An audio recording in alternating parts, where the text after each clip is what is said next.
Welcome to JustWannaQuilt, a research podcast coming out of Tulane University Law School, where we explore all kinds of things, stories about quilting, tools, field trips, maybe some famous quilters stop by, and, of course, a little bit of copyright thrown in just for fun. I'm Elizabeth Townsend Guard, your host. I'm a law professor at Tulane University Law School. I also hold 2 fellowships right now, one at the Business School and one at the Newcomb Institute at Tulane. And I just want to quilt. Hi, this is Elizabeth. This is a special edition of the Just Wanna Quilt podcast. This is the audio recording from the Homemade Mask Virtual Summit held at Tulane University. This is part 2, which was held on Saturday, June 20th. All right, well, welcome. Welcome to day 2 of the Homemade Mask Summit. We're super psyched. The day is very full. We have a very full day. I'm Dr. Elizabeth Townsend Guard. I'm the host of the Just Wanna Quilt podcast and research group, and I'm a professor at Tulane University. We are so happy that you're here. We also know that a lot of you are super busy and will be listening or watching later. So those later, we're super psyched you are part of this as well.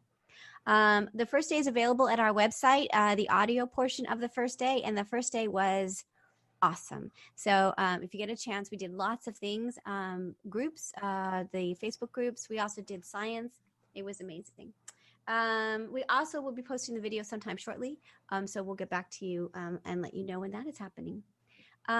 Thank you so much for joining us. Whether you are listening live or later, we are glad that you're part of the conversation and bringing the SOAS together with the scientists and also recording and preserving all the amazing things that we did. Now today we have 2 days. This is our second day. It's about 4.5 hours of programming, a few logistics. The audience is encouraged to participate in the chat. We'll have prompts for each session, and we want to hear about your experiences, thoughts, and comments. Becky Blank, our community partner with wehavemass.org and an alumni of Tulane University, is overseeing this. She'll post prompts in the all caps, and this will be part of the official record, which is preserved at the Newcomb Institute Digital Archive. So we really do encourage your participation. We're super, super psyched that you are here. Becky, our first question is, tell us about yourself and where are you from? And did you make masks? For who? How many? So we'll begin that. Second, if you have any questions for the panel, put it in the Q&A because it will be easy for us to be able to find it. We will answer as many questions as we can. Our day is super jammed. Finally, this is part of a larger project. So we did interviews, about 75 interviews before this. We now have the summit, which is you buy a yard of fabric and then you cut out a little square. That's what this is. So we have very jammed schedule. So we have 15-minute sessions, 5-minute sessions, half-hour sessions, because we really did want to get an overview of sort of what culturally happened over the last few months. So that's what is happening today. Then after that, we also have a preservation project, and that will be we'll be reaching out to all of you to help us with that, which is collecting the things you did, from photographs to lists you made to all kinds, to put them into an archive so that when scholars look at this again, they have resources. And finally, we were creating a best practice for SOAS about making and evaluating masks. And we'll be doing that with Dr. Songer and others, and we're super psyched. And so that will be happening after this. Okay. So now to Whitney. Whitney is going to be our co-host for the day, and she is a 2L law student. She's from Maryland and went to the University of Maryland, where she majored in government and history, focusing on human sexuality and Black women's issues. She also had a radio show, so she is well ready for this. She has been volunteering since spring break, when she started cutting fabric for us and doing all kinds of amazing things, delivering fabric between me and Judy Walker and Joel Sellers, and she's been on it ever since. She's listened to every interview. She's really organized this. She's kept me organized. She handles me really well. It's really awesome. So she is focusing, so she will be our co-host. We also want to thank Hailey Barnett, who is a recent grad who's studying for the Louisiana Bar and is still here for us today, which is so insanely appreciative. You do not know what that means. That is super amazing. She has also been on us with the interviews, and she also was following the science for us, which was super, super, super groovy. Okay, hold on. Okay, Yeah, I think that'll go away. Okay. Also, I finally want to say thanks again to Becky Blank. She is insanely amazing. I don't even know how we lived without her all these years. You're just like the best in every way. And also Lex, who is also one of our co-hosts, who is a PhD student at Berkeley Public Health, and it's kind of what started this all with me because I interviewed her and I was like, oh my gosh, we have to learn more. So she is a huge part of this, and I'm super psyched. I think I said all of that. Finally, today is super fast paced.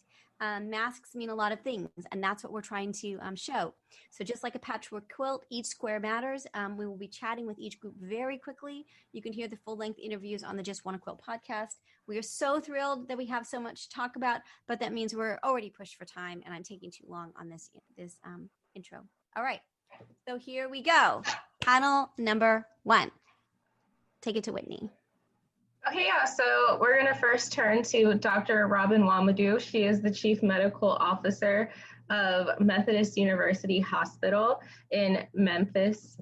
And I just want to make sure, is your camera and are you on and are you unmuted? Dr. Womedou? Yes, it says the host has, you cannot start your video because the host has stopped it. I think okay, I'm rectifying that. Did it give you a did you get a message now that you can be on?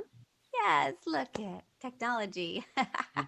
All right, okay. Sorry about that. Oh no, that's not a problem. Good morning, everyone. All right, so Dr. Womedou is gonna take us through the progression of life in the hospital and how and why we all came to need to pitch in and make hundreds upon thousands of masks. This panel will be about 20 minutes.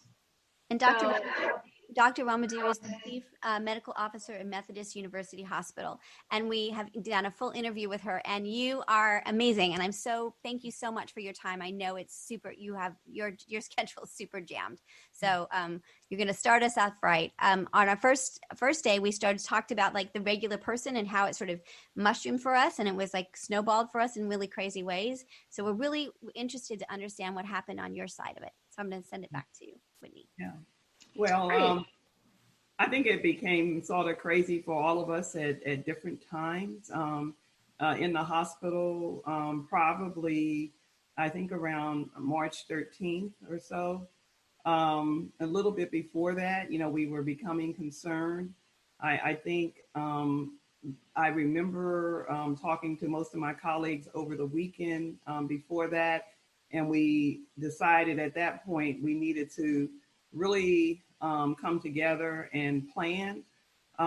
So we started daily meetings with physicians, and one of our biggest opportunities initially was to make sure we were prepared to safely take care of patients with coronavirus and also care for other patients who needed our care. So, our first, thought, of course, was the emergency department is the front door of your hospital. So how do we safely triage patients, bring them safely into the hospital, and also keeping our staff, physicians, and other healthcare members safe. So PPE became personal protective equipment became a big deal. On every day, we tracked the numbers. We became very concerned early on that we were not going to have enough PPE. So conservation of PPE and appropriate use of that equipment was a priority. And also, every day we had our teams working on sourcing PPE, which became a full-time and everyday challenge. Let me ask you a question. I don't really understand why. So why did hospitals suddenly go into crisis with PPE? That part of the story doesn't help us understand that part of the story. Well, one of the things is the supply chain was more fragile than we knew. A lot of our supplies come from other countries, so the supply chain. So you can imagine that as this was an international pandemic worldwide, there were challenges getting PPE in from countries like even China, so and in addition to that, we are used to getting our supplies on a continuous basis, keeping those levels up without massive storage of equipment. So you have a certain amount, and then you regularly order, so you don't have any problems with supplies expiring and those kind of things. So the supply chain, just as we saw the toilet tissue disappear in the hospital, in the supermarkets, I think supply chains in hospitals were similar to the supply chains that we saw for the daily supplies that we need. Of course, there was a lot of innovation, a lot of discussion about how we could have alternative supplies. I think we all understand now that we have to be going forward, we have to make sure we have supply chains that link up to facilities in the United States also. That it needs to be more diverse. The supply chain needs to be more diverse. Yeah. Interesting. Yeah, so during your interview, you told us that it felt like at the hospital, you all were trying to build the plane while flying it through wind. And could you just expand more on that feeling, dealing with the shortage at your hospital? Yeah, I think we've all been challenged in our personal and professional lives to understand the daily inputs from the Center for Disease Control and other sources on what is the appropriate protective measures.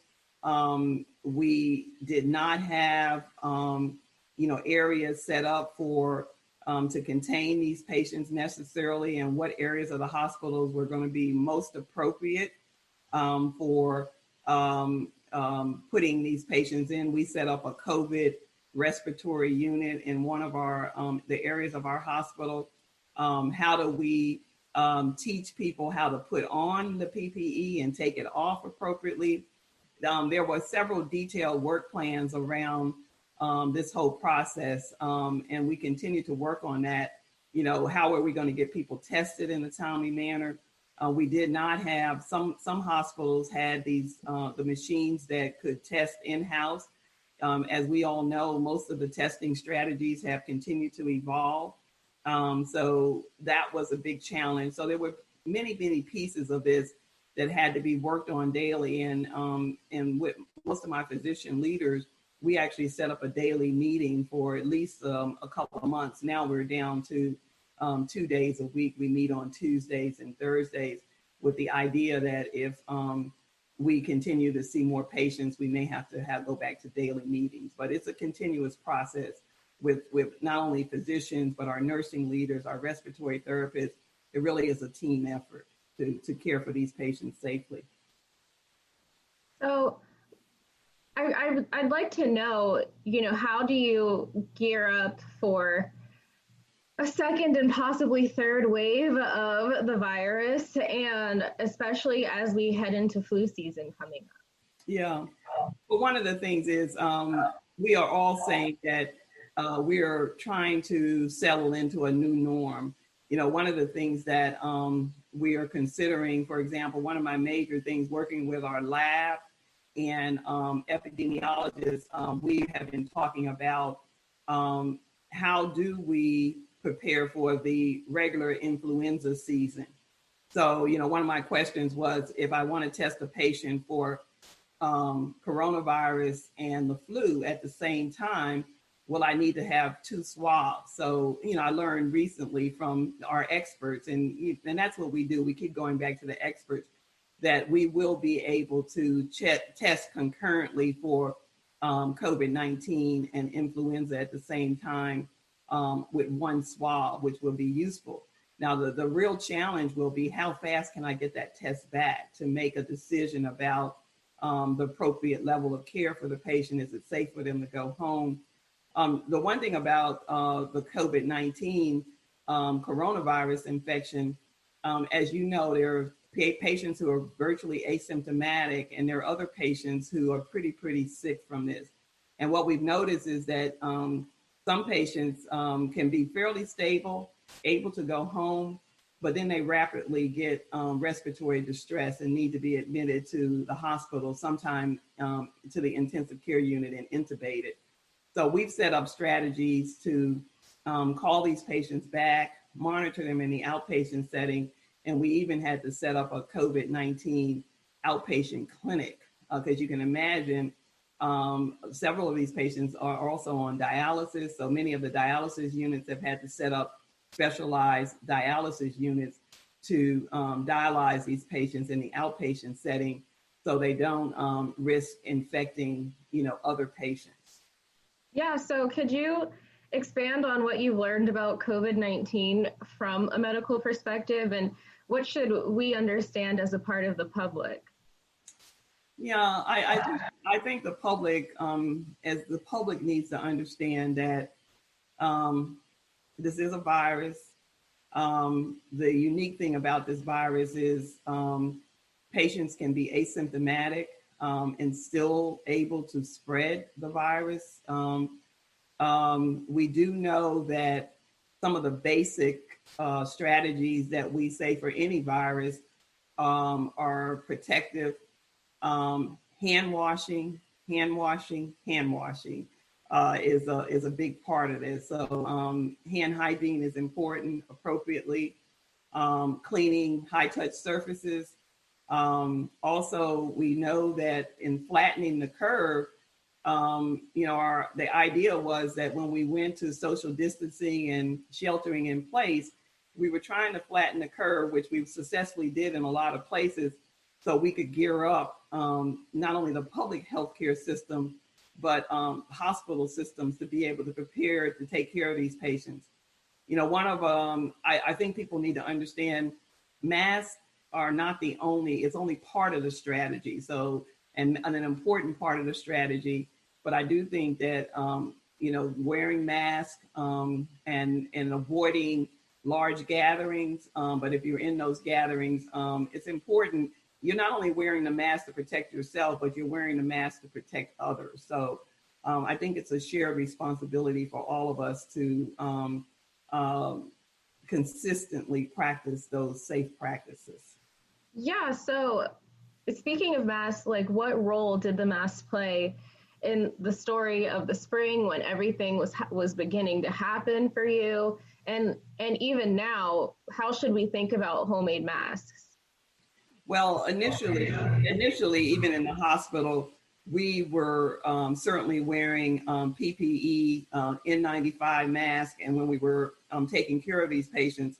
But we had somewhat of a delay when we decided that all hospital employees would have to wear masks from door to door. I and everybody else who's in the hospital wear a mask from the time we walk out of the parking garage until the time we walk back into the parking garage in the evening. Most of those masks are surgical masks, but we do have people that are in non-patient facing areas that are wearing homemade masks or other kinds of masks. The community has been very generous in Memphis in donating masks. We use some of those donated masks to give to patients when they were being discharged. So anybody who walks into our hospital, even patients, we have very few visitors, unfortunately, because that was part of the strategy. Most hospitals drastically reduced visitors to the hospital. And we're still in that place, which is very, very difficult. That's been one of the more challenging things. But the homemade masks, they work. They are part of the strategy. And I think I've enjoyed seeing the various masks out in the community and people expressing themselves, their favorite team or the very colorful masks that I've seen in the community. Yeah, I was going to ask you, as someone who works consistently in the hospital, do you think that the homemade masks also just help lift the spirits of patients?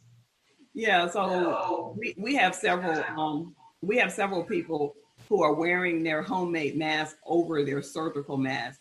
We are not allowing people to wear just a homemade mask in the patient-facing areas, but some people are choosing to wear that mask over their surgical mask.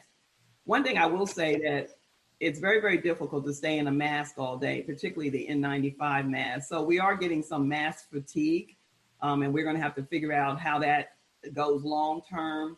But I think that unfortunately it seems to be part of our daily life for the time being, that we're wearing masks pretty much when we're outside of our homes or in public places. I think Yeah, Lex has a question. Lex has a quick question related to that, I think. Oh, sorry, Dr. Womedou, I was just wondering if you could talk a little bit about sort of the institutional decision to accept handmade masks, and sort of like, did you experience pushback? Did you have, like, were you influenced by the policies of other hospitals, and sort of how that conversation went? Yeah, thank you for the question. No, one of the things that we did, and we have had such generosity from the community, from food to masks to making shields to how can I help people celebrating us when we were leaving work. So the support from the community has been overwhelming, and I know other communities have felt it too. So our idea was not to turn down any donation. So we had a centralized area where those donations came through. We sorted those masks. I mean, we had hundreds of masks. So one of the things we did after we got those masks, we put them in a bag with a note that we gave to patients. We tried to really distribute them, and people in our corporate areas also use those masks to try to preserve the surgical mask for the hospital. So we really did not, on the front end, turn down any donation. I think we had other people in the organization that were sorting through those masks and deciding, which ones were appropriate to use. Mm-hmm. Yeah, that was a great question. Before we close up, I was just going to ask a couple of the questions that the audience submitted to the Q&A. Someone asked, has there been a change over time in who is most at risk? And what is the risk for children in general and newborns at this point? Good question. I think as we all know, most of the high-risk patients are patients with what we call people who already have comorbidities. Those are people who are already diagnosed with certain diseases like diabetes, hypertension, end-stage renal disease. These were people who were already had these illnesses. One of the things I think we want to caution people, there is some belief in the community that young people were pretty much immune to the complications. We have seen young people across the country, and that's what I mean, teenagers and young adults getting very serious complications from this disease. So no, and really in our pediatric hospital, we have a pediatric hospital that's aligned with us. They have not been seeing an onslaught of patients who need admissions to our pediatric hospital. In fact, our pediatric hospital, most pediatric hospitals were trying to gear up to try to understand how they could help adult facilities with some of their resources, particularly some of their human resources. I think the challenge for us going forward is going to be able to find enough nurses and other individuals to care for these patients, particularly if we continue to see the surge. So we've tried to repurpose people, retrain people. Pharmacists will be doing some of the things that nurses do. And we will have to find other people to help on the healthcare team. So it's going to really come down to some innovation, sort of some, changes in people's responsibilities. Mm-hmm. Yeah, and the next question in the Q&A is, how concerned are you about transfer via groceries and packages and other touch surfaces? Mm-hmm.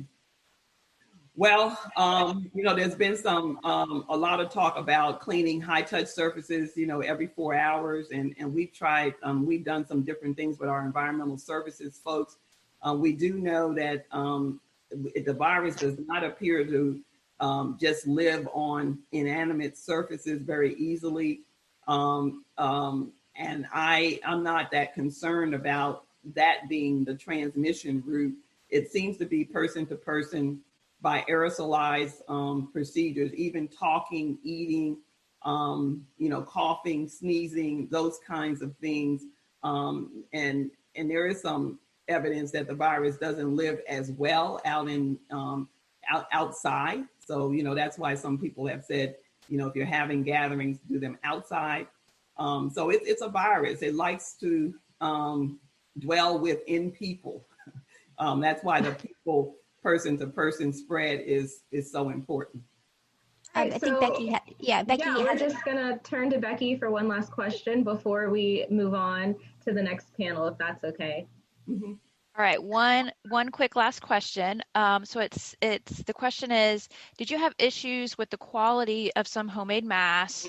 I know those that are collecting masks, we see a variety of, some sewists are better than others. So did you see, a variety of quality, and how did you handle that?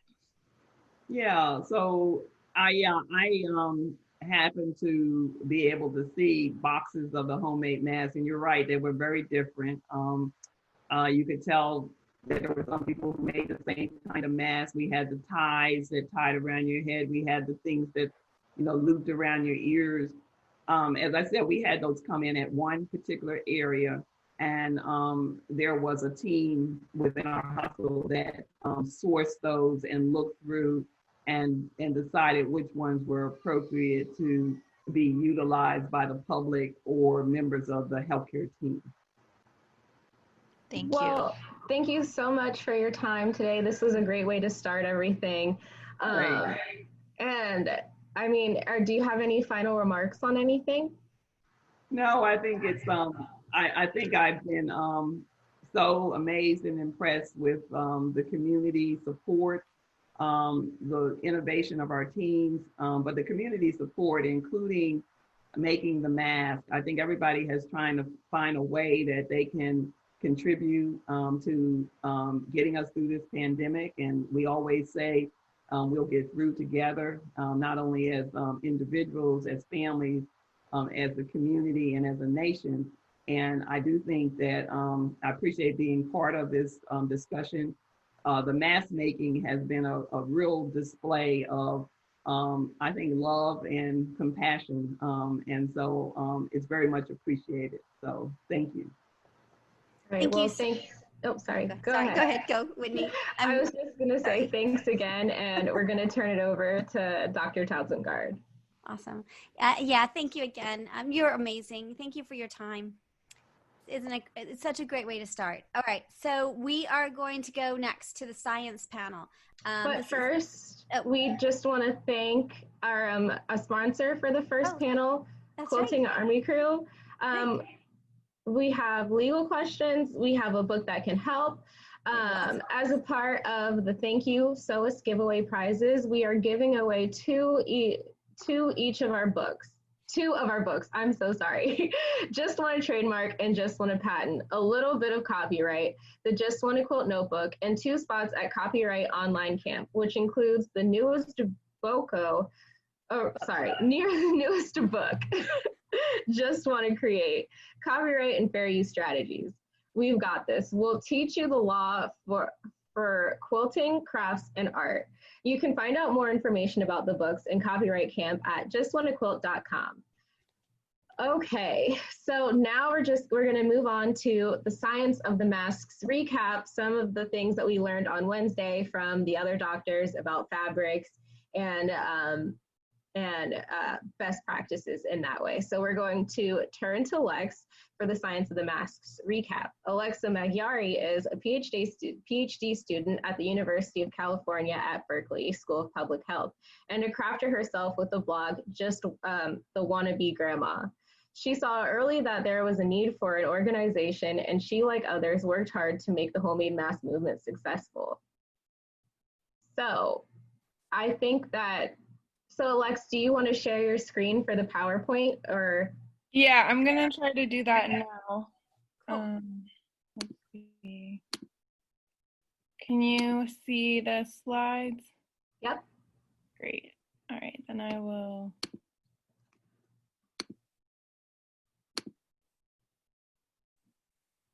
There we go.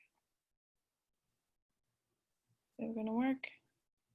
So I think you want to hit present at the top. Oh, sorry. No problem. I'm not used to the Google version of PowerPoint. Yeah, so I think you just want to select present. Okay. We're moving slow for some reason.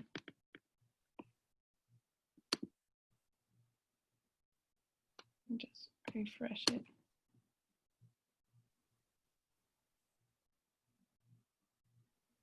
Or you know what, I can share my screen and you can just tell me when to move on to the next slide if that works. Okay, sorry, it just doesn't seem to be responsive to me. Yeah, so if you just want to stop sharing your screen. There we go. All right, And so while I'll we're share waiting for mine. the for technical stuff, Whitney, you're so insanely awesome. I just wanted to again give you a sense of what's happening with the day. We're doing science, and then we are doing the Innocence Project from New Orleans. We're also doing some artist profiles. We're doing industry pivots. We're almost there, and we will tell you more later. Are we ready to go? Yeah, is my screen sharing? Yes. Yep. All right, so Lex, you can just tell me when to move on. Okay, great. So next slide. There we go.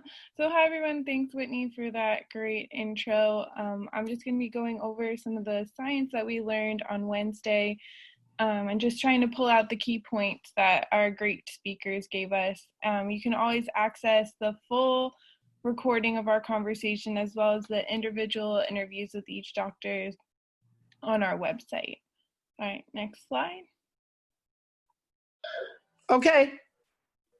So we learned a lot about the spread of COVID and the role of masks. So the main takeaway is that COVID-19's main means of transmission is respiratory droplets. So just like Dr. Womedou said as well, when we're talking, when we're eating, when we're breathing, we emit droplets, and those droplets can spread the virus to others.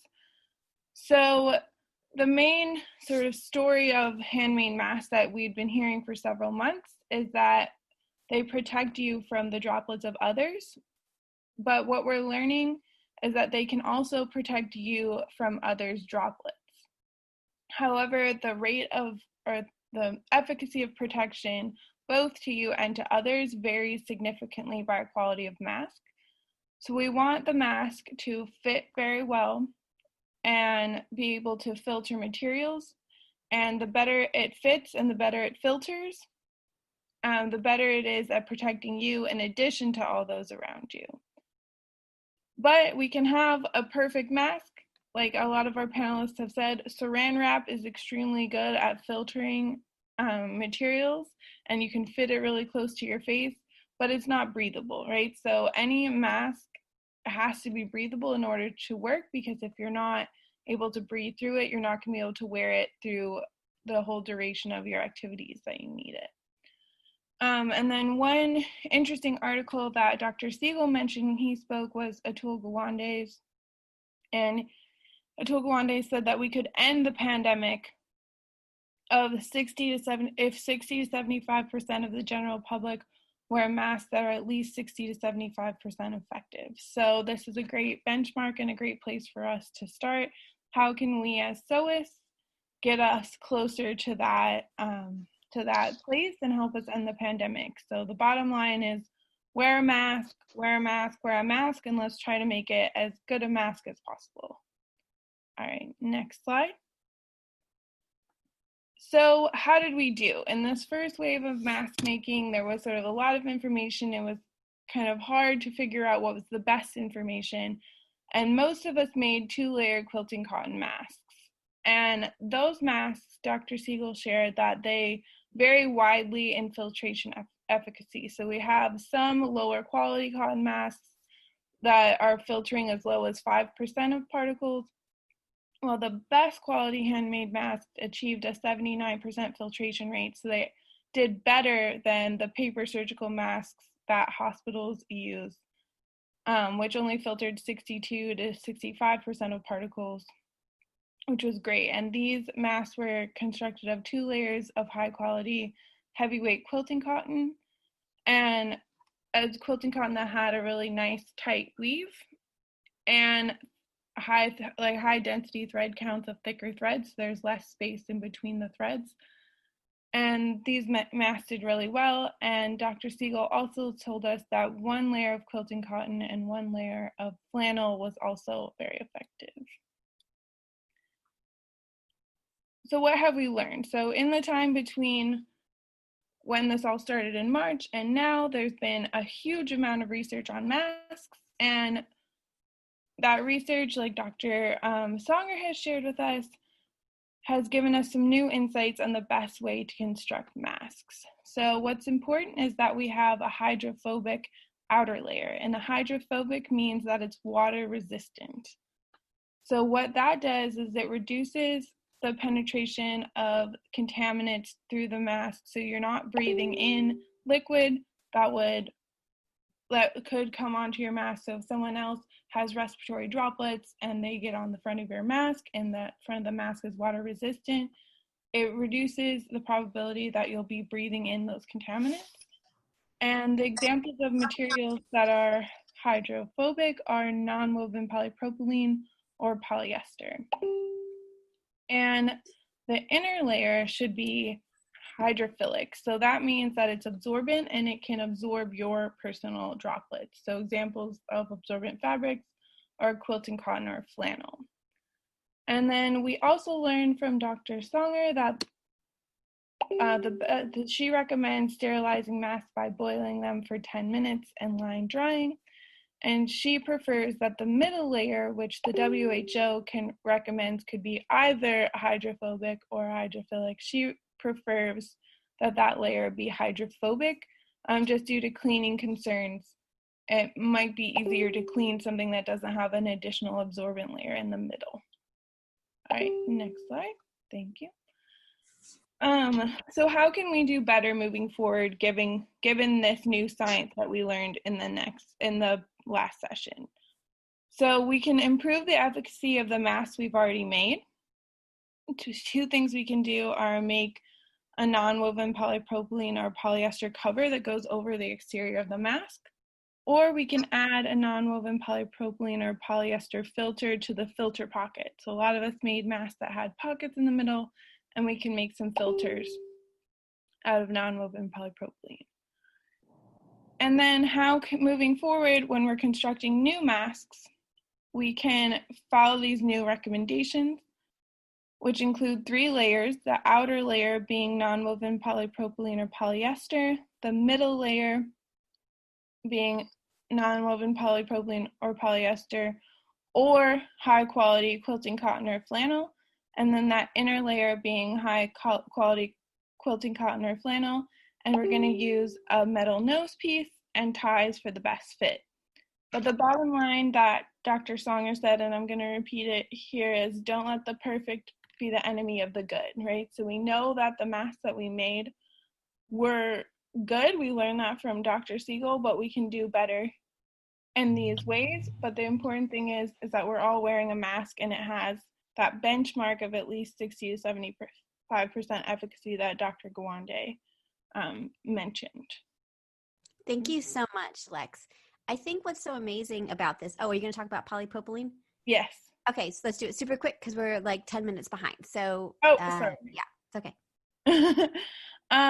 So where can we get non-woven polypropylene? That is a material that we're not used to working with as quilters, and the easiest place to get it is through breathable grocery bags, conference bags, and totes.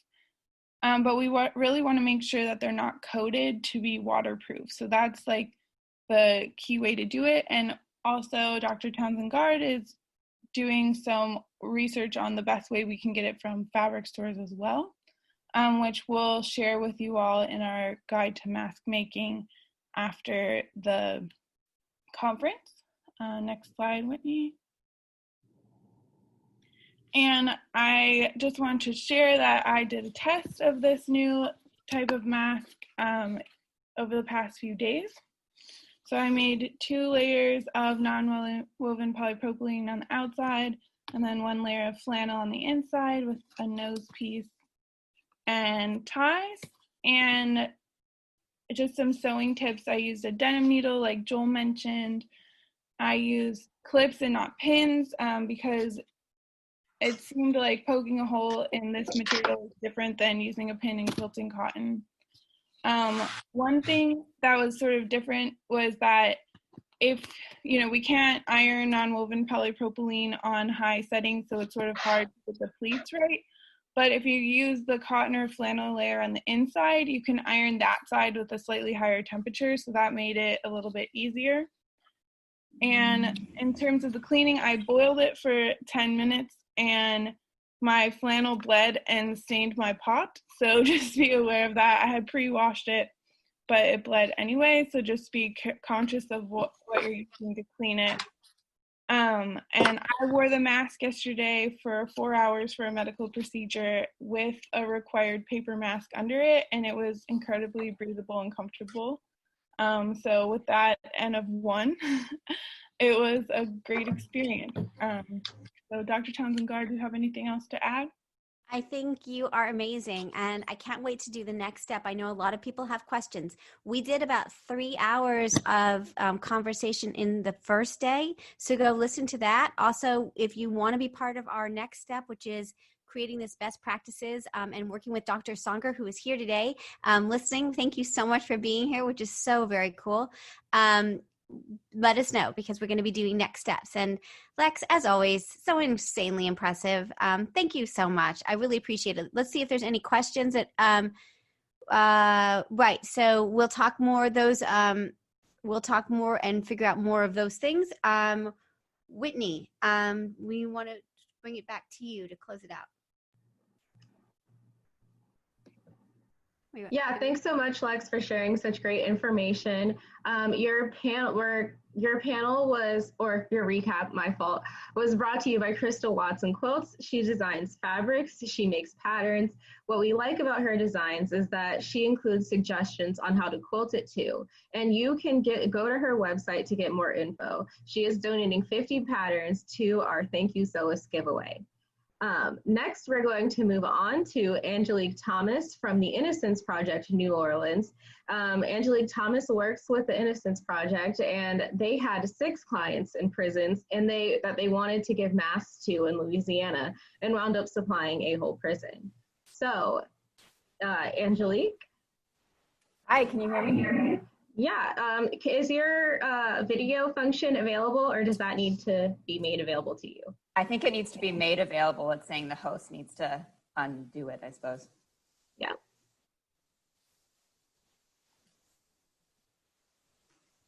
Oh, I did. Oh, that's weird. I tried. Okay, let me try again. Sorry, my fault. There we go. All right. Well, thank you for being here.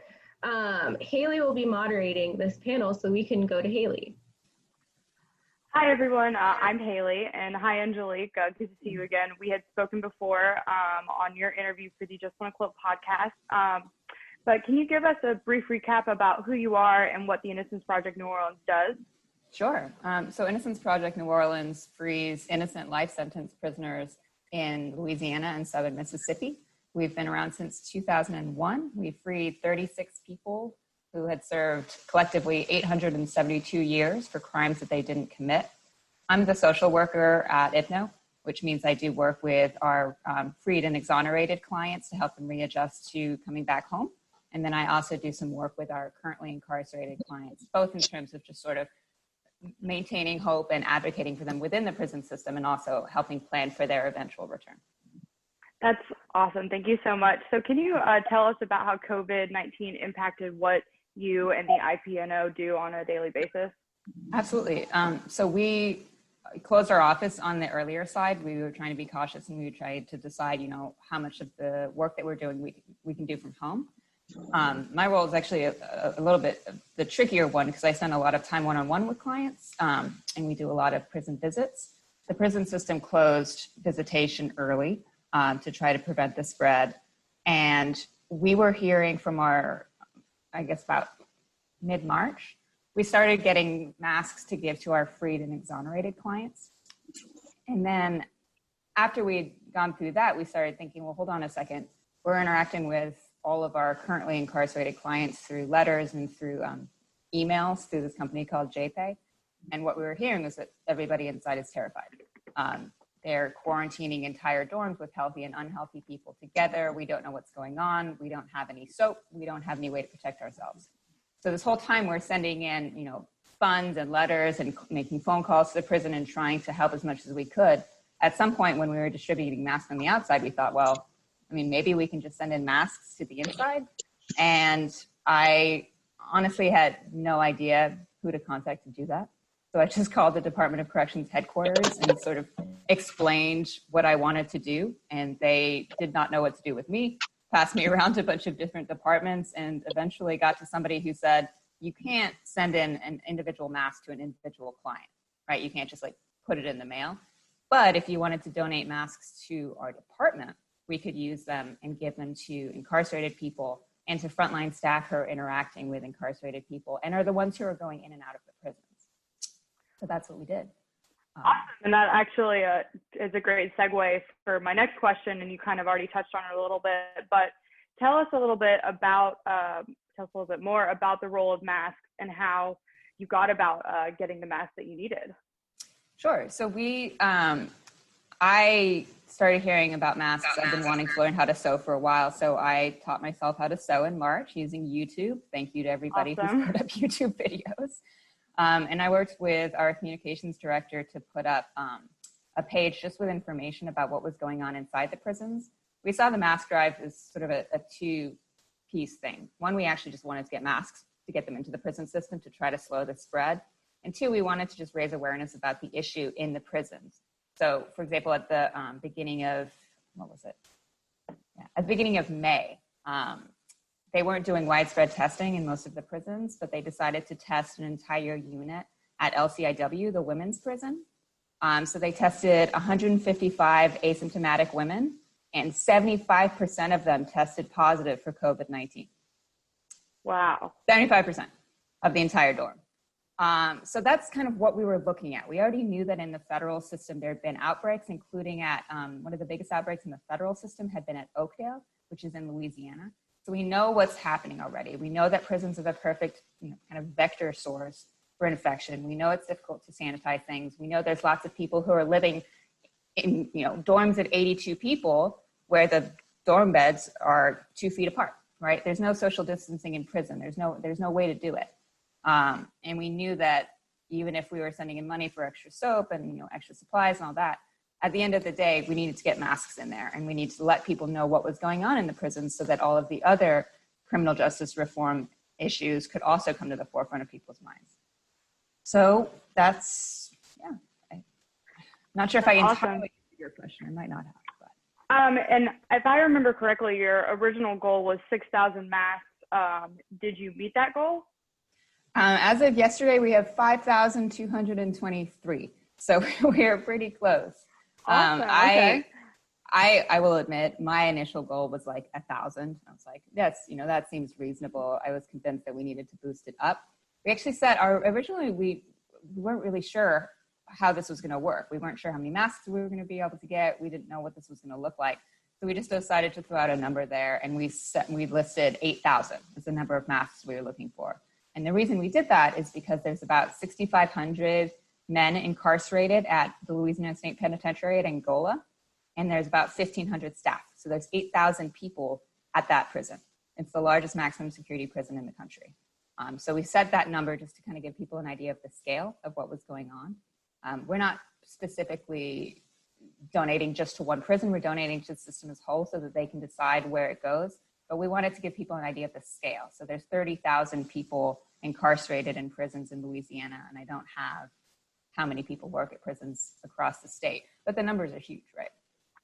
Definitely. No, those are huge numbers, and I'm glad that you're a little bit closer to your goal. And how are clients doing as a general matter now? Our incarcerated clients, we started with information. I should have rolled this back. We started because people were writing to me and just saying what is this? What is happening out there? So we sent in basically consolidated the CDC recommendations into a form that was actually accessible to people who are in prisons. So we set all of that in so people had some information first. We've been sending in frequent updates about what's happening. And I think that that's been helping a lot. My understanding is the DOC says they have now given at least 2 masks to every incarcerated person, so they have that available.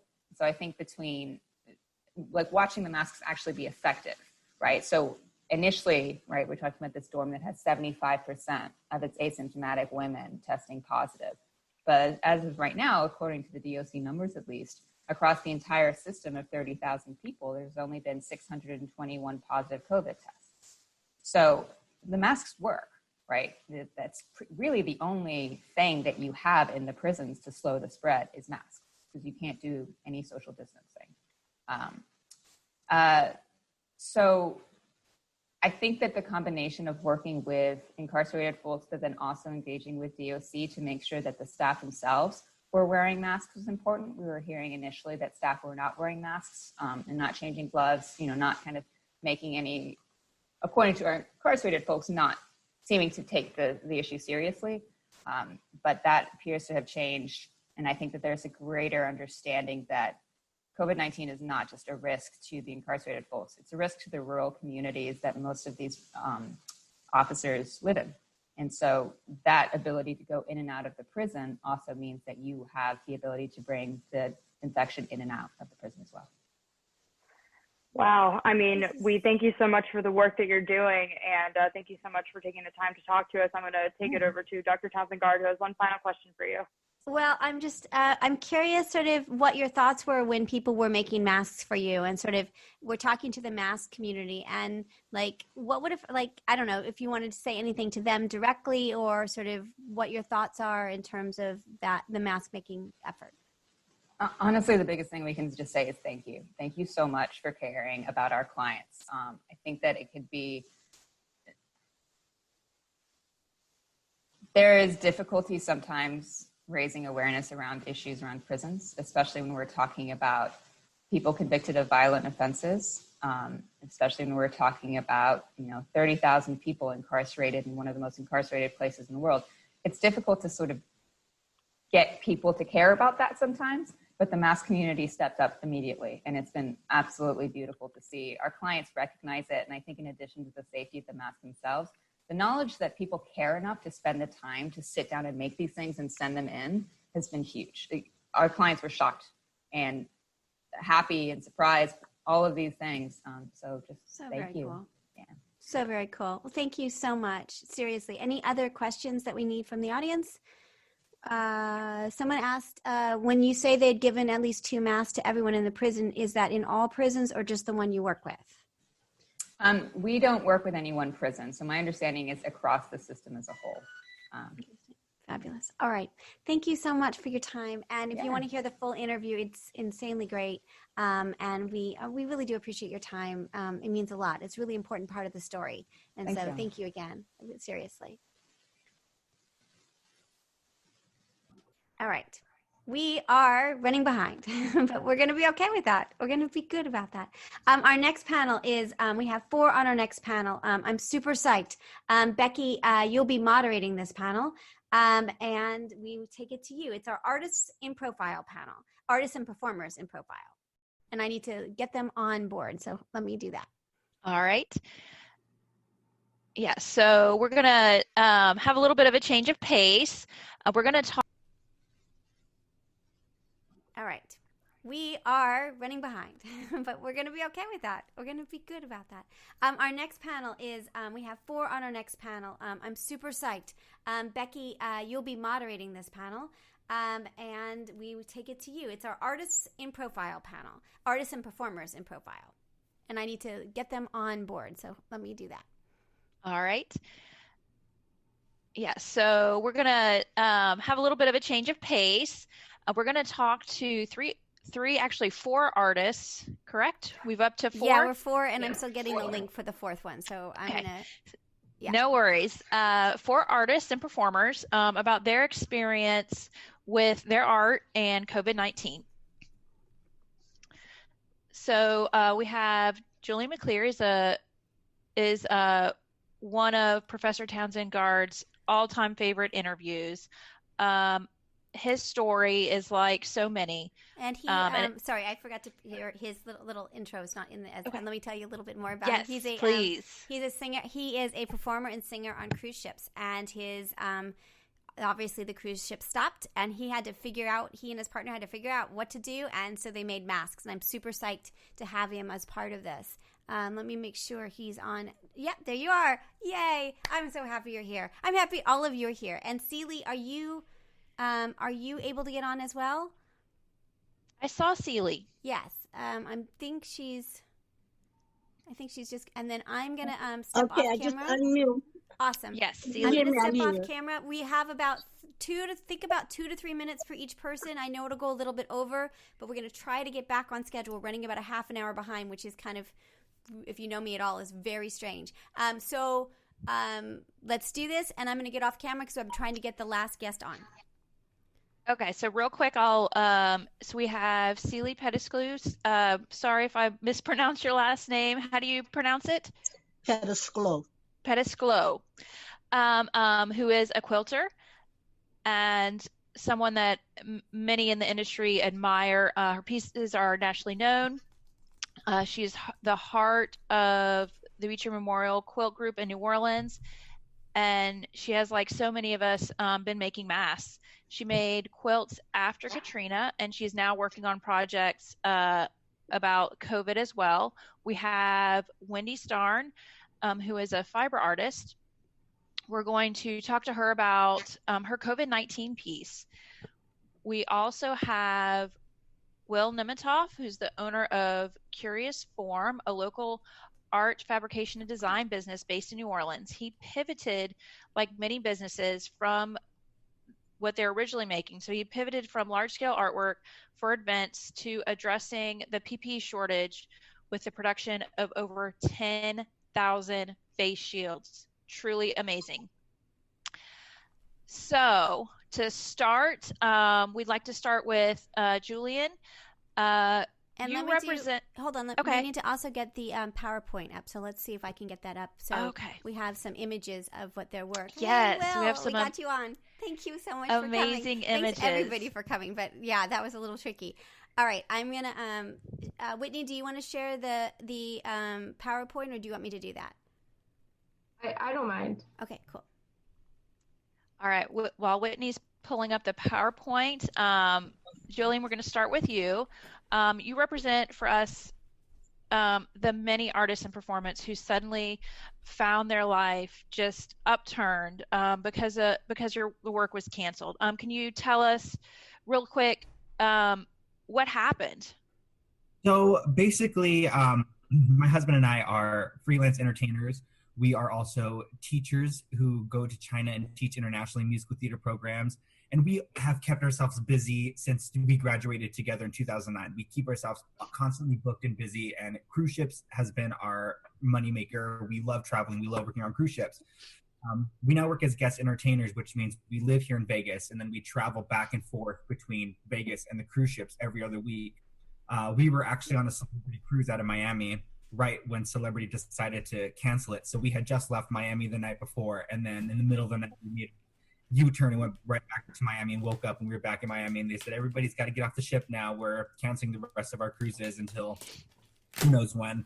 And they still keep pushing back the dates. So on our last cruise, I had decided to make myself a cotton face mask, me and my husband, because we went shopping. This was at the very end of February. We about the virus, and we were always very protective of ourselves while traveling, because we're singers and we think like, well, we should have masks, we should have scarves, we should have vitamins, ginger. We have our little kits that we travel with. And we went to go buy face masks, and we couldn't find any in Vegas. So because of all of our traveling and teaching in China and Japan and stuff, we knew that cotton face mask, fabric face masks are such a thing there. You can go to like a 7-Eleven on the corner and they just sell them there because, you know, in China, the pollution is higher, so people wear it for pollution reasons. So then I just automatically knew, like, well, let's go to Walmart and get some fabric and make some. I have a sewing machine, I can do this. And then found a couple YouTube tutorials, and then from there, I just modified it and then made ourselves some cute masks. And this was at the very end of February, so nobody was wearing cotton face masks at this time, not one person at the airport. not one person on the ship. So everybody was like, where'd you get that? Those are cool. I had never seen one like that. Where'd you get that? And they kept asking us over and over. And then our flight attendant on the way home was like, that is something I would seriously buy. You guys need to start like a website or something. And then we were like, well, let's do it, because everything we have for the rest of the year is now canceled, and we have $0 that we are going to be making. So we need to make a business. And along with donating, we started making masks, and we have a new company called Bad Juju Masks. That is wonderful. And it's so great that from your experience through travel, you were able to be ahead of this, really. And I mean, you were making masks, wearing masks before I even knew it was an issue, which is wonderful. One, for your protection, but that people seeing you wearing the mask got the word out, I think, as well, with you traveling. And it's great that you were able to turn it into something to help you while your source of income was closed. Such a blessing. Like, seriously, like, I mean, obviously it's not a blessing because COVID is such a bad thing, but I'm so happy that we were able to kind of find something to keep us busy, and because we would go crazy. We're entertainers. We want to keep people entertained. Like, we are just those kind of people. So giving us something to do with our hands and keep us orders has been so nice. And being able to donate back. Like, our company is all about like fashionizing these masks. We want them to be a look. We want people to be like, that is cool. That entire outfit. We think that by fashionizing these masks and keeping them CDC approved still, it will make people, especially the younger generation, especially the teenagers, the millennials, all that, these people who are like, I don't want to wear a mask. Let's make it a fashion. Let's put brand names on them. Let's put all of it in there. People will wear them like they were. That's wonderful. And also finding, I think everyone today is looking for that silver lining, and it's great that y'all found yours and have been able to give back to the community. Thank you so much for being here and telling your story. I want to move to Sealy. Yeah, you live in New Orleans. Sorry, Julian. Do you mind telling us your company name again? Yes, it's Bad Juju Mask. BADJUJUMASK. Singular mask. Okay. Back to Becky. Thank you for that question. So Sealy, you live in New Orleans. Tell us about your experience with COVID-19. I heard that you made masks for your church. Are we having trouble with Sealy? Is Sealy? Can you hear me? Connected? Yes. We can hear you now. Oh, okay, fine. And I'm sorry to cut off. I'm just going to go ahead and share some images to the audience of the things that you make. They're beautiful. When it started, I wasn't doing anything, and one of my members of my church said, Sealy, can you make masks? And I said, yes. So we saw that everyone in our church got masks. Then other people started asking for them too. We gave them away, but when people started ordering 20 and more at a time, I decided that we would do the donation to the church. So we asked people that were getting masks to make donations to the church, and that kind of helped the church. Then one of my daughters decided that along with her face mask, she wanted scrub caps. She's a nurse. So I made scrub caps and face masks to match because they wanted to look different at work. Then Scott Fortunato gave us some material. So I was able to give everybody in the neighborhood material, and some were sent out, some went to nurses. So it was a really big project. But for me, Pepper and I know too many people that died. We know at least 20 people that have died from this. We do know some people that have survived from this. So it was like a must. I'm not doing enough. I got to do fast. I got to make more. We got to get more out there. People are dying. If you haven't experienced someone dying from COVID, not to be able to go to the funeral to console the family, because they are unfortunately deceased, but the families, no one could go to the funeral, no one could see them before. It is just takes everything out of you. That after a while, making masks feel like if you're making somebody's funeral attire. You're hoping that that's not the fact that you can keep other people from breathing on you, you breathing on them. A lot of people don't want to wear masks for whatever reasons, but I think it's only if you love mankind and your fellow man, you wear a mask to keep anybody else from getting the virus. Until you have experienced someone actually demising because of this, I don't think you get the same feeling. It's like, yeah, it's them, not me. It is an awful, awful way to not die, not being able to breathe. Well, we won't go into that not being able to breathe right now, but I'm still making face masks, and now I'm making scrub caps to match the face masks. I don't know how saturated it is and how many I still need to make, because every time I think, well, there's a download and no one needs masks, I get a whole new order of someone else wanting masks. And people want to look cute in their masks. They want to have something different to say about them. They want some of their personality, so they don't just want a bleak mask. They want color masks and everything just to make them feel better, because this is a trying time. So I think we see the same with masks when people receive with the bright, happy colors, and I imagine the scrub caps too, to be able to just do what you can to have that, the happy colors, something to make people smile through all this. Celie, with your experience, you have had an experience I haven't had with COVID. I've been fortunate to not have such loss.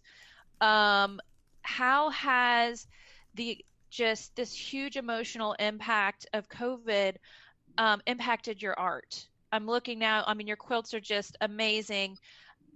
How have you incorporated this, or just your view now of your art?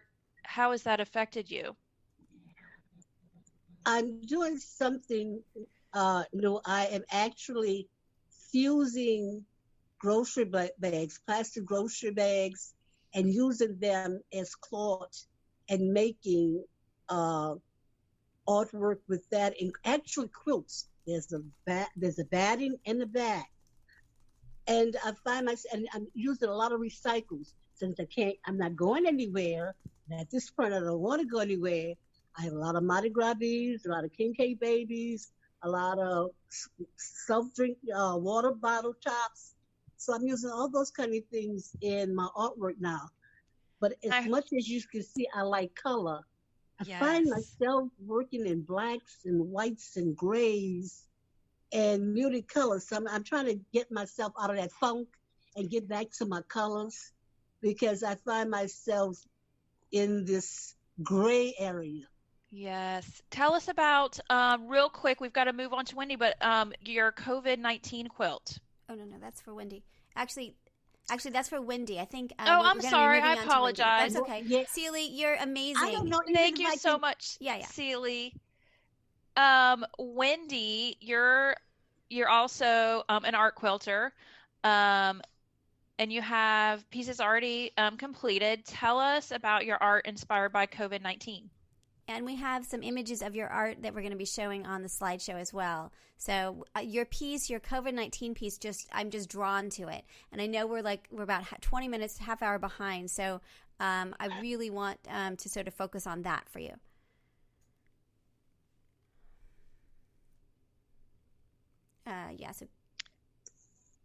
So keep it. Oh, hold on. We got to unmute you. Celie, you're on mute. Okay. Oh, no, not Celie. Celie's done. We're now on to Wendy. I'm sorry, Wendy. I apologize. That's okay. I'm sorry. That one is my school shooting piece. The one you're looking for it's right. Yeah, there we go. Yes, that one. I heard every one of these excuses, and that's what they are. Why I can't wear a mask, why I can't stay home, why I can't do this, why I can't stay 6 feet from people. Either I heard them or I read them on Facebook, and it pretty much just made my blood boil. I'm so angry that people can't do some simple things to keep everybody safe because they're selfish, so this started out, I made a foam stamp and used fabric paint, and it starts with 1 at the top, and it does follow exponential growth by 1, 2, 4, 6, 4, 8, 16, 32, 64. By the time I got to about 64 or 128, it's just solid red. And that's just one person infecting 2. Some people have infected more than that. There's also towards the bottom. Sorry, I was just going to say, Wendy, this work, I just think your work is stunning. And I think it, all of you're getting powerful quilt. Wow, I love that quilt. This is incredible. There's just something incredibly moving about this quilt. Tell me a little bit more about the line that's going through it. Is that the the line down here is it's made with midi braids so that it would stand out a little bit. That's the growth curve up to whenever I was ready to quilt it, which was probably about a month ago. And you can see it starts off kind of not too bad, but then it just goes up and up and up. And people are asking if you would be willing to read the excuses out loud, so it's hard for us to see them. Read them off. I have the quilt hanging here. We can't hear you. Wait, Wendy. If you turn around, then we can't hear you. Okay. We are all clean people. I'm healthy, so not a problem. Okay. It's no worse than the flu. It won't come here. It's a foreign virus. My ethnic group is not susceptible. It'll go away in the summer. My religious beliefs will protect me. Flu kills more people than this has. Antibiotics will cure me. Why shouldn't I be allowed to live my life the way I see fit? Car accidents kill more people each year. The flu vaccine will protect me. Most people don't die. Only old folks get this, so I'm okay. They won't need so many ventilators. We need to jumpstart the economy. So what if people get sick? My freedom is more important than your life. Okay, it just every time gives me goosebumps. This is your work powerful. You have so many amazing pieces. This work is just incredible. Becky, I'll turn it back to you. But isn't it remarkable? Just a beautiful piece, but the power behind it's incredible. Thank you for your time to make this. It made me make it. I was compelled. So. I think the best pieces of art come from that place. Thank you for your art, and thank you for your time here today. Oh, you're very welcome. We have one more, a new edition that wasn't originally on the schedule, and thankfully we were able to add. We have William from Curious Form. Could you tell us what you've done? Yeah, so during normal non-COVID times, I make large-scale interactive art, which the whole goal is to bring people together as close as possible and get them to interact. And so with COVID, I saw that there was a need on a number of levels, and I saw that I was set up to help. So I set out to make face shields, and also to then employ members of my community that were hurting financially, to give them jobs and to really do as much good as I could, and not to do it for profit, but just to do it, like everyone in this community that's here, that it just wants to help protect everyone and keep everyone safe. And to date, sorry to cut you off. I just was going to ask TG to say something so that your face shield is on the full screen for the audience. Oh, sure. Yeah. Look it. So these are one of the face. Oops. Okay, you won't hear me. Yes. So this is one of the face shields that that Will made. Yeah, Will's got one on too. It's so insanely cool. I'm not sure why it's not going to you. It just totally loves you, at least on my screen. And they're amazing. And we got some of them. We bought some of them. And the cool part, they're great. Okay. And they've got sayings on the top. So I know we're running short of time. Tell us a little bit about that, Will. They're amazing. And you can get them at your website. And are you still making them? So we have about, I think we have about 4,000 left in stock. That, for everyone that is purchased, we donate one to the local community within Louisiana is where we've expanded that to. But the phrases on them, the inspirational phrases, it said, "The whole city's behind you. We're all in this together. You are not alone. I'm here with you." And what's this one say? This one says, "We're rooting for you." So that was through a partnership with a local artist, Io Scott, and his community of people, a group of local Black spoken word artists who came together, come up with these phrases as a way to make the interaction between patients and healthcare providers an easier interaction to kind of break down those barriers and make that a more easy conversation. And so that was through a partnership with the Arts Council that made that happen. This is so awesome. So beyond awesome. Seriously. We are, all right. Any questions from the audience? You can get them. They're awesome. They come in packs of 8, I think, right? You get them for 8 packs. I am giving them. One is going to Hailey so when she's taking the bar, she can wear it. So these are really amazing things when you have to be out in the world and for a long period of time, right? Aren't you excited, Hailey? And they're comfortable and they're lovely. Oh, yeah, I'm very excited. And we have the full interview. Will, I'm so glad you were able to be here again. All of our artists are doing really interesting things, and the fact that you turned your art into this really practical space and then included artists is just amazing to me and wonderful and such a great part of this story. Well, thank you. Will, real quick, what's your website? I'm putting it in the comments as well. Oh, wonderful! Yes, do. Someone just asked if you could post it in the comments. Wonderful. Curiousform.com. Curiousform.com. Right. Awesome. Any other questions or thoughts? All right, so we are going to take. Let's move on to industry pivots. I think let's see if everybody's. I'm not sure if everybody's here for that panel yet. I don't see them yet. Yeah, I don't see our next industry pivot panel yet. So why don't we take a quick break while we check to see where they are?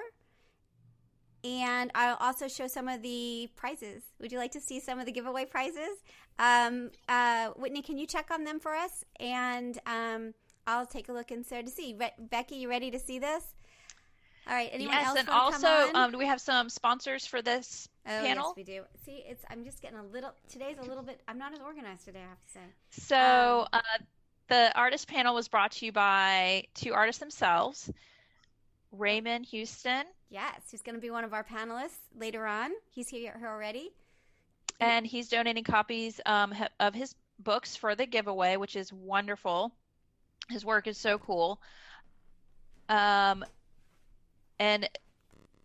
yes, and he will be a panelist. This is the second one. So Raymond does a lot of Celtic knots quilts and really, really detailed quilts, and they're amazing. And we have a lot of interviews with him, so you can chat with him. And he's donating a couple of his books for our giveaway. The other one is Christy Andrews, yes, which I know this is backwards, which is one noisy streetcar, and it's quilts. So you can do counting and see. I know this is Becky's I need that for my children. I need it. Right. Okay. What else? Whitney, will you let us know when you are ready for the next panel? I'm going to do some of the giveaways. All right. So our giveaway. So thank you, SOAS giveaways. We had so many kind people and companies give us things, and they're back here. So I'm going to take a look and see. I think, can you see them? Becky, can you see the giveaway stuff? So we've got fabric from Jaftex. We've got it looks great. K Fawcett fabric over here. We've got also some incredible batiks. We also have Becky's organization is helping us with little tins to put things in, which are so insanely great, which will have surprises in them. We also have more. Let me grab them. We got Warm and Plush from the Worm Company, and they sent a bunch of these. So these are batting, and they're back in Joanne, so we're super psyched about that. But they sent a bunch of these. So they said, it's time for us to quilt. We've been making so many masks. It's time for us to quilt. Again, Whitney, just respond back to me when we know when our panel is here. I still don't see them. Okay. What else do we have? We have Quilt Smart. Quilt Smart gave us a ton of really fun things to do. Maddie is on our panel that we're waiting for, so we will chat with her as well. And everyone who registered for the summit for day 1 or day 2, you're automatically entered. You don't have to have attended, because we know some people are going to watch and listen when we post. So yeah, we got some amazing items. We also have a Grace. So we are a Grace dealer. So if you like these and don't win them, you can order them from us. But they gave us True Sharp, a way to sharpen your rotary blades. How cool is that? They also gave us their Comfort rotary grip. They also gave us, and they gave us so many things. They are such a good company. They gave us this. All right, and I just have to tell you that I have the big one of this. You can actually see the lines. How insane is that? I totally love that. Okay, what else did they give us? Whitney, just let me know when we're ready. They gave us this. They gave us another Comfort, a whole True Grip thing. They gave us a bunch of stuff. Okay, more things. Let me show you.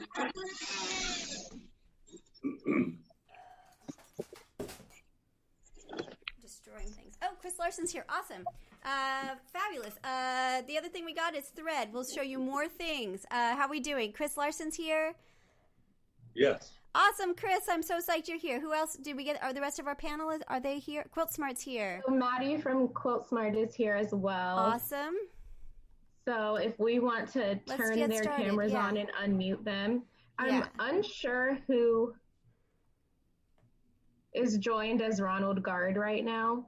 Oh, okay. I don't know either. That's my husband, but that's not who it is. That's our extra panel. So let's get Chris Larson on as well. Yeah, I'm looking for his name. Hold on. Okay. So those are, so as we're getting started, we'll do some more. Oh, there's Maddie. Awesome. There's Chris. Awesome. We are just, okay, there we go. Awesome.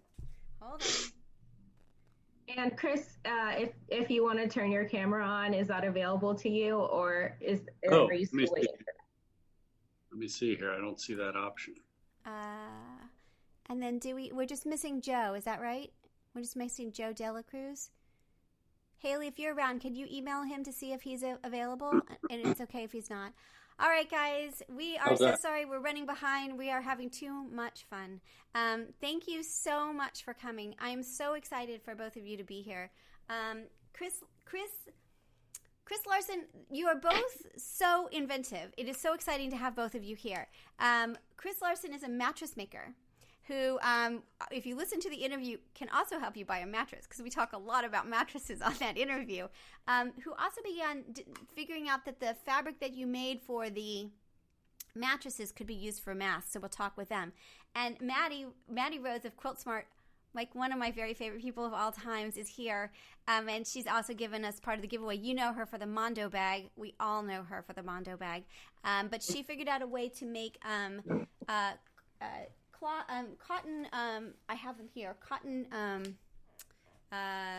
like panels. Yeah, cotton panels. And I'm going to grab it for you. Chris is grabbing his mask. Are you grabbing his mask? So let's start with Joe. Joe, tell us, I'm sorry, Joe's not here. Let's start with Maddie. Maddie, tell us a little bit about the panel you made, and how it impacted your business. What did this do for you in terms of making the panels? And I'm going to grab the one I have here. Well, we had, first of all, the panels inside of the mask. And what we had is we worked with the local hospital, St. Charles Hospital. They were having a lot of trouble with their pattern online with the pleats and with, one of the things we talked about earlier was the quality of the mask. And I thought, well, if you could make it easier to make the mask, and you could, which I think you could do by having a pattern that's super easy to use, which may be a printed pattern, and also education. So we have several videos out too. But we've got, you basically are folding the pleats. Let's see, I was doing some while we were talking, but basically you've got 8 pieces like this, and when you fold them together, you're making the mask like this. So we have worked with the hospital to perfect that a bit. I thought it was funny that one of the panelists said that, you know, it was a nice thing that they could do something for their business. And in the beginning, I felt really bad about, you know, like making money, which we really didn't, but we were able to stay alive. And I was able to employ 5 people and hire 1 person who had lost her job due to COVID. He called it the silver lining, and I thought, oh, that's funny because that's what we do. We make lining. So it is truly like our silver like lining. Yeah. This is what we typically do. It's on a printed interfacing. And so at first I thought, oh, that would be really cool to do that. But we researched the glue dots, and it wasn't something that people were real. And no scientist was real willing to say, yes, use that. So we had been practicing printing cotton for some other clients. And so I thought, hey, I think we know how to do this. So let's do it. So we did, and we donated a whole bunch to different places. We had a couple of drive-through giveaways. Those were fun. And so we have tried to do what we can. Our customers have been great because so many people have been staying home sewing that we've gotten all kinds of orders for our regular patterns. And then we were able to stay afloat by doing the cotton linings. And boy, when I ran into Elizabeth and heard about this, I was so excited because I so wanted to talk to people about that knew something about the fabrics. You know, you don't want to do something that's not right. Totally. I think we all feel that way. And you know, Lex got us to Dr. Songer, and I can't wait to send her this panel because I think that I'm really curious to see what she thinks of it. But it's so great because it makes it so easy to sew. Anyone can do this. It's so cost effective, and you can go to Quilt. Can you get them at Quilt Smart at your website? Yep. Awesome. Yep. You're awesome. And again, thank you for the giveaway. Your things are so much fun. And you also sent a special package to Whitney, which made me very happy. So she's been working so hard, and it means a lot. Well, I like teaching. I love it when people are learning to do something that they maybe already have wanted to do. But I mean, COVID is a perfect example of that. People really like, oh, I pull out my old sewing machine. You know, it's a wonderful craft, and people are coming together and learning things because of it. Yeah. So, all right. Thank you so much. That. I so appreciate it. Okay, Chris. Oh, Whitney, did you want to say something? Sorry. I think we were waiting. No, I just unmuted to say thank you to Maddie for sending me stuff. I love presents. It was great. Totally. All right. So, Chris, do you have one with you? Tell us what you did. And I'm curious about, I'm sure Dr. Songer is really interested. So we may, if she wants, we'll bring her on to comment. Go for it. Okay. So it's about March 17th, I would say. And this is when I remember, you know, that week clearly because I'm a big NBA fan. I like the Dallas Mavericks. And the NBA shut down on a Wednesday night. That was their last game. And that's, to me, when everything really changed. Me too. You know, like, oh my gosh. Chris, don't you feel like, I felt like that was just like world was falling apart. When that happened, it freaked me out pretty seriously. Yeah. And over a period of a few days, you know, something, our normal routine was not going to be normal, and the world was changing just rapidly. And we were starting to slow down for our in-store traffic because we're a retailer primarily.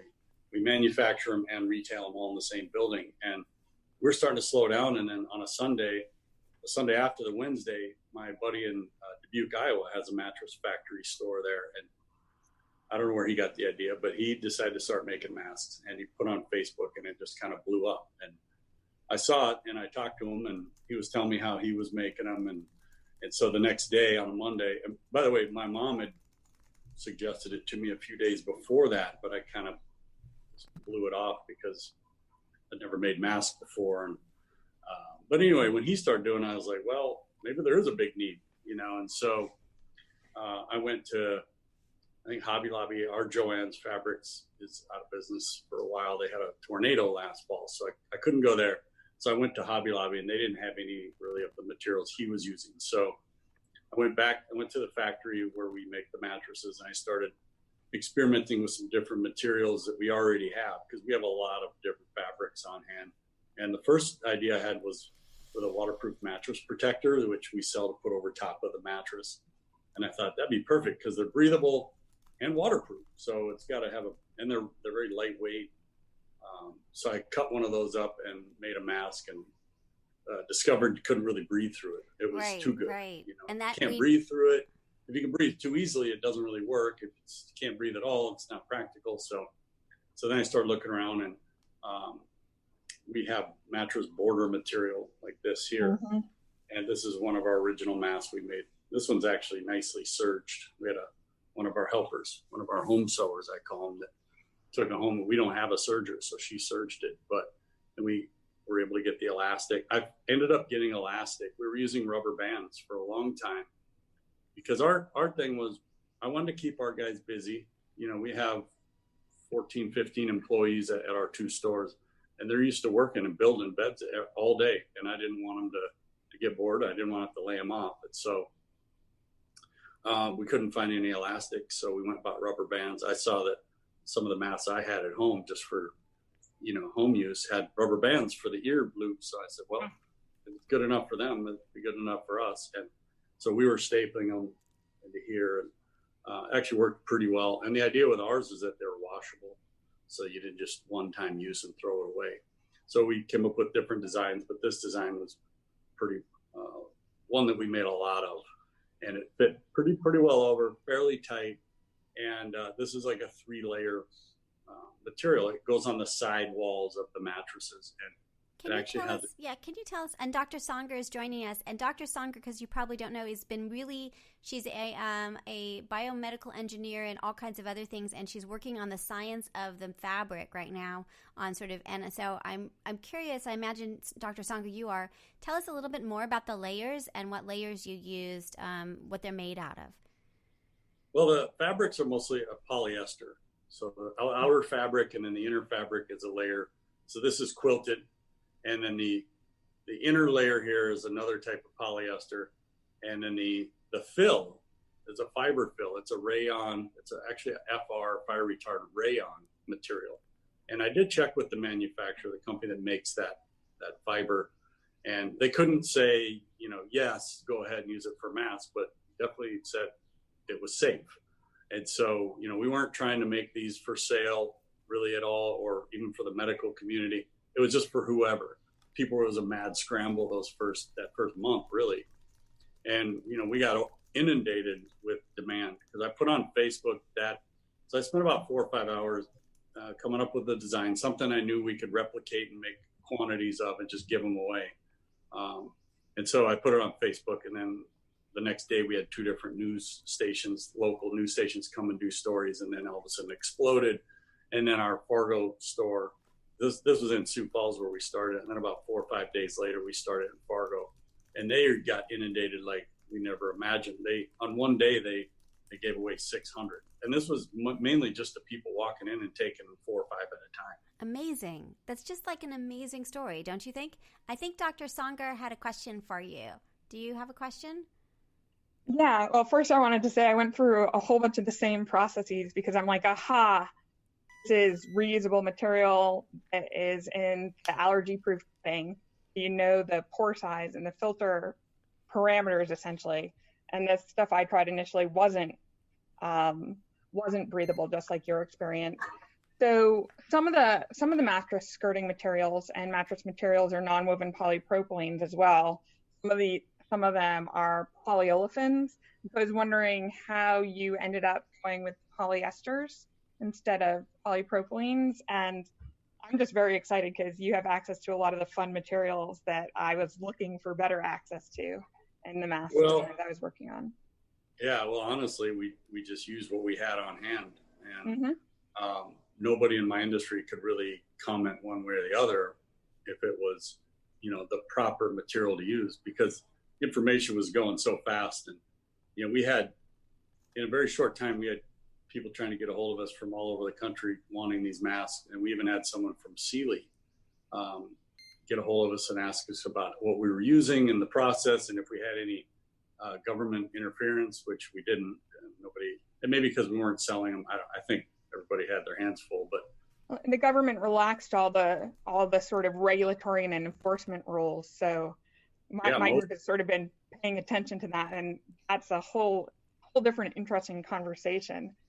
Well, one thing that we were surprised about was the medical community in our town. We have a couple of big hospitals there, and they wanted masks, and they wanted quantity. They wanted 100, 200, 300, and at some point we had to say, we can't fit that. We had to kind of cut off large quantities after about 2 weeks, and just try to focus on the folks, people who needed it. We said limit 4 or 5, and we would just make them every day and put them in a basket, and people would come in. We had to limit our exposure too. My employees started to get worried about how much exposure they were getting early on, because people were coming in, a few hundred a day would come in, and we're not used to that many people coming into our store. And so it was definitely a learning experience. And then eventually we did start making them.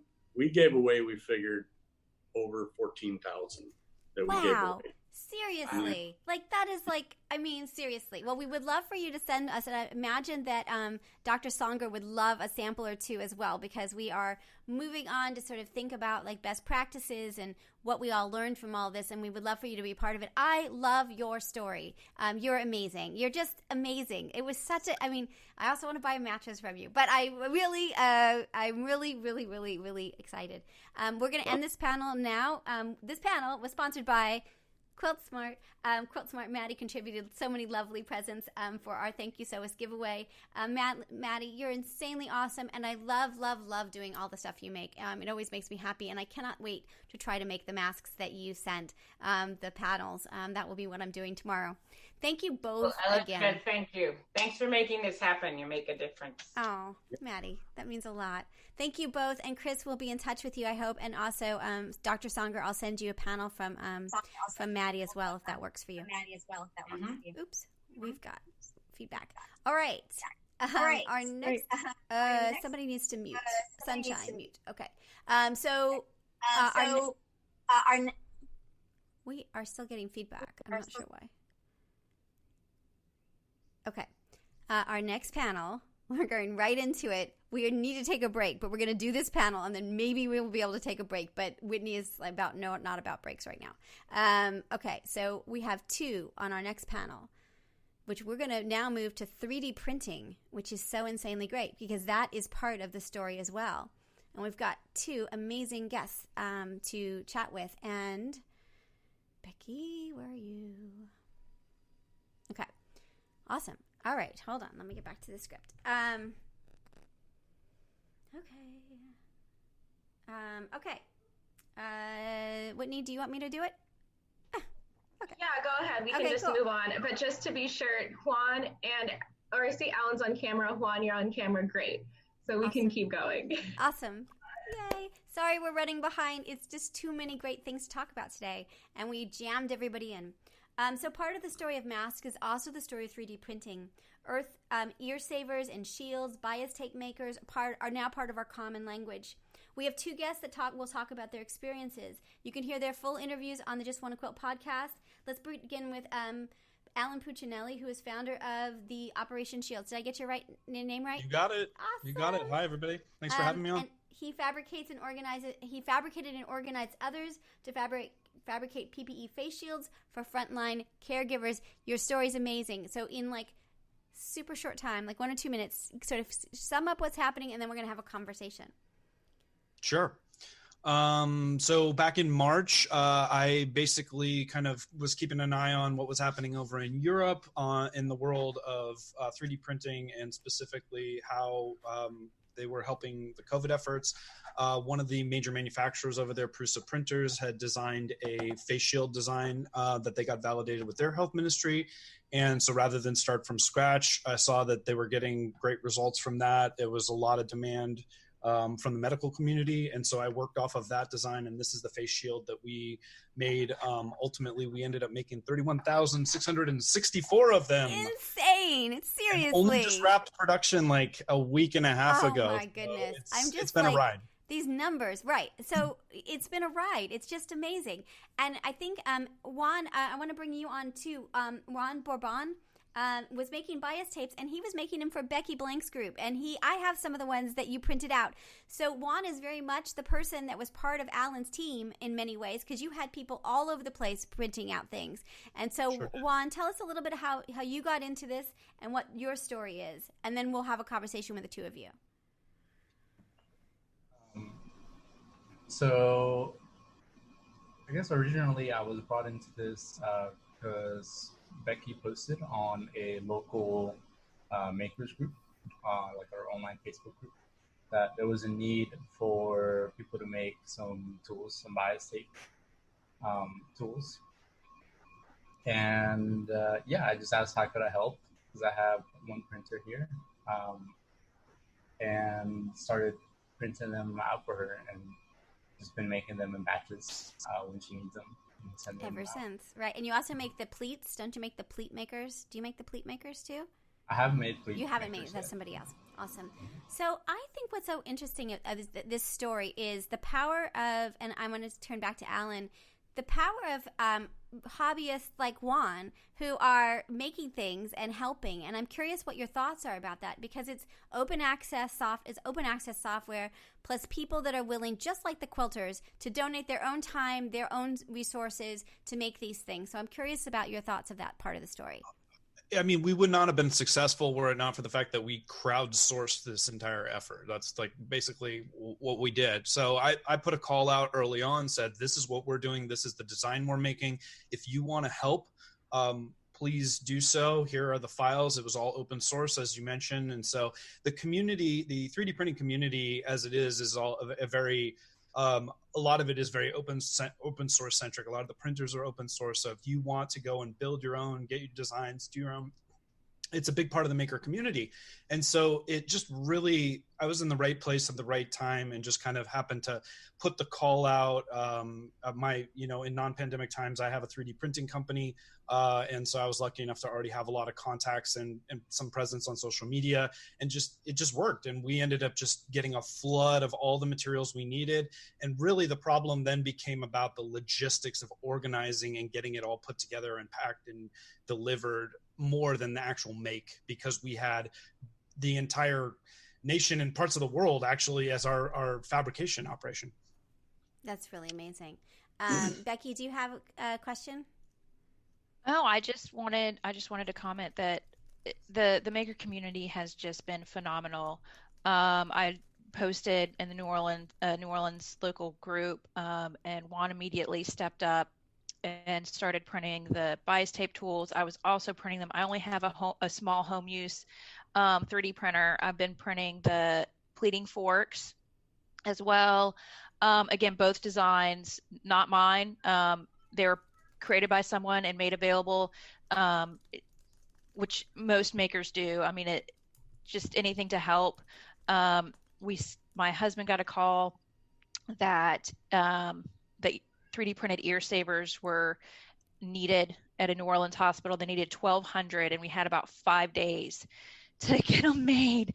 And they put a call out and had, I think, 6 different people or more. I'm not sure the exact count, over the span of the weekend printing. And we ended up, I think they ended up getting the 1,200 or about 1,000 between, everyone just having their printers running round the clock. And it's just, the effort's been amazing. This is amazing. Alan, do you have and Juan, do you have any other final thoughts about this? This is incredible. Your efforts are amazing. Just to bounce off that really quick, it's very much a many hands makes light work thing. So 3D printing itself is not a fast process, but when you have thousands of people potentially responding to the call, it's amazing. And it's such a great tool. And I'm so excited how much has been put into the limelight as a result of hey, we can actually take on a lot of this ourselves when supply chains are broken and all that stuff. So it's a great thing to be a part of. Well, you both inspired me. We have a 3D printer. We had a grant, and so we bought a used 3D printer.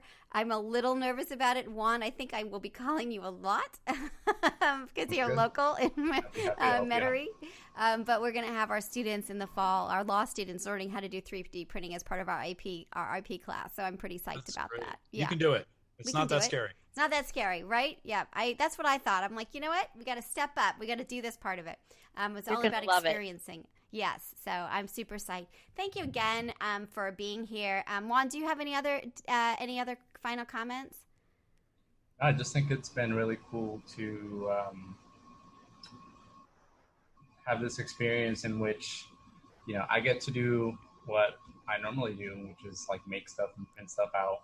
But I'm also collaborating with people that are into making masks and more in the fabric world. And it's just been a really wonderful opportunity to bring those two worlds together and have some collaboration going on.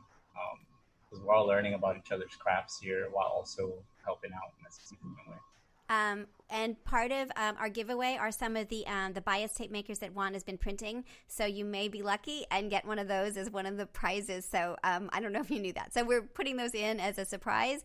I guess it's not a surprise anymore, but part of the prizes. And Alan, I would love if you had one of your masks, if you would be willing to send it so we can put it in the archive in the Newcomb Institute. We're doing a both digital and a physical archive at Tulane to preserve all these things that happened. And both of your interviews will be part of that. So it would be great to have a mask if you're willing. Yeah, absolutely. Just let me know offline where to send it. Cool. Awesome. Thank you again. Okay, so we are back on track. Crazy, amazing amount. Thank you, everybody, for speeding up because we're bye. Thank you. Thanks so much for your time.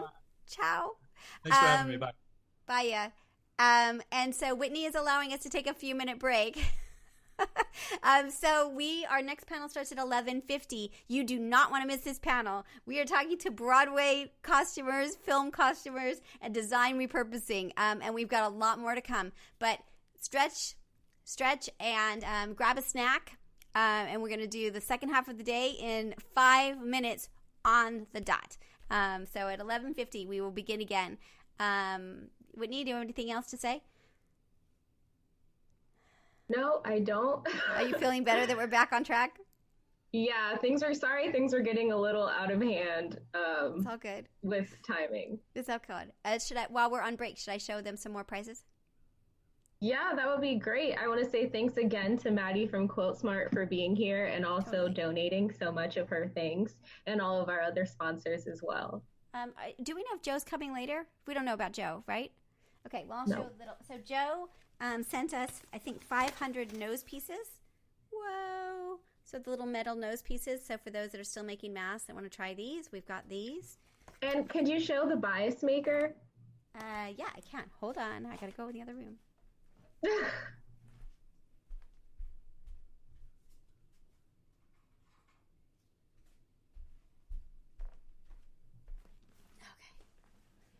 Oh my goodness.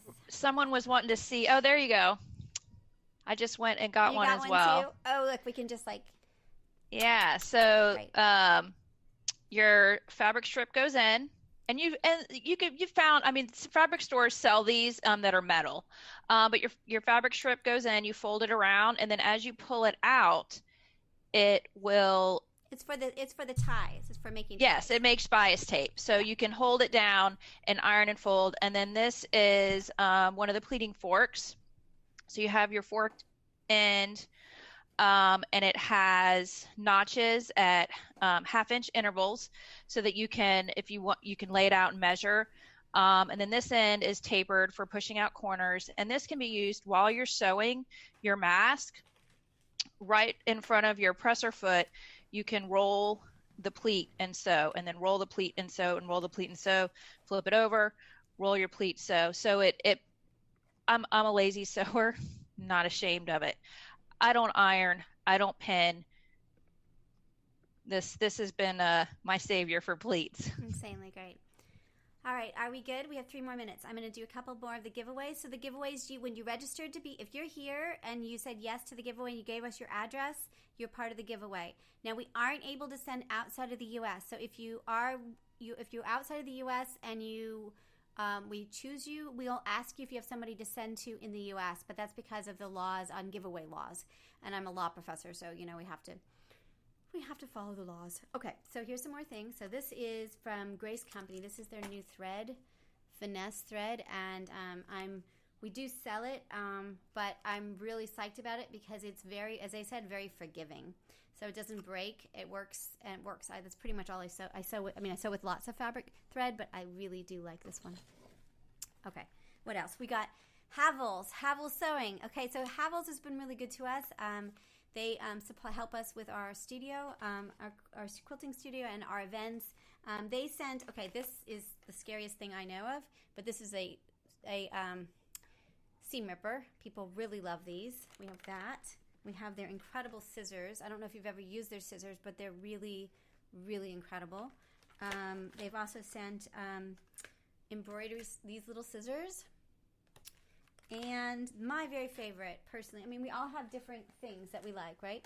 But this one is my very, very favorite rotary cutter, which they sent, which is going to be really hard to give away, but I am totally going to give it away, which is nice because you just push down on it. And it's very smooth, and I just my favorite. For some, you don't have to close it. I'm not, anyone who knows me, I get very lot going on, so sometimes I forget to close it. But you don't have to close this. You can go to their website. These are very reasonably priced, also, which I like too, because I'm all about reasonably priced. But we'll be giving those away. All right, we've got 1 minute, so I am going to go and see if our panelists are here. This is harder the second day.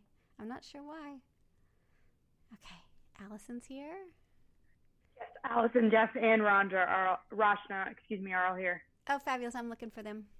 Here we go. Thank you, Hailey. I don't see Jeff yet. There he is. I see him. Here. I found him.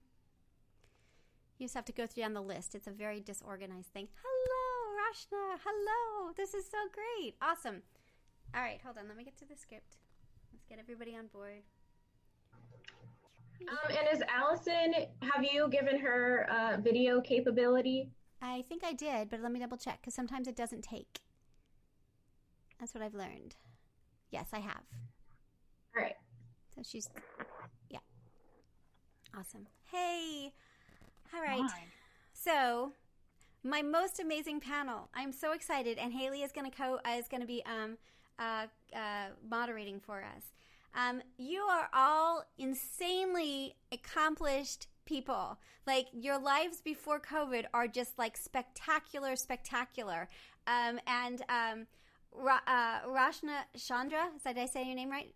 Yes. Awesome. Is a designer and owner of Taj Cottage, which is a clothing brand that has incredible, beautiful clothing, both for special occasions and regular, and it's amazing. Allison Parker, you are part of the film industry. Your credits, you all are so accomplished. I was like, okay, how do I do this? Incredible.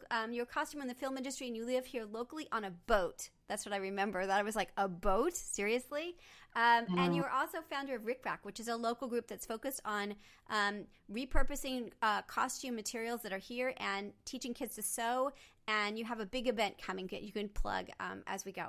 Also, Jeff Whitting. Okay. You just scare me a little bit. Like, I saw your TED Talk.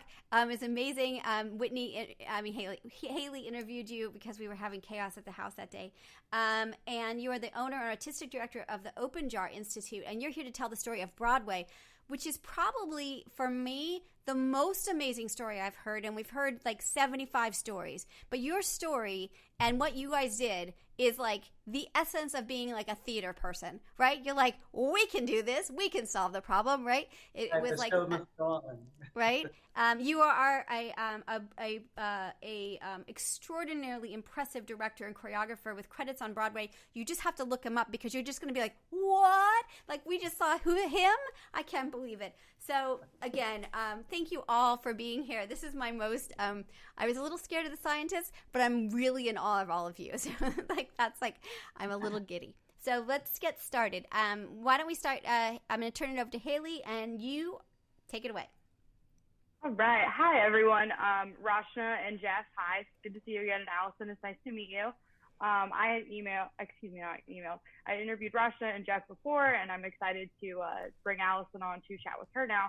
So just a question for all three of you is, and I know you guys are kind of in similar industries, but not at the same time. And it's actually really cool that we were able to bring you all together. But why did you decide to pivot your businesses and your, I guess, respective spaces within your industries? And why did you feel you needed to do what you did? You want to start? Yeah, Rashna, when you want to start? Sure.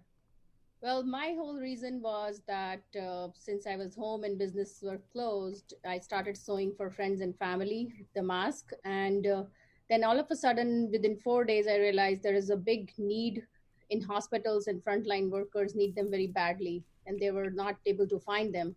So I just wanted to help the community, and this was the only way I could help them, not being a doctor. So I just started sewing and slowly gathering volunteers, 45 volunteers so far. And we have donated 10,000 masks as of today. Wow, that is so awesome. What an amazing number. Congratulations. Jeff, what about you? Yeah, thank you. Thank you again so much for having me. Honored to be a part of this panel. In our case, this sort of fell into our lap. We run a big rehearsal space where most of the Broadway shows are rehearsing. And I was literally walking around getting ready to shut down. We've been watching on TV, the hospitals were in great need, and we were getting ready to shut down. I got a call from the New York governor's office saying, we keep hearing people on Broadway want to help us, and can you help us organize this? So I ended up in a tornado of emails and phone calls, and we quickly realized that the Broadway teams here, the designers, the stitchers that are usually busy making Broadway costumes, have this skill. And I ended up on a phone call with the city of New York, and they said, what we need are gowns. We need to create 2 million medical gowns. Can you help? And so we were lucky to be enlisted and part of the team that helped to create 2 million gowns for the hospital. So basically it's a coalition of, we have 231 stitchers that are normally working at creating Broadway costumes and that kind of thing. And we sort of use the studio, Open Jar Studios, as the home base. Well, and I thought what was that really is so cool. Yeah, what I thought was really interesting about your story was how you mobilized your teams that were already working on Broadway and sort of pivoted. And I think the best part of this, I mean, there's lots of good parts, but I think you even used the dry cleaners that were for Broadway. I mean, it was just, yeah. And also they were getting paid, right? Like that this was like employing a lot of people. Can you tell us just a little bit about that part of the story? Yeah, absolutely. I mean, we on Broadway, we sort of specialize in doing the impossible on stage. And so it sort of came to follow that, we would do the same in this crisis. And yes, the Broadway's dry cleaners, Windsor cleaners, who usually clean all the Broadway clothes, stepped forward to say, we can help, we have vans. And I quickly put two and two together to go, well, we have all these stitchers that are working from home. They don't feel comfortable coming into a shop. So they put together basically a bus route that traveled all through all the boroughs of New York. And all the stitchers once a week would go to their bus stop where the Broadway dry cleaners would give them all the materials. They would trade them for the gowns they had completed. But yeah, really everybody in the Broadway community stepped up. My very first phone call was to William Ivy Long's office to say, what kind of fabric should I use? What sort of things should I be putting together? And we're lucky in that the city hired us, so we were essentially commissioned to make these gowns. So we were able to create over 400 jobs in our community that right now is Seriously, like how amazing is that? We're going to talk to you all about your stories, but let's get Allison into this because Allison, you very much also had sort of the similar experience of the local government, like working with people, like it was like it's a bigger deal than just like me making my mask at home. So tell us a little bit more about what you were doing. Yeah, so I mean, coming from our end, working in film here, what the impetus for us doing it, I'll just go back to the other question was basically when we go into production as a costume supervisor, right? So you have to hire a whole new crew, and we try to build on people's strengths. So if I had seamstresses that have worked on period shows or seamstresses that have worked with menswear, or like if we just did a zombie film or what have you. So you kind of have an idea of how to put your crew together. And then you're working with different designers all the time. So like my boss changes, every 3 or 4 months. My crew changes every 3 or 4 months. So you have to have this insane amount of flexibility. but also be extremely resourceful. Like you have to know who to go to for what. So when this crisis started coming about, it was really a matter of, we can do this. We mobilize crews all the time. Like it all just depends on now how we're going to do it with these other restrictions being in place. But how I specifically personally got involved was with a direct phone call with the city of cultural affairs and the Cajun Navy and a few other people who were makers here in town, trying to figure out really like how can we get everybody on the same level of communication. So who needs what, who's got what, and how can we like combine all of these different resources at the same time. And what did you do? I mean, the story of what you did is, I mean, all of your stories are insanely remarkable, but tell us a little bit more about what you organized and what happened. Yeah, so out of my personal work in film and television, I have personally experienced a lot of waste. So that's a lot of where my background has turned into what I do now and in the future is working with textile waste and textile recycling. So we already have a pretty good list and communication channel of people that donate fabrics to us. So it's local theaters, film, television, designers, retailers, what have you. So we just basically try to keep textiles out of the landfill. So we put calls out to those people for cottons and fabric. And then within that course of putting that call out, we got a call from Walmart who said they wanted to donate fabric from 6 of their stores, all the fabric that they have. So a couple of them were superstores that have like lots of bolts, and a couple of them were just little crafty things. I mean, let's just pause about like that's a big thing. I think, don't you? How did you respond to that when you heard that? I got on the phone actually with the city council, and I was like, I need space. Like I don't have room for fabric from 6 stores with what I'm doing right now, and be able to effectively like distribute it. And we were actually in a church at the time because we were getting ready to do one of our own fundraisers. So we just took over the church gym, actually. The church was generous enough, and they, the services had slowed down. So I went to one Walmart and sort of did my pick, and they just mimicked that at all the other Walmarts. So you're the reason that we didn't have fabric in Walmart? No, just kidding. And probably at least 6 of them. Okay. Yeah. Yeah, I tried to leave some behind. I didn't like completely clean them up. I knew there were people who were still looking for it. Yeah, so I think we ended up with about over 200 bolts and 3,000 yards. So we put a call out. Anybody who's making masks, specifically making masks to donate, we had fabric. So we had a little Google form that they filled out, like who they were, if they were making for a group or if they were doing it for an individual, what they needed. So we had ribbon at that time. We had thread, needles, and then how much they wanted, and if they wanted, something like more stylish, like female, male, neutral, fun print, kids prints, what have you. And then we had, they could either pick up at the church. We had an outside in the parking lot chair set up every 6 feet with a name on it. And so we'd have that lined up. That was my like time to make the donuts in the morning thing, was a lineup of chairs, and they would have a bag on each chair and they'd come and pick it up. And it took us about a month to go through all of that, all of Walmart, and then all of what we had to give out. And tell us how you're replenishing. Now, you have don't you have a fundraiser coming up soon here in New Orleans? Yeah, we sure do. So over the past 8 years since we started Rick Rack, we've taken fabric donations from around the country, and like I said, from theater and film. And the goal with that was really to have something to be able to teach kids with, because our focus in the classes is really repurposing and reuse. So we didn't want to have everybody go out and buy new fabric. So we have fabric on hand that some of it's from Broadway theaters and film and television. And we just ended up with more fabric than we had classes. So the last couple of sales that we've had, so we have a sale every year, a fundraiser called Hollywood Thrift, where we sell off the clothes and costumes from film and television.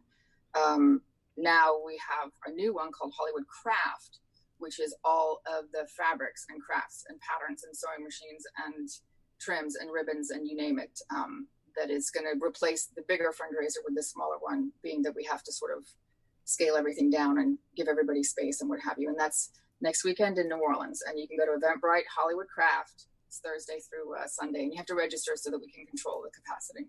So insanely great. Awesome. All right. Yeah. I'm going to take it back Thanks. to Hailey. Do you have specific questions for each of our panelists? Yes. So Rashna, I have a question for you now.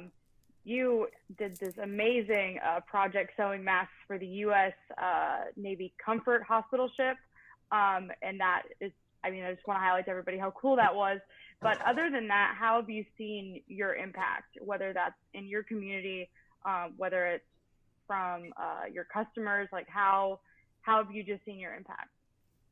Well, the impact got bigger and bigger. The biggest donation, as you mentioned, we did was 810 masks to the hospital ship in New York when it was docked in New York. And then we also did after that to Army soldiers in Afghanistan. I personally did not send them, but I sent it to a person who knew somebody get it in Afghanistan. So we did that. And then another big one was the Navajo Nation in Arizona. They were really hit hard. So we did send them so we did send them to them as well. And 80% of the community and public has really supported me in terms of the donations, monetary, material. Some of them don't know what material is good for the mask. So I have my garage full of fabric, which is not used or not good for mask or anything. So now what we have decided to do with those is we are going to teach kids or adults, whoever wants to learn how to make a tote bag with those heavyweight material. And it starts today in my store. You can take a free class, learn how to sew for an hour. My daughter is helping me with that. Or you can pick up the kit for the tote bag and take it home and sew it yourself. Oh, that's so cool. I love that. Are the classes going to be virtual or are you going to have a live stream so that maybe more people can watch and learn? I can think about a live stream. That's a good idea, Hailey. Next weekend, probably I can do a live stream.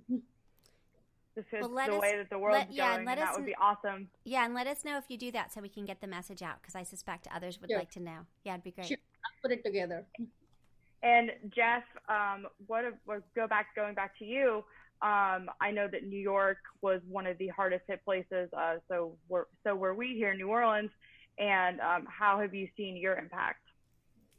Well, it's thrilling to have been able to be a part of the solution, from sitting home, just watching TV and watching the doctors and nurses wearing garbage bags to protect themselves. Being a part of this effort has been so amazing. All of our gowns have gone to New York City public hospitals. So it's thrilling to know that those public hospitals, and they went immediately. I got calls every week from the city saying, send us what you have today. We need that to be opened and used immediately. So we knew that it was making an immediate effect on all the New York City hospitals, and we're so happy about that. That's wonderful. And then I just have a question for all three of you. Do you have any recommendations as to different designs or materials to kind of get young people I'm 25, so I'm still young, but I'm thinking like younger than me, to really get them to want to wear the mask, because I know that teens and young adults, they are frequently experimenting with like how they look, and now the mask can kind of be a fun fashion statement. So I was wondering what you guys had for that. And Allison, I'll start with you. Yeah, so of course, I'm going to say repurpose something. I've seen actually some little ones that are made out of t-shirts that are kind of folded in half and then knotted. And then, at the folds, there's a little other piece of cut up t-shirt that's used to tie behind their ears. I think that they have fun. Like, they think it's kind of cool ripping up shirts and clothes and stuff that they're not usually allowed to do. But from that, you can also some logos or designs or something like that might be on that t-shirt that you want to keep. So that's what I would recommend actually to kids if I have my druthers. Awesome. Rashna? Well, I have always done it cotton, 100% or cotton blend mask. And this was the new one, which I did, is the UFM. And this is more like a fuzzy material. And then I put cotton on the back. Oh, okay. Very cool. And then I have the Spartan one too, which I did, I think, which was pretty cool for graduates, since they were not able to celebrate their graduation ceremonies. So we gave out few of these, and they are available for sale now at my store. So they are very fun with the elder kids, like graduates. Awesome. And Jeff? Hey, I think now that we all live in the world of now I'm going to wear a mask, I think it's about individuality and finding something that you feel, A, is safe. That's the most important thing, that it's covering the right areas, but then also that it somehow expresses you. We do that with our clothing. We live in that world, in the Broadway costume world. What's the statement I'm making with it? So we've actually started a mask where you could actually, print on the fabric. So if you want to print a logo, or if you want to print something, that makes you feel individual, that's something that we're providing. So I think it's also flexibility. So you're not wearing the same mask every day. I'm experiencing that people want something new, just like you put on a different shirt every day. You want to feel individual. You want to feel that it represents part of your personality too. Totally. And Rashna, quick question, just for everybody listening, what is your store's website? Tajcottage.com. That's TAJCOTTAGE.com. Wonderful. And Allison, where can people kind of contact you, but where can everybody find out where you are and kind of what you're doing? Yeah, well, they can contact me. You can totally follow us.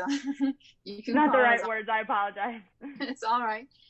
You can contact me, follow me on Facebook and Instagram. We are Rick Ragnola, RICRACKNOLA, and the same thing for our website. But yeah, you can pretty much see what we're up to either one of those. Awesome. Thank you. And Jeff, what about you? Yes, we're at BroadwayReliefProject.com. Or you can follow us Instagram at Open Jar Studios. Awesome. And I have, how are you doing, Jeff? How is New York and how is Broadway? I'm just really, my heart is with you all. I mean, I'm wondering how y'all are doing. Yeah, thank you so much. I appreciate that.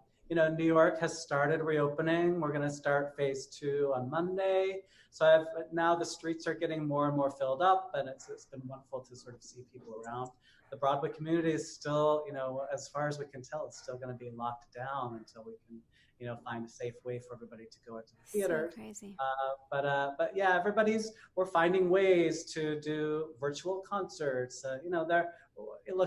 Broadway people were always about the show must go on. We're going to find a way to be able to give our art to people. People need the art. Yeah. And we're certainly a community that can do so. Well, we, I don't know, we're all rooting for you in every way, and you make such beautiful, amazing things that we are, it's nice to hear that, because I don't know, at least for me personally, I worry about you because you're my very favorite part of New York, and so, we all love you so much. Yes, and Allison, any word about when the film industry would be back up and running? How are you all surviving this, and is there worry on your side?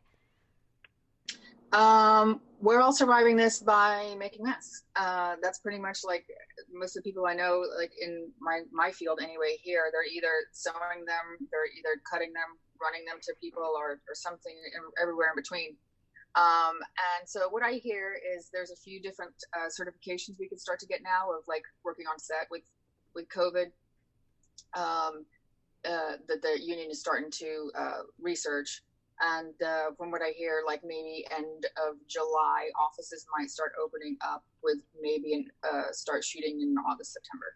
Do you think that when it comes back, do you think that there'll be just a lot of, do you hear like, since there hasn't been production in the film and television industry, that it will really ramp up once you can? Or sort of, how are people feeling in that industry?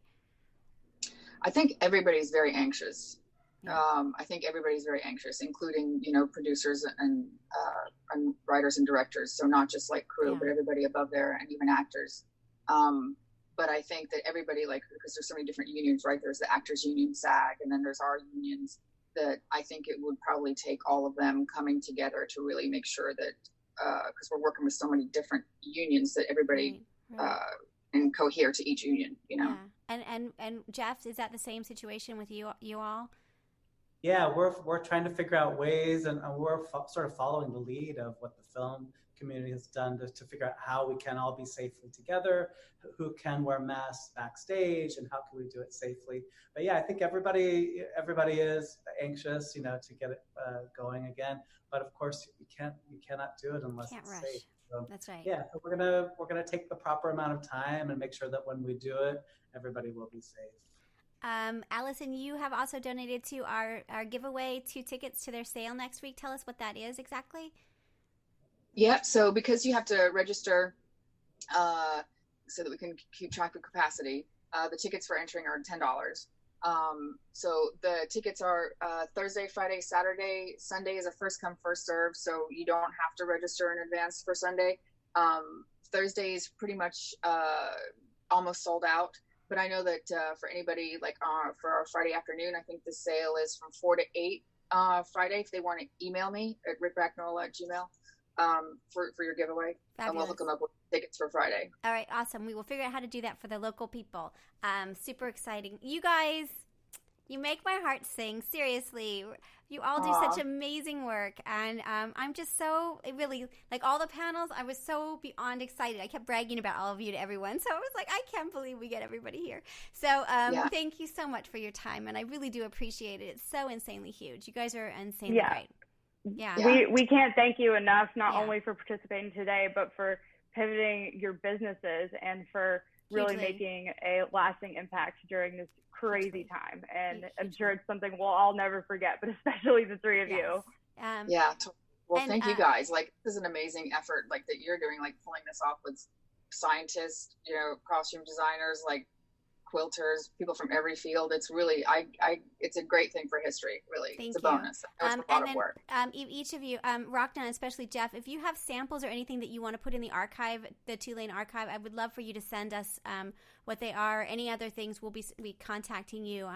We're taking a few special, objects, and then doing most of it digitally. But we would love for you all of you to have whatever you want at the archive. It would be great.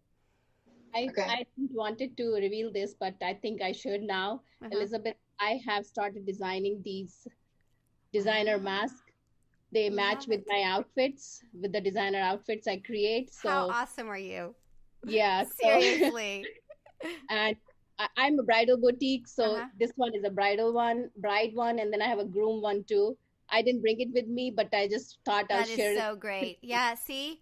I'm serious. Like, the level of creativity on this one panel is like mind-blowing in huge ways. Thank you again for being here. So insanely great. If you want to listen to the full interviews with each of our guests, they're available at JustWannaQuilt.com, which is where our podcast, you can connect to our podcast. And thank you again. Stay safe. You're awesome. Thank you. Bye. Bye-bye. Bye-bye. Okay. Where are we? We are 5 minutes ahead, Whitney. Next is our gargantuan panel. It just keeps growing. So I'm going to start bringing everybody in, and we can start. It's probably going to take me that long to get everybody in.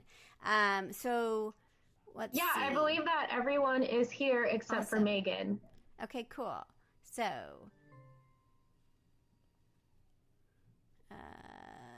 Chelsea.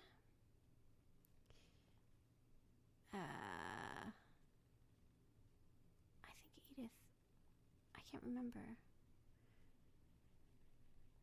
Oh, Jeanette, you're here. That's so great. All right. It's like the whole group. Hold on. All right, this is a quick break for you guys. You could just go run around, jump up and down. Getting everybody in. While you're working on that, there's one question. And I'm not sure. I don't know if Dr. Songer's still on, that maybe could answer it, or if one of the other panelists. The question is, she's still here. She's still here. Wonderful.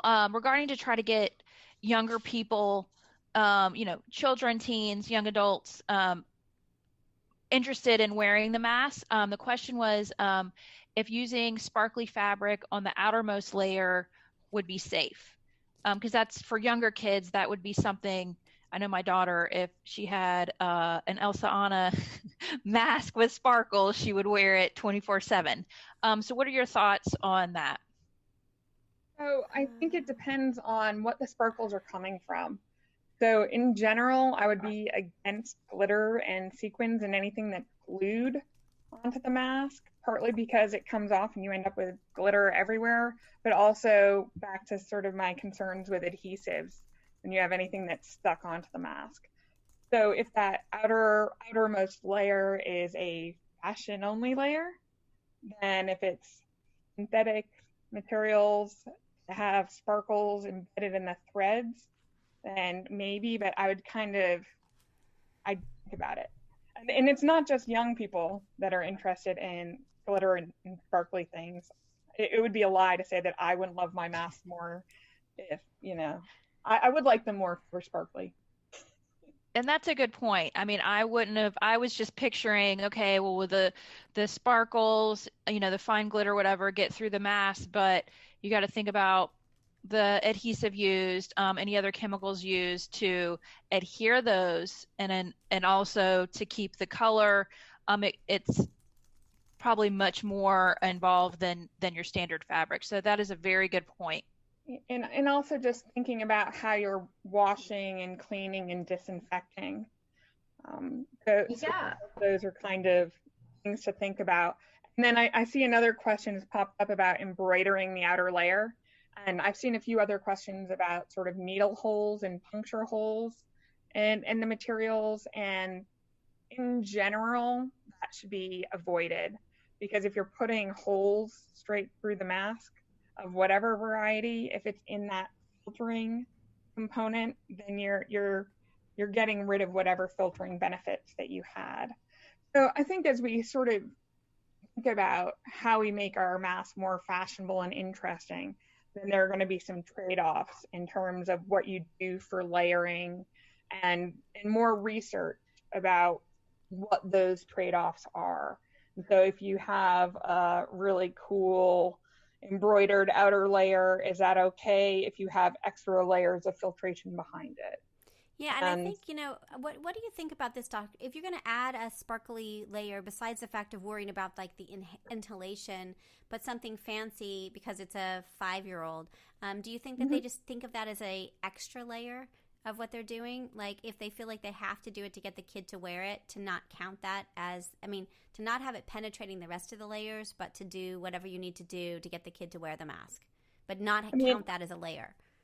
I think that the best mask is the mask that people are willing to use, and for kids that presents special challenges. Yeah. And so all the data we have right now says wearing masks helps. It doesn't need to be the best mask ever. It needs to be a mask. So yeah, and in terms of whether or not you can ignore that layer, even if it does have holes in it for embroidery or whatever else, it's often not enough to make it count as nothing for breathability. Yeah. Right. And you really want masks for your kids to be breathable and very breathable. So I would just kind of mention. So be careful on that side of it. Yeah. Yeah. Okay. Well, see, I don't have. I'm always wrong, but in a good way. Like I'm okay with being wrong. If you're putting extra embellishments on it and around it, if you do it outside of the sort of center area of the mask, over the mouth and nose. Yeah. So into the cheeks and like off to the edges, and the ties can be glorious, right? So there are ways to kind of work with that. So the ties for the mask can be like ribbons in your hair. Bedazzle those ties. Yeah, as long as they don't provide choking hazards for younger kids. And I guess I'll mention really quickly that a member of my team, Hope, has just posted makermask.org, an article about designing masks for kids, and discusses some of those trade-offs of kind of how you make them fun and the difference between having the most fun mask ever and the most functional mask for when you go out. All right. Wonderful. I'll do a quick search on that and post in the comments. It sounds like we're ready. Yes, we're totally ready. All right, we've passing got it back. 38 minutes. Well, before we start, does everybody have video and unmute functionality? I saw that Maddie just joined, and so did Megan. Yes. Megan is not a co-host yet. Yeah, there we go. Okay, are we good? Is everybody in? I'm in. Awesome. So, all right. Judy, Beth, Seth. It's a huge panel. Misty.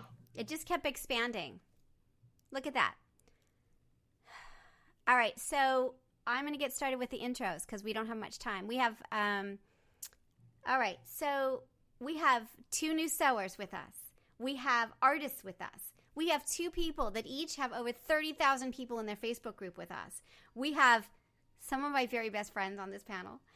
We have people that are, which ones? I do not know. We have all kinds of people on this panel about the sewing, sort of the quilter and the sewing world and what happened with that. We're going to have just like a continuing dialogue on this. The idea was to have almost like a Greek chorus, or like all the voices of like what was happening in this world. So we have either individual interviews with you already, or we'll be doing them. But let's start with who do we want to start with? Let's just start with Jeanette.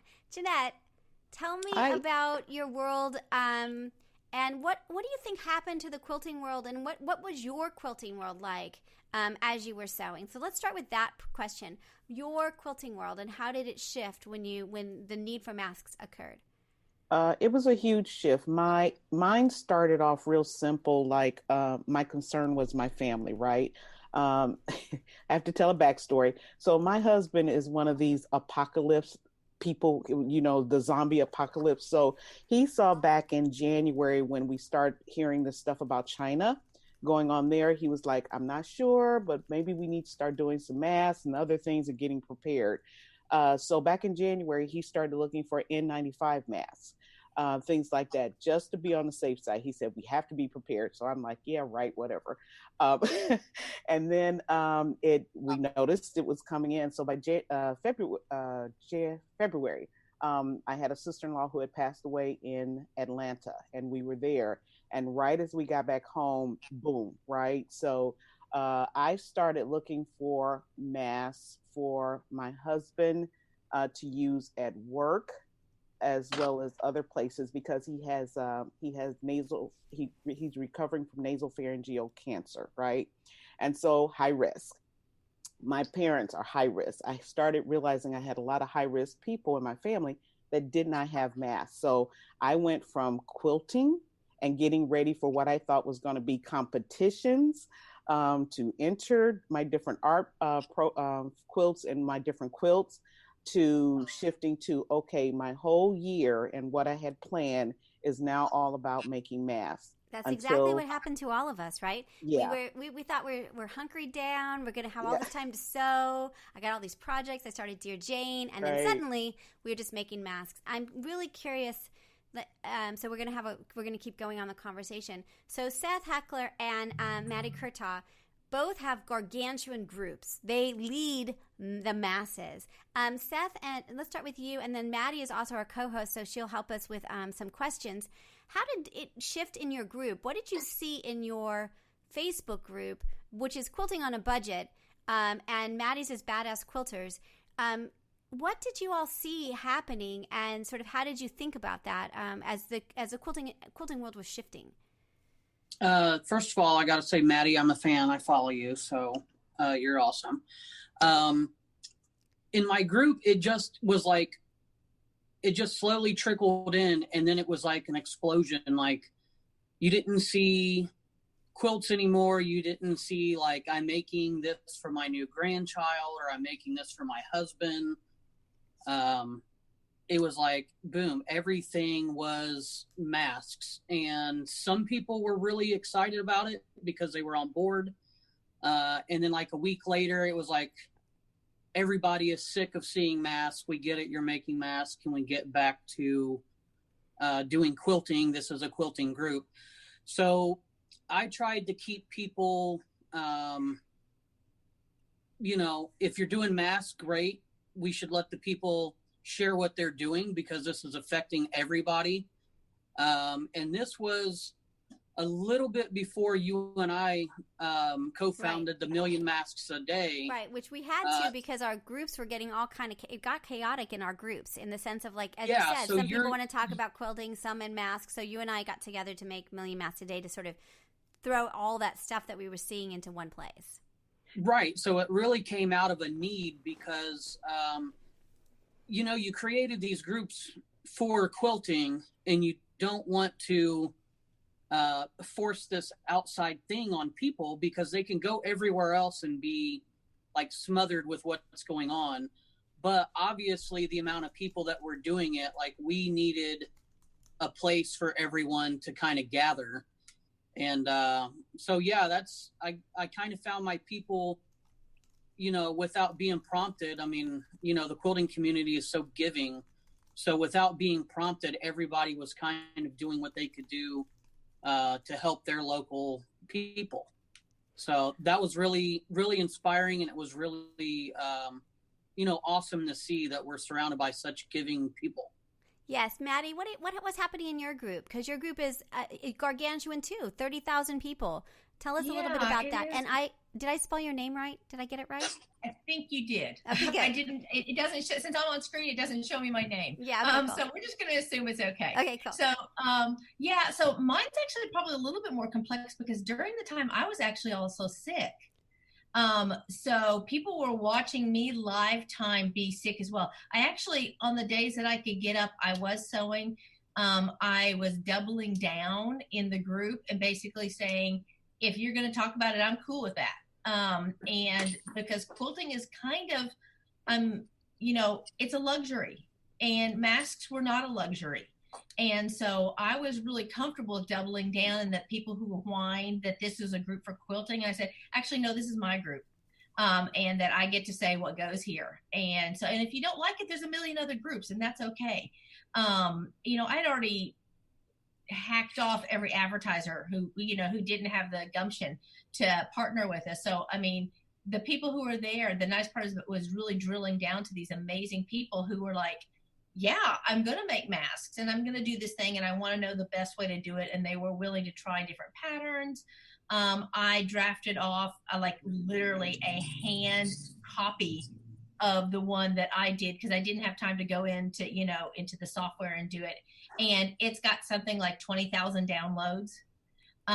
Which is crazy. I'm like, is there just somebody sitting there just going download, crazy. download? And like Seth 20,000 seems like a lot. Yeah, and Seth made a video, and he got how many? You made a video on how to make a mask. Are you up to like 30,000? I can't even remember how many.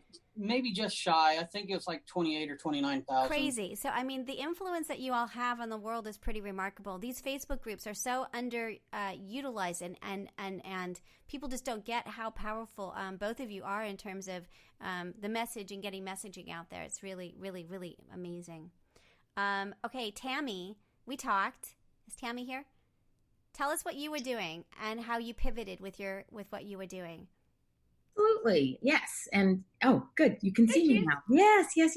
So I don't have the following that some of these other people do. Who does? Who does? Tammy? Oh my gosh, right? We have rock right? stars here. Seriously. We do. I'm in the presence of greatness. Seriously. Hardly. I fall over putting on my underwear in the morning. Don't worry. But so like almost everybody else, yes, was making masks. But my thought process was I got together with another designer friend of mine, and we got to talking about how overwhelming the situation was for a lot of people. Totally. We're isolated, because now we're quarantined at home. Some people have lost their jobs or not sure if they're going to lose their jobs. And there was so much stress and such a complete shift in what we thought was our normal. And so it was Cherry Geardy of Cherry Blossom Studios. And we said, well, let's give them a diversion. Let's give them a distraction. And so we set up opened up a schedule and said, hey, we're going to do this trunk show. So you want to sign up? We're going to do, I think we did 8 or 9 days from 12 to 8 on the hour. Oh my gosh. You understand what we're doing. Like, I'm a very stressed person right now. You understand that. To keep that moving all that time is very challenging, isn't it? Yes. So had that schedule. We posted it. And the whole focus was, people do what they do, but our advice was, this is a trunk show.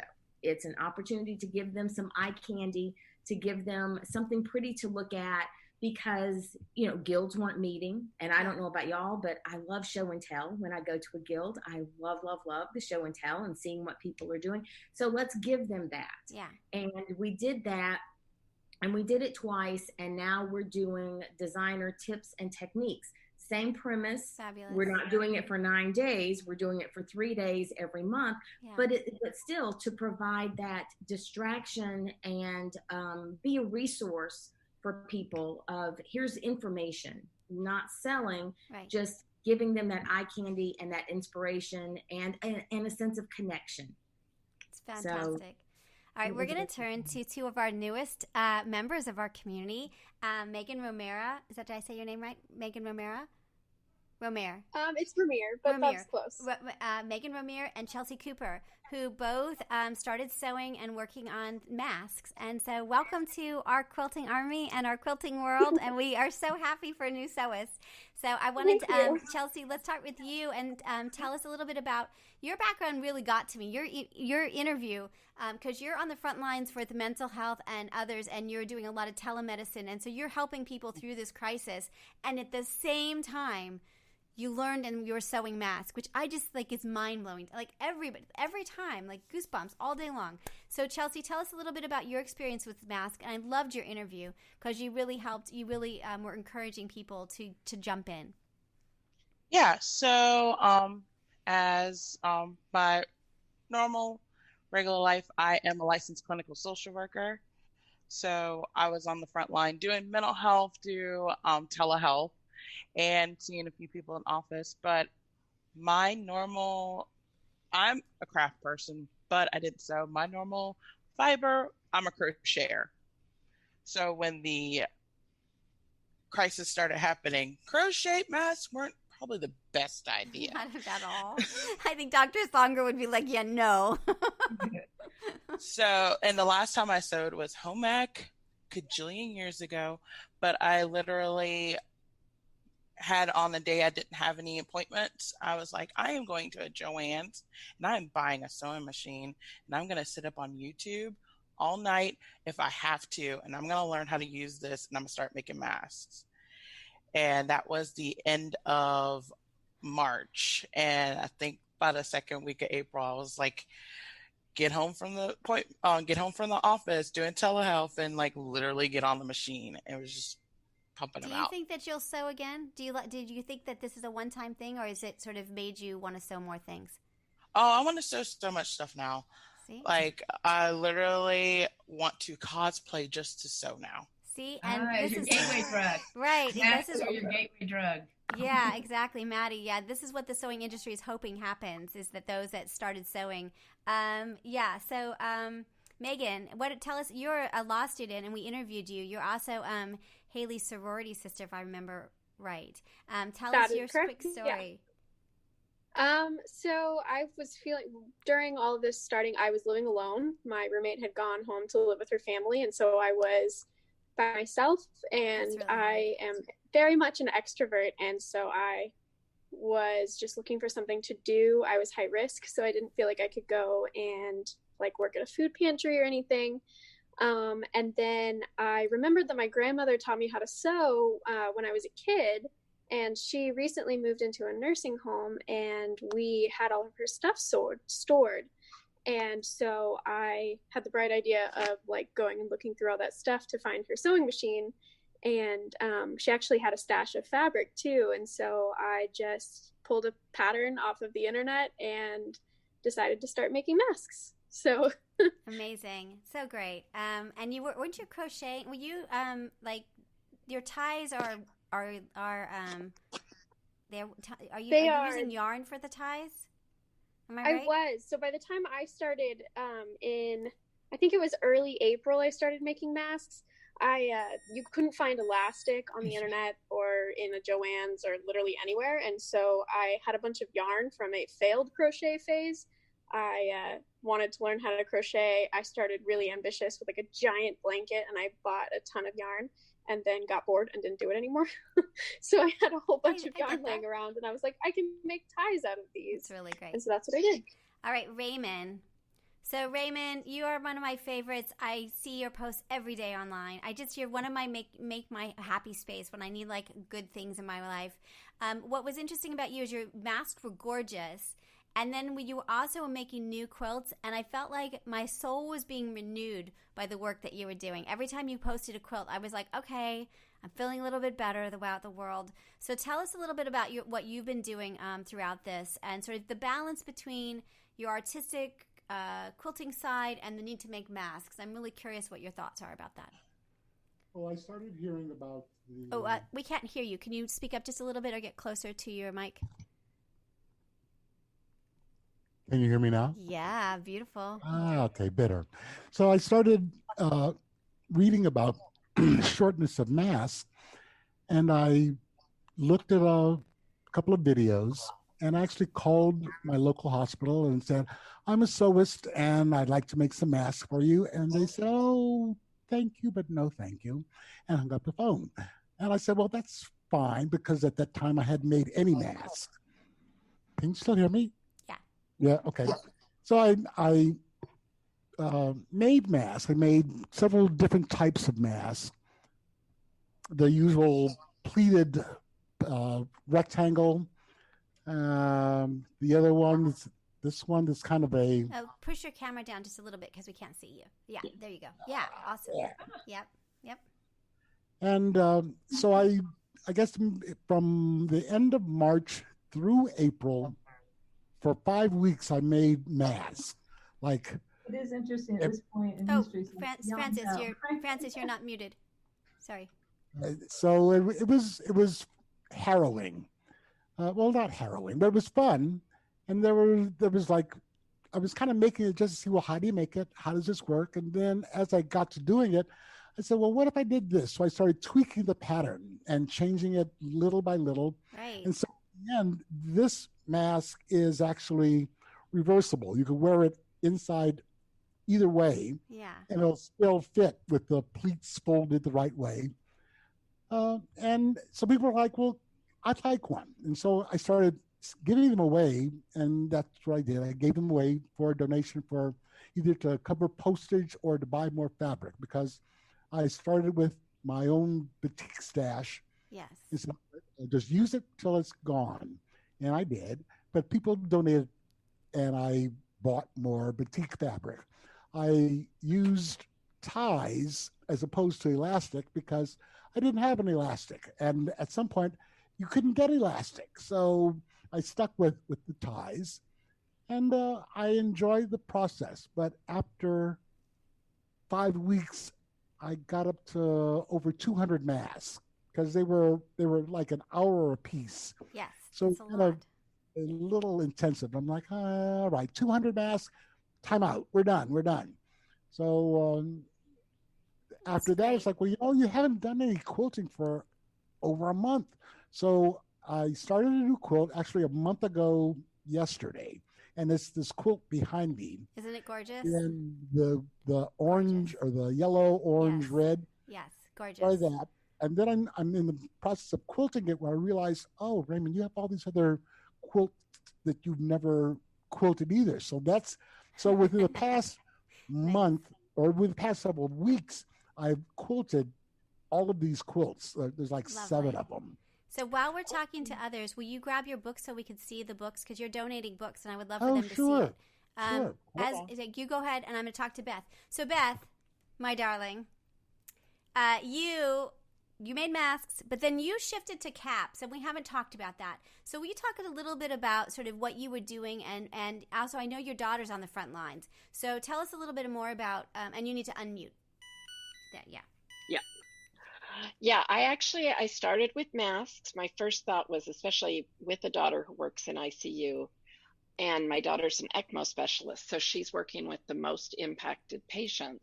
And my first thought was, oh my gosh, I need to make masks. And I started to make masks, and I made masks for pretty much anybody who asked me for a mask. One of the first people who found out I was making masks was my neighbor, and she had a brother working in a foreign country for the UN with very little resources. So I gave her 10 to send to him and his crew. And And so I've made masks for friends and neighbors, but then my daughter said, you know what we really need, Mom, are scrub caps, because they're lucky enough to have PPE, but they're going into rooms where they're completely covered. They're wearing what we call a PAPR, which has its own oxygen supply. So I started searching on scrub caps, and I found Rob Appel's video tutorial and his pattern for scrub caps. And he had put out a call for people to make them and send them to New York. And so I made 3, I picked out a piece of fabric and went, oh, I can sacrifice this to the cause, and made 3 red ones for my daughter. And she really loved them. Of course, she took them to work and promptly gave 2 of the 3 away. And so then I started making more. And so far, I just finished my 51st one. Wow. That's amazing. That's so great. You're amazing. And Seriously.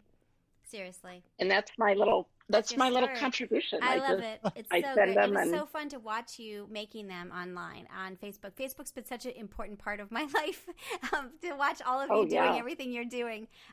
Okay, we got to get Misty Ann into this conversation. Misty Ann, you're working full time. You're making stuff. You got a kid that you're homeschooling. Tell us a little bit about your sort of sewing life at the moment. And I know we have a full interview with you as well, I think. Yeah, we do. We keep interviewing you. I don't know if I keep posting, but I keep interviewing you. So tell us a little bit about who you are making masks for. So, I'm a homeschooling mom who also works full-time. I'm a wildlife biologist for the Commonwealth of Massachusetts. So we were sent home and told to work from home. And so I was working and teaching, and I decided very early on to start making masks in spite of the guidance against, because I've traveled to so many other countries where they're just normal. So this was mentioned by other folks in the conference. So I knew that they were going to come to be needed. It was just a matter of sort of the US catching up with the reality of these. So I started making masks initially for myself and my neighbors and my friends. I made masks for my parents are both EMTs, so I made masks for first responders. And a friend of mine is a public health nurse, and I made masks for Navajo Nation. And so I would do it at night and when I had time in between everything else.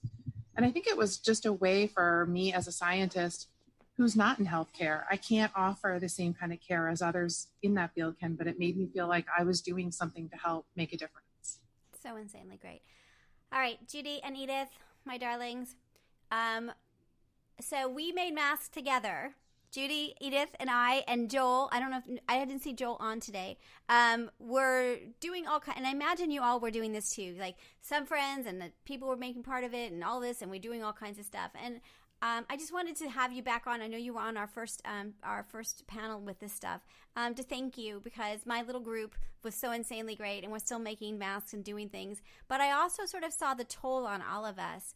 I remember, Judy, you saying it was so good to just make a quilt, and that you needed to be doing that. And we had all been working so hard. And I'm curious, are you there? Do I see you? I don't see you. Is she gone? No, I'm here. Okay, good. Can you hear me? Yeah, and I just wanted you to sort of express that, like just really briefly.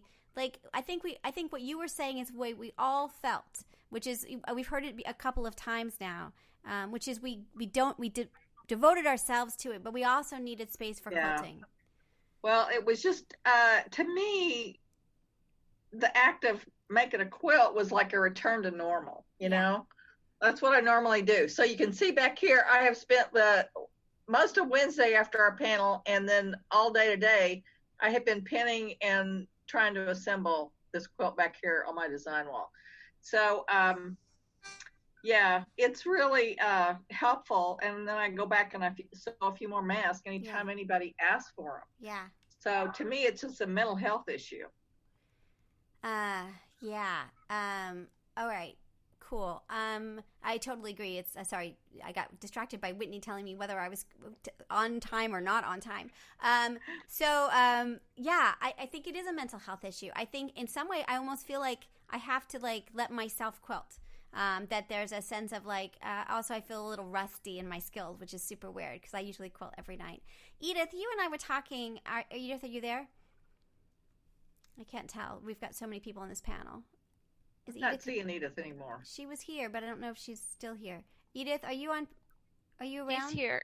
I'm here, but that's great. You don't have to be on camera. That's okay. At all. That's okay. So Edith, you and I were talking, and this kind of rustiness, this struggle with getting back to our quilting. You were talking about that. You're an art quilter. I mean, you're quilter. You do everything. You're like insane and amazing.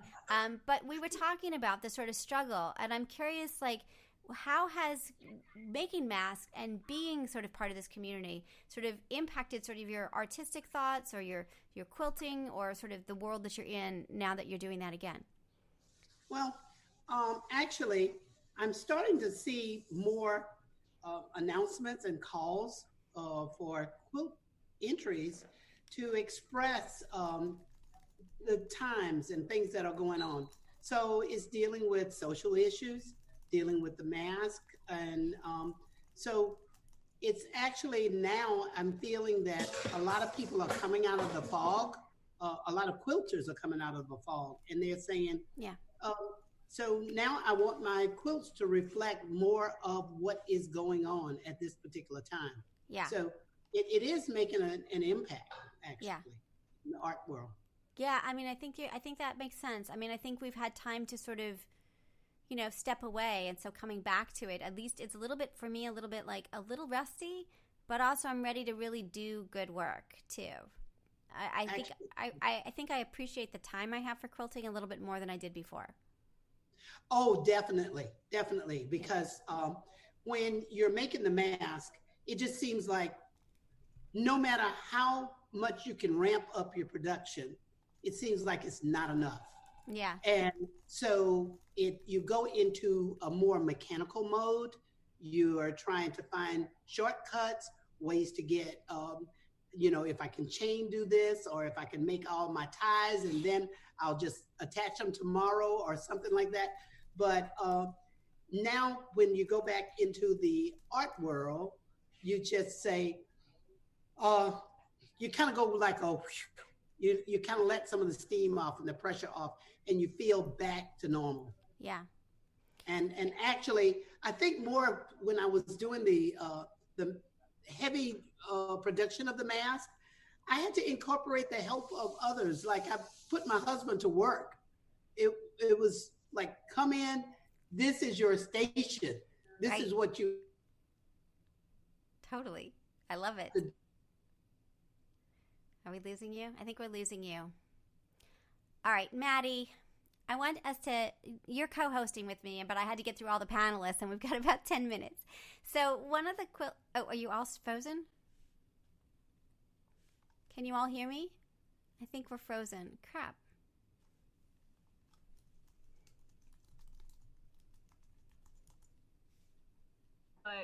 Oh.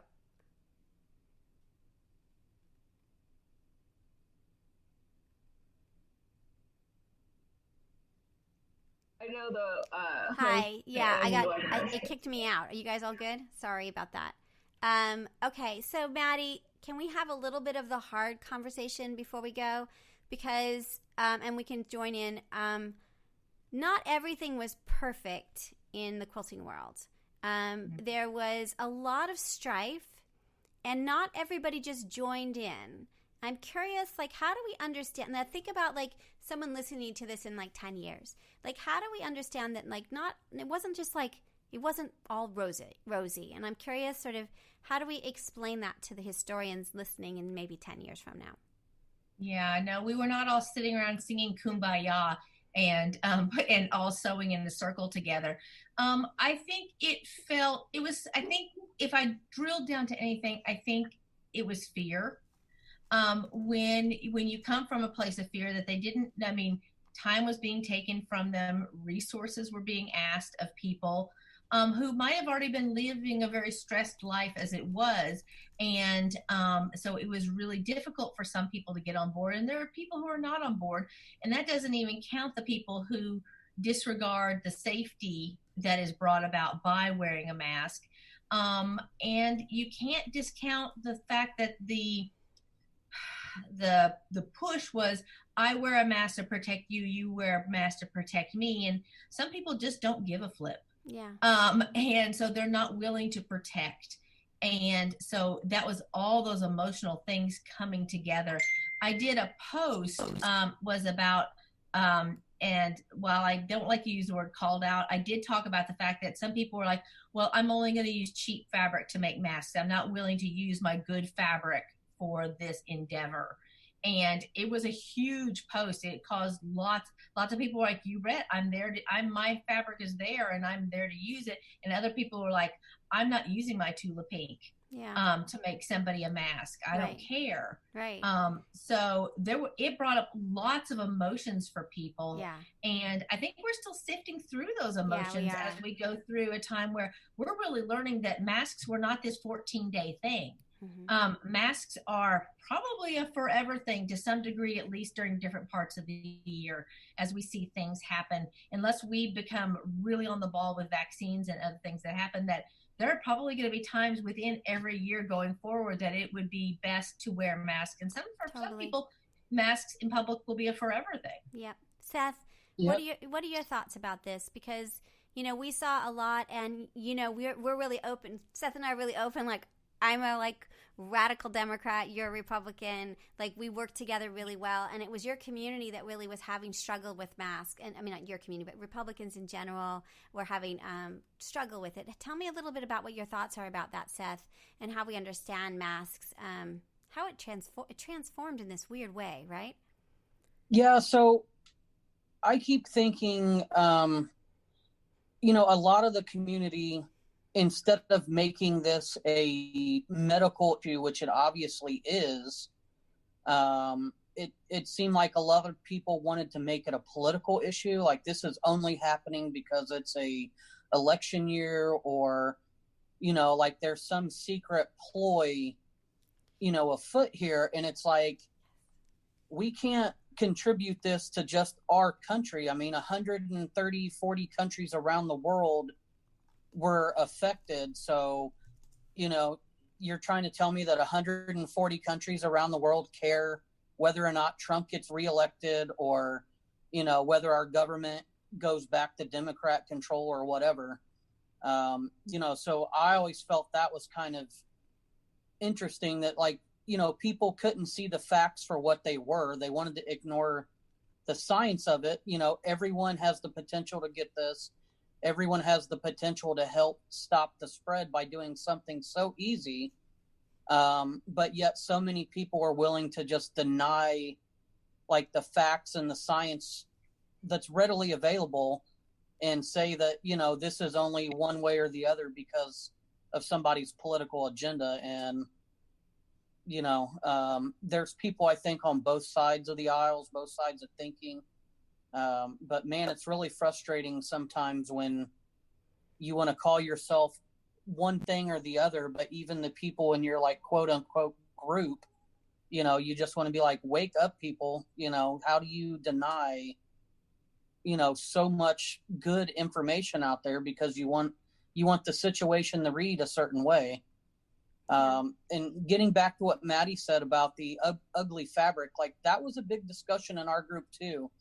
And I feel like if you're only willing to make masks from your ugly fabric that nobody likes, to me, that's counterproductive, because why do you want to make a mask and then in the end result is it's hideous looking and nobody's going to want to wear it? So now you've wasted your time and your fabric, because now you've made something that's not going to be of use, versus maybe using something that's a little bit prettier or a little bit more well received. And now somebody that maybe wouldn't have worn, a boring brown or black mask, and you've used your pretty Tula Pink, now suddenly that mask becomes more fun and more inviting, and now it'll actually be used instead of just set aside.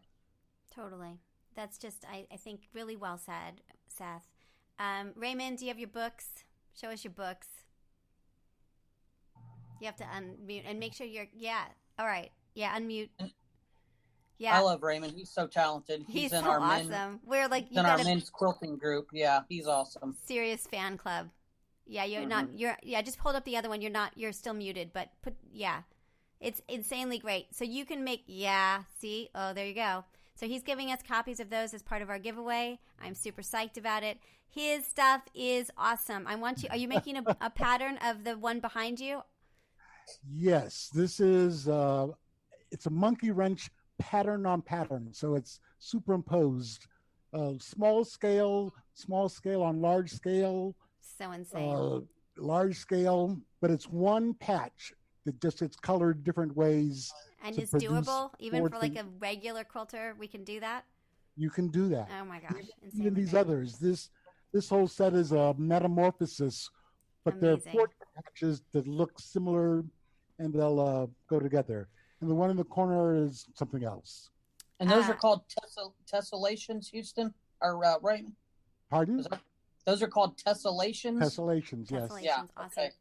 Yeah, that's amazing what you've done with that. Yeah, he's amazing. I want to. We have 2 minutes left. I want to just tell a story. Like you all, we got as we started to make masks, we got a lot. We'd be getting more and more people asking for masks, and so one of Ron's friends from junior high school. We sent them family, a lot of them, like 6 of them. And then later they're like, can I have another 50 for my mom's nursing home? And she had passed away, but I really want it. I know. Maddie's like, oh, no. I'm like, oh, yeah. And so I was like, well, it was the anniversary of my father's death. So I was like, yeah, let's do it. Let's say yes. And then I was like, panic, because that's a lot to get done. And we already had a huge amount of orders of people that we were giving out to people for free. And then Edith stepped in and helped me with the order. And last night she sent an email. Laurel did. So I don't know Laurel at all. We had made masks. Edith had made masks for Laurel for a nursing home that her mother is not even in. And the nurses and one of the nurses there had a mask on and said it was her favorite because it didn't hurt her ears. And so we got a mask that was Edith's masks somewhere in the country, so many places removed. And I felt like this is exactly what we were all doing. Right? We were all making masks and they went out in the world and we have no idea where these masks end up in many, many ways. And it was just so, to see Edith's mask on a stranger somewhere in the country was pretty awesome. So I want to personally thank you for all your work and being on this crazy big panel, because how could I say, like, it was like, we just kept asking people. It was like, and everyone said yes. It was a moment in the spring, and we really want to celebrate and record and have history remember us, because we worked really hard and we were part of this effort to keep people safe and to fill the gap, which was Subaru would say was, the failing of government. But whatever reason it was because we that's just what we do. We're quilters. And at the heart, That's what quilters do. We make loving things for people and send them off into the world.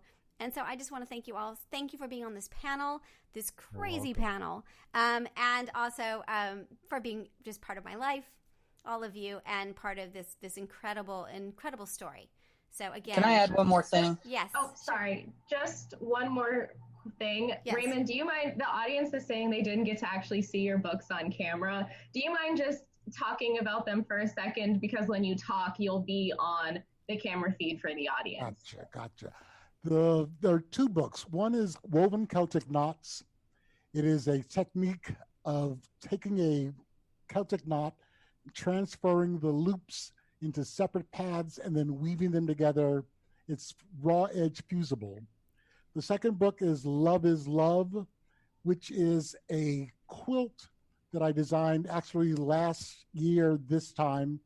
This quilt, Love is Love, was chosen for a quilt show in Golden, Colorado in January. And I decided to write the book to go along with the quilt show, and it launched in February on Valentine's Day. Where do they find your books? They are both available through Blue Dragon Publisher, my publisher. I can send you the link. That sounds great. Let's do that. Awesome. And one last thing, everyone in the chat is also asking if you all could just remind them of your Facebook groups. I'm not on a group. I'm just me. Oh, no, I just mean for all the panelists. Sorry. So most of them are individuals on Facebook. Seth Hackler is Quilting on a Budget. Maddie Kurtok. Quilting on a Budget, yep. Yep. Maddie is Badass Quilters. Anyone else have a group? Chelsea should start a group. I'd be in your group. I'd follow you anywhere, Chelsea. Seriously. But I am affiliated with So St. Tammany. Nice. So for the North Shore. Fabulous. Fabulous. So St. You can Tammany. mention Just Wanna Quilt. Oh, yeah. You're all a part of Just Wanna Quilt. That's us. Come join us. Yep. Be part of our quilting army. We have fun. We do weird things. It's a research project, so we talk a lot. I'm going to go back to Seth. Seth, you had something to final say, and then we'll wrap it up. Yeah, so I just wanted to take a minute. You have been so appreciative of everybody else, but I wanted to take a minute and say thank you to you because this idea kind of started off as a crazy, like, middle of the night thing, and you were able to really implement and, like, get people, and you had the resources, you know, in the, I don't want to say staff, but you know, the people that were good at respectively in their areas to make all this come together. So just thank you. Thanks for letting me be a part of it and kind of really taking our little crazy 3 a.m. idea. And man, you've really ran with it, and it's really turned into something, you know, very awesome to be a part of. So thank you for not only your effort, but everybody that you've got involved that has, you know, really put in a lot of work behind the scenes that a lot of people probably don't see. I only know because of talking with you and learning who's doing what, you know, behind the scenes. So, you know, thank you for kind of being like the central hub and making all this come together. Yes, thank you, Elizabeth. It's been amazing to see what all you can accomplish, especially with the help of your awesome law students. So I know. shout out to them too. But it's amazing what you can organize and do. And these 2 days have really proved what you can do. It's very powerful. Thank you. Yeah, these poor law students that thought they were going to get a law degree and now have been forced to love quilting. So, you know, got to give them credit. Whitney and Hailey are amazing, and Becky came on in a huge way, and so and Janice, who's like very quietly behind the scenes making sure that when people can't get in, she's emailing me to help me, and is a huge person in my life. Janice Say is our senior program manager at Tulane, and Tulane helps in huge ways too. So thank you, Seth. That was very moving. Oh, and now we're behind, so Whitney's mad at us. Sorry, Whitney. All right, my darlings, thank you for being on this panel. You are, I think it really did exactly what we wanted to do, which was that voice, that chorus of what it was to be part of this, which is thank you so much. Thank you, Elizabeth. Bye. Okay. Thank you. Bye, everybody. All right, next panel is a quiet panel of just two. No, am I right? Are we at? We're so the 1 next o'clock. panel. We're here. Is Pam and Joy. Do they both have unmute and video capability? I am trying to get to them. You do? Well, we can start ourselves. Awesome. Do you all have video capability as well? We do, but it won't let me start my own. You have to. Hold on. Yeah, that's me. so we're gonna do that on our end. I'm looking. Okay, here we go. Okay. Yeah, Joy is there as well. I see her. Yeah, just so the audience knows, Joy and Pam are of AccuQuilt, and they're going to go ahead and tell us their story. I'm going to give it to TG. Hi. So, AccuQuilt. So, you two, are you guys on? I can't get. Do y'all have your camera capabilities now? Yes, we do, but I can't start my own video. Oh, there. There it goes. I got it now. Awesome. We're good. So thank you, Pam and Joy. You early on, you have always been good to our project. You have been you've been there for us in every way imaginable. You come and chat with us. You send us sample things. You are an amazing company. And I have to say, I was like, I don't really need AccuQuilt. I'm a kind of cruddy at cutting, but you've changed my life. So I'm a convert in huge ways, and huge ways. So I just want to put that out. You are also doing, for those listening, you have generously donated an AccuQuilt Go, which is our great, big, huge prize, which we're super psyched about. So just to start with that. So your story, we're going to just take it down a notch. That was a lot of people, the last one. There's a lot. It was gorgeous, right? But it was beautiful to watch the interaction. It was right, because that's kind of what was happening. So we wanted to make that make a quilt of our own with our voices. But we want to have a little bit of we're going to take it down a little bit and have a little bit of a conversation. And we talked to you really early on in this, and then we watched you develop in these incredible ways. And I think it's very emblematic of in parts of the industry that thrived, that understood what was happening and pivoted and really responded to needs, and others didn't. But you are really one of the sort of you're our big keynote moment for, like, you're not a speaker per se, but you're like our keynote moment of the day. So take us back and tell us what was going on, and then I'll ask you some questions. Sure. Well, go ahead, Joy. So really early on, we have a custom division. So we started recognizing the need to first start working from home. So on March 13th, I'm going to always remember Friday the 13th of March, because all day I spent writing policies and having conference calls and sending people home from the office. So everybody went on work from home really quickly. But we have a custom division where a big part of that, probably about 30% of the business done there, is for quilters who want custom dyes. So we almost immediately had an outcry for these mask dyes. And then Pam alerted me to a local group that, again, really early on, probably that first weekend, I think. I think it was like Saturday. By Sunday. It was by Sunday, the 15th at about 2 or 3 o'clock. Pam shared it with me, and I was able to reach out and call the Facebook organizer and learned what it was that they were looking for. They had gotten in contact with our local Methodist hospital and had met with their infectious disease specialist there and determined what it was they were looking for. And it started with they were looking for a cover to protect their N95 masks. So the infectious disease team determined that by making this cover, they would be able to use their masks 3 to 5 additional times more than normal. So by Sunday, we had a request to our manufacturing team for a custom dye, and by Tuesday morning, it was delivered to our Omaha office, and we were able to take it to this local group that organized. We have a local quilt shop, great quilt shop. Judy Fletcher owns Celtic Quilter here in Omaha. She actually used to work for AccuQuilt. So she also was helping them sort of get organized from the almost assembly line type process. So I took 2 machines down and 2 dyes down, and Pam came, and we spent the day cutting these N95 covers.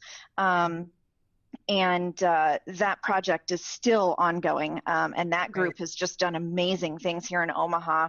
We've gone on to make them a pattern for a surgical cap, another pattern for N95 or an N95 type filtration mask. It's a special fabric that I can't remember the name of it right now, but we made another custom dye for them that's more of the cone shape that has the seam down the front. So anyway, that's just one group. But then by the end of that first week, we had dozens of requests for these mask dyes, and the custom division was able to have some standard ones that they were able to talk to people if they reached out and said, we want a custom dye. Really early on, we had actually made the decision to not make on mass production, to not make mask dyes, because we at first we didn't believe that it would be a need, and we didn't want to go. We were interviewing you at that time because we were like, hey, we need one. You're like, we'll talk to our custom department, we can sort of work with you. And by the time we figured out that we're a bit slow, so when we got back to you, you were already making them. Like, it was craziness. Like, it went so fast. It was crazy. And we didn't make just one version of it. We made 3 different types of masks because we found that our customers didn't all want the same kind of mask. Mm-hmm. So that first week that Joy and I were down there cutting at the Celtic Quilter, they cut out 6,000 face mask dyes in like 3 days. I totally can believe that. It was just an amazing act of it was just miraculous to watch it and to be able to step right in there. So So yeah, our company was able to create a variety of face mask dyes depending on what kind you wanted. And that's not the whole story. How many did you sell? And then you also added a charity. So this is like, you're like a model for other companies in some way, right? You saw the need, you pivoted, right. You responded to people very quickly. So what happened in the next part of the story? Yeah, so what we really wanted to do is make sure that we were meeting a need, and we saw that opening there. So really quickly we pivoted. This has got to be by far the fastest production that we've ever done of a new product release. And the really interesting thing is with absolutely no marketing push. We did no marketing emails. We did nothing to really advertise these dyes available. People were coming to us. People just found it by word of mouth. They did, right? Yeah. We did, however, showcase it like on Facebook Live. That's true. Yep, we did. Joy had a dye on Tuesday, and Wednesday, the next day, we talked about Facebook Live, and then the following week we showed them how to cut and sew it. But Joy's right. There wasn't an email blast. There wasn't a banner. We just wanted it. Okay. And people started coming to us, and we wanted to make sure that, it was just really important to the executive team that we were doing good in the middle of this. It gave us the opportunity to really do that. Yeah. So we made the decision very early on that we were going to donate any net proceeds from these mask dyes to an organization that was worthwhile and that really was going to make a positive impact in the middle of this crisis. So we found No Kid Hungry, which is a nonprofit that works with local communities to get meals to children who typically would get them at school. These are happening all over the country. There's lots of different groups that are contributing, but the end result has been that to date we've sold over 6,000 of these dyes, which is just incredible based on our, what our numbers normally look like. And we are, at the end of the day, we're going to be able to donate $100,000 to No Kid Hungry, which is just, it feels good, right? It's huge, right? That's really great. I just had to ask a question because it was something that I didn't know, because I'm new to the quilting community as well. And someone in the Q&A asked, what exactly is a dye? Oh, it's funny. I was going to interrupt Joy there, but she was telling such the great story.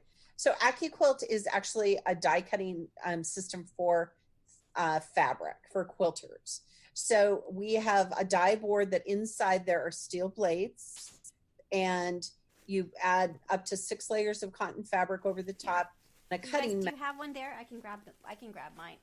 Oh, would you grab yours? Because mine is in the other. I can grab it for you. Oh, Joy, do you have one right there?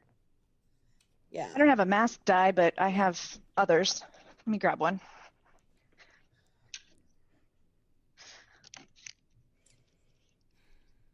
So our sister company is AccuCut, which has that same concept. It's a die cutting system for paper. And then we realized about 13 years ago, Steve Nabity is our CEO, who's an engineer by trade. He redesigned those AccuCut dies that cut paper to cut the die that Joy is holding now. So inside you can see the two-tone foam shoot. Well, sorry to cut you off, Pam, but Joy, just so the audience can see, we need you to talk so that the camera switches over to you. Oh, sorry about that. So we have, this is an example of our strip die, and Elizabeth has an example of our cutter. So it's foam on the top, and the blades, the steel rule blades, are actually in here. So every 2.5 inches is another blade.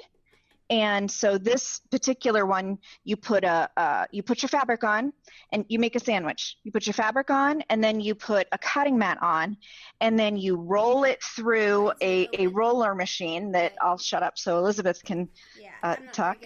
Hold it up. So you put it in here like that, and it rolls through. And then there's just a thing on the side. So there's no blades in the machine at all. The machine is just a roller, but then the dies this is where the steel rule is that just cuts the fabric. All of the dies are made specifically for quilters. So we have things like that 1/4 inch seam allowance. We have dog ears. On many dies, our embroidery dies, for example, we have 2-tone foam, so you can see the shape that's in there really outlined for you. So I hope that helps for a quick example and then of I what. want to show you. Edith, are you still on? Will you come chat? Because you used it. So this is from Edith. These are ones I'm supposed to sew. It's my job, but I haven't gotten to it yet. I'm here. Yeah, so Edith has the machine, and she's been cutting them out. And then I get these beautiful little packages, and then I kind of mix and match them so that they look really cool. But so fast and so easy. And these are the Olsen masks. So we'll be making these, right. And then we're going to be adding, because of Dr. Songer, we're going to be adding the polyurethane. So we're going to be cutting the polyurethane and adding them to this very shortly. So, yeah. Yeah, they're so fast. I remember I was talking to Edith, and I was like, so I think we need to donate 100 masks. And she said, and I was like nervous to say 100 masks to Edith. And she's like, okay, I'll try to get 50 done tonight. And I'm like, what? Edith, tell about your experience really quickly. Well, I absolutely love the cutter, and I love it so much that I started to use it, and I looked at my husband and I said, this is a good fit for you. You can do this. So I just started to line out the fabric and say, go ahead and just cut away. And the amazing part is the number of layers that it can cut at one time. So you just line the fabric up, you cut your layers, and you almost instantly have a kit. So the ease of use of the equipment is just absolutely wonderful. And the accuracy is amazing too. Like I'm not great at sewing, but if I can put them all together, and they always turn out. And to me, that was really great. One of the cool things too, from a community perspective, is that this allowed people who maybe weren't good sewers or comfortable sewers, they had a role that they could play. They could be the cutters. So without spending hours of time with scissors or a rotary cutter, somebody who maybe didn't have a sewing machine or wasn't comfortable sewing could be a part of the movement, if you will, and join in and be that part of the assembly line process. That's what we saw here in Omaha with the group we participated in. One thing I forgot to mention too is that in addition to the No Kid Hungry and the dies that we made, we also worked with probably 25 to 30 other large groups across the country, and we donated equipment. I spent, right. Yeah, we did to you guys. And I think sorry to interrupt, but out of excitement, what I saw was that when you donated it, it wasn't just one person. It was like a whole community was then using it, because we could like move it around or have Edith in charge of cutting, and it was helping full communities in this like incredibly powerful way. Your impact is huge. Somebody is asking about the rectangle. You have a rectangle face mask die as well, don't you? You have she said, yep, 5 we have by the 7.5 surgical style mask, which is a 9x5 rectangle, 9x6 rectangle. 9x6. I can't remember now, it's been a while. And then we have the Olsen mask. That was born out of a request that came from a group for the Iowa system. And when I was researching what we were going to do about this mask thing early on, I discovered that the Olsen mask was one of the ones that hospitals were really requesting. And then we have what we call a DIY mask. I've seen it called a foo mask. I've seen it. That one I don't see having a specific name, but that's kind of a duckbill style, and that comes in 3 sizes. So those are the ones. We're getting from Teresa, is it Teresa or Theresa Rogers, that she said she cut polyester with her AccuQuilt DIY mask dye this morning, responding to the new guidelines and to Dr. Songer. And first time ever cutting poly, it cuts very well, and then I've been sewing on the mask. So she said, that's awesome. Absolutely. Yeah. Elizabeth, one of the things that when we first early on, fabric was the big question, right? What kind of fabric should we use? And at AccuQuilt, you can cut 6 layers of cotton every time through the cutter. And we found that the Nebraska Medical Center had a surplus of sheets. Oh. And so what they did was they brought in just thousands of sheets that we subcut and then ran through the cutter. So it was almost like they provided the fabric and we provided the cutting, and then we had thousands of sewers who put together masks. And it was such a great thing. You could go in front of the quilt shop and there were bins that said masks to take, and then there were bins that said completed masks. So you could just drive up. You didn't, you know, social distancing was so important when we were working on this project. Yeah. And so people were able to grab, you could get 20 masks at a time and take it home and sew it and bring it back. And it was just an amazing opportunity to watch, as you said, the community come together and really provide everybody with jobs. Jobs again, right? I think, you know, I keep saying about branding. I'm a trademark professor, as you know. So it always comes back to like branding. And branding really is about who you are as a company. It's that untouchable quality that when you think of the name, that's what's getting protected, right? That ephemeral thing when you think about Crayola crayons or whatever. And I think your name, just this thing, I mean, we all loved you. But there's something very, you know, you stepped up in this huge way. And I think that really is really huge.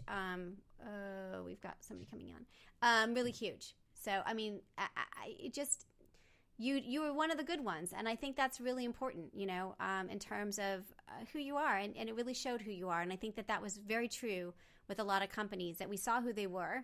I don't know. I think it's just really insanely great.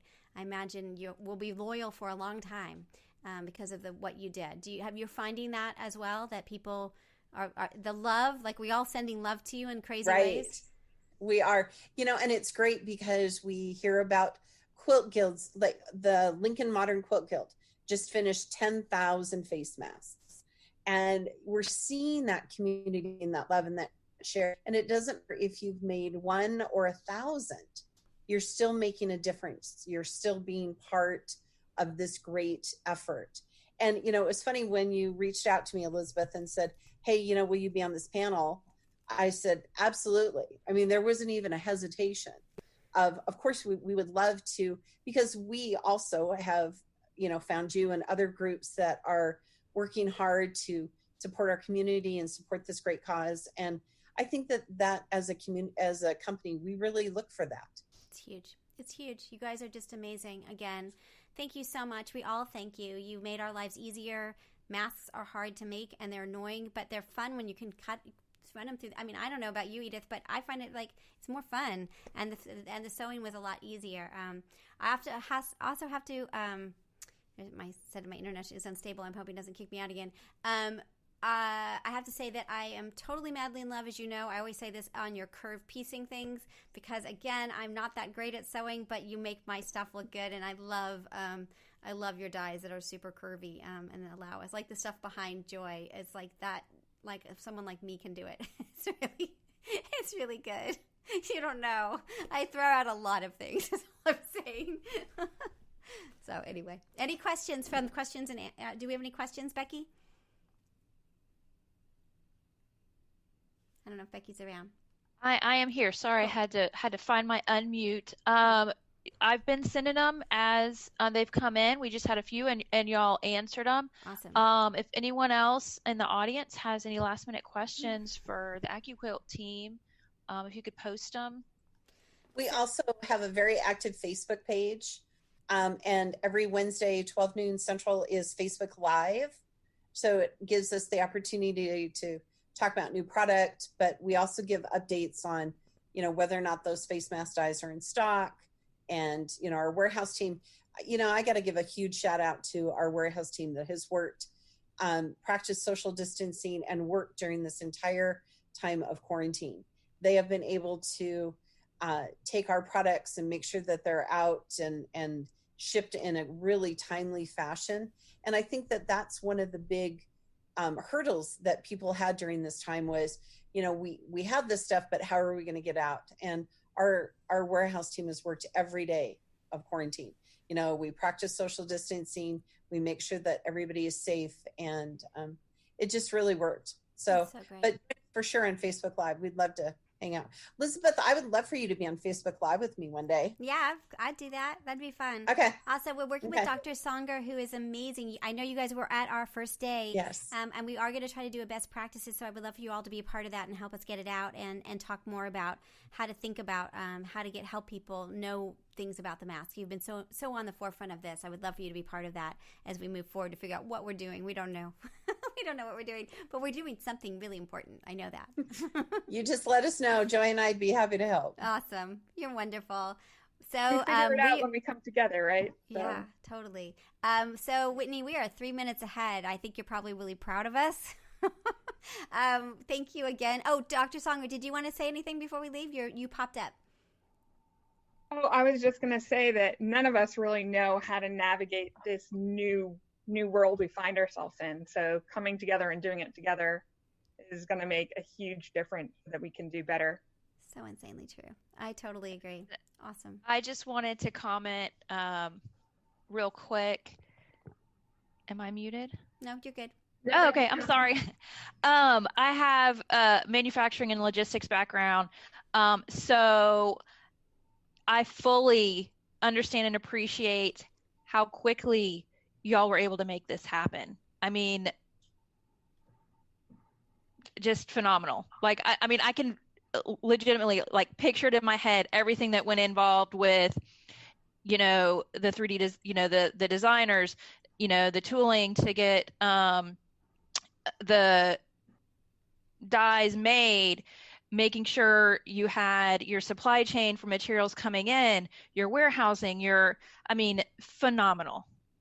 I mean, I'm getting goosebumps thinking about it because I fully understand it. I mean, phenomenal. It was so cool to watch. You know, we learned a lot too, just like everybody else. We learned a lot too as we went along. I was the one that did our initial projections on this because I'm the one that was involved in the project. And now no one will let me do projections anymore because I was so off on estimating the need for this. So we thought we were good. We had hundreds more capable in raw materials than we do for a normal die release. We had that amount, and it was gone so quickly that we did have a little bit of a pause while we brought more raw goods in. So yeah, our supply chain definitely was challenged, but it was so cool to see the different people on the team work together. Our manufacturing team, like Pam said, our warehouse team, and just to see it all come together was so cool. And so much fun, lots of learning, and I'm just so glad we made the decision to pivot because we really quickly learned that it was the right one. So sometimes it's kind of you know, you never really know for sure, but it was so cool to be able to help here. Very cool. Thank you again. You're brilliant. Thank you for being part of our big adventure here. Thank you, Elizabeth, for allowing us to join you today. Awesome. We would love for you also to contribute to our preservation project. We'll talk more about that so we can sort of capture what you did and have it at Tulane as part of the archive that we're creating. So we'll talk more with you about that. Yeah, and we're about to talk preservation now. Yes. Francis and Amy are here. Do they have voice and video? I'm doing it. All right, my darlings. All right, Amy's there. Francis, did I get you? Did it work? I've unmuted myself. Awesome. She is. Awesome. Real quick, the last panel was obviously brought to you by JustWannaQuilt. So thank you, JustWannaQuilt, for your donation. It was super awesome. All right, my darlings, my favorites. We are here to talk about preservation, which is, you know, as a cultural historian, I think the most important. You know, I fangirl over the Quilt Alliance in huge ways and bug you in crazy ways. I'm always just like, you're the most important things. So I think you all have some conversation. You have some prepared stuff, right? Yeah. Real quick, just so the audience knows, Frances Dowell is a children's book author and quilter who runs Quilt Fiction Podcast. And she reads her stories for listeners. And this is Amy Milne. I'm so sorry. Did I butcher that? That's close. Milne. Okay. Quilt Alliance. Yes. Thank you, Whitney. Thank you. Yeah, I'd like to share some slides, but first I want to say thank you so much for having us. This is a brilliant and timely event, and and you're never bothering us, Elizabeth. We're all busy. It's so great to have your support and see what you're doing. We're fangirling you back. So I want to go ahead and share a little presentation, because what I thought I would do is just give you a real quick start. If you're not familiar with what the Quilt Alliance does, a little context before Frances shares some of the things that are happening with the Come Tell Us initiative, which we've been really excited about, which was Frances's great idea. The Quilt Alliance has been around. We are 27 years young, and I've been involved with the organization for about 13 years as director, and Frances is our current board president. And our mission is very simple: to document, preserve, and celebrate America's shared quilt heritage. Most of that has been a mix of grassroots projects and projects that worked with academics and historians and other organizations. So we do a lot of partnering, and our mission, our vision is no more anonymous quilt makers, no more quilts made with, that we don't know who made it. We think that we know every quilt has a story, and our mission is to see it documented. I'm going to tell you about two projects real quick. One is QSOS. It's a 21-year-old oral history project, the largest oral history project about quilt makers that we know of. It's 21 years old, and it is archived in the Library of Congress, which is a huge honor. And we are now going through the process of digitizing these interviews, because as you can imagine, many of them were recorded on cassette tape. And some of you might not even have ever seen a cassette tape or used a cassette tape. So that tells you how old it is. And so we are going through the process of digitizing all these so that we can actually hear the voices of these quilt makers, which really, if you're someone who's into podcasts and radio or audio recordings, you know what that takes it to a whole nother level to be able to hear people's voices. The interviews start with a touchstone quilt. So this is a QSOS interview with quilt maker and artist Michael Cummings of New York City that was conducted by Dr. Carolyn Maslumi in 2017 at Quilters Take Manhattan. So sometimes these interviews have been conducted in living rooms or at guild meetings, and sometimes in the past 10 years we've done a lot of them live in front of an audience. So this one is currently on our Instagram feed. You can see a little snippet, and it's very charming. Michael is not only an incredible artist, you can see his work here, but he is super charming, and Carolyn's an expert interviewer. So it's if you want to dive in, that's a good place to start.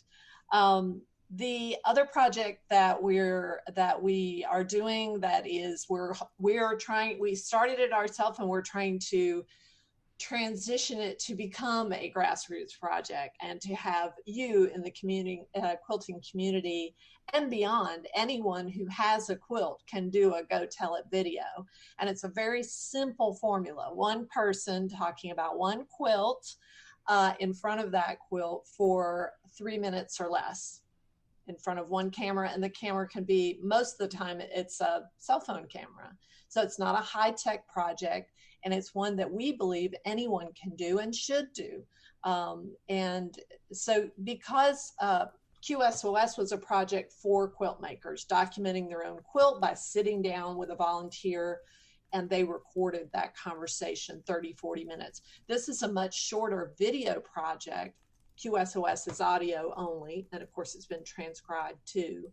But this one is a video project. And so anyone who owns a quilt, if you're someone who doesn't quilt, but you love quilts and you have a family quilt or one that you acquired, that's a big push for us to encourage people who own quilts but didn't make it to also document that quilt. There are, I think, over 700 Go Tell It at the Quilt Show videos on our YouTube channel. Many of them are in playlists. So if we did a group, if we went to a guild and interviewed guild members or community members, they're in one playlist. There are a bunch for festival, QuiltCon, individual guilds from all over the country. And what we'd like to see with this project is that groups, communities, churches, schools take on this formula to document their quilts.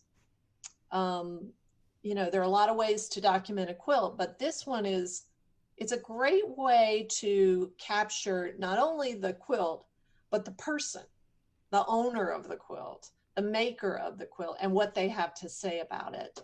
So we found that this is, we've got this slide shows the instructions of how to make a Go Tell It and how to upload it. It's really simple formula, but these are some good tips. And, you know, we have always believed that behind every quilt, there's a backstory. It could be about a memory, an inspiration, something that's of meaning to the community. It's a response to current events. You know, that's what we're talking about right now. And it's really, that's the only way we're going to remember. These quilts will outlive us. That's a hard thing to say or think about, but it's true. So we encourage full documentation, but there are 3 things that we recommend because quilts are historical documents. You may have never, well, this group is very history sensitive, but not everyone knows that quilts are historical documents. They contain really important information about the life and times of the maker and their family and their world. So there are 3 steps that we ask every quilt owner to take. Label your quilt. There's a minimum you can put, and there's a maximum. You can make a quilt back size label if you wanted to, and with, you know, the whole story of the quilt written in 72-point type, but it's really the most important step. And then take photos of your quilt with you in front of it, preferably for at least one of them, and details, and write down your quilt story is the last one. You know, you can do that digitally, you can do that hard copy, both is great. And I want to invite you all to come to our, before I pass it off to Frances, invite all of you to come to our virtual event coming up in September. It's called Quilters Take a Moment this year, but in the past it has been called Quilters Take Manhattan. But while Manhattan heals and regroups, we're going online. We're going to have an incredible roster of speakers. We have an exhibition, brand new exhibition, with videos, Go Tell It videos with every quilt in the exhibit. Some other interviews. Oh, let me just pause you because we've only got about 5 minutes left. So I think I thought we had 30 minutes. No. We're so jammed. I think that, but I just want to make, but it's okay because I think this is super important, and I'm so glad you're taking the time. I wanted to sort of shift. You can keep going through your slides as I chat. But Whitney's keeping us on a very strict schedule today. So as we all know, because we're being good. Yeah, that was it, Elizabeth. Yeah, and fantastic. Pass it well, off I to think Frances. what I want to sort of, and I know, Frances, you're going to come on next. I want to understand how we preserve, what your thoughts are about preserving the story of the masks, because you all are working so hard to preserve quilts, and I think they're related. And so, Frances, can you tell us a little bit about what you're doing? And then also I want to have just a quick conversation with you about coordinating efforts and thinking through and how we all should be thinking about preserving what we're doing right now, because I really do want to get the message out of we matter, and we need to make sure that we preserve it for history. For sure. Awesome. Also, real quick, Amy, do you mind ending your share screen so the audience can see Frances? Awesome. Frances. Hi there. And I can share, I can just talk. Yeah. But so essentially, let me tell you about, I'm actually going to show you because let's see if I can find it very quickly. Yes. So our project to preserve this moment is called Come Tell Us, Quilt or Share. So and this is, it plays off the other, the Go Tell It and the other projects that we're doing. And what we needed to do was put together something really quickly. This is a moment, it's happening. So often we collect stories either on site or we do these interviews that take a long time to prepare for. So we had to come up with a way to reach the quilting community quickly and say, tell us your stories.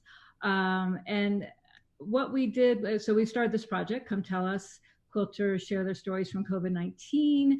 And we put out the word, and we decided to document as much as we could, as many stories as we could via our social media. And we are active on Instagram and Facebook. And so we posted all over Facebook in various groups to various people, and as Francis, well as I think what's really important too is that you all can go there right now and tell your story.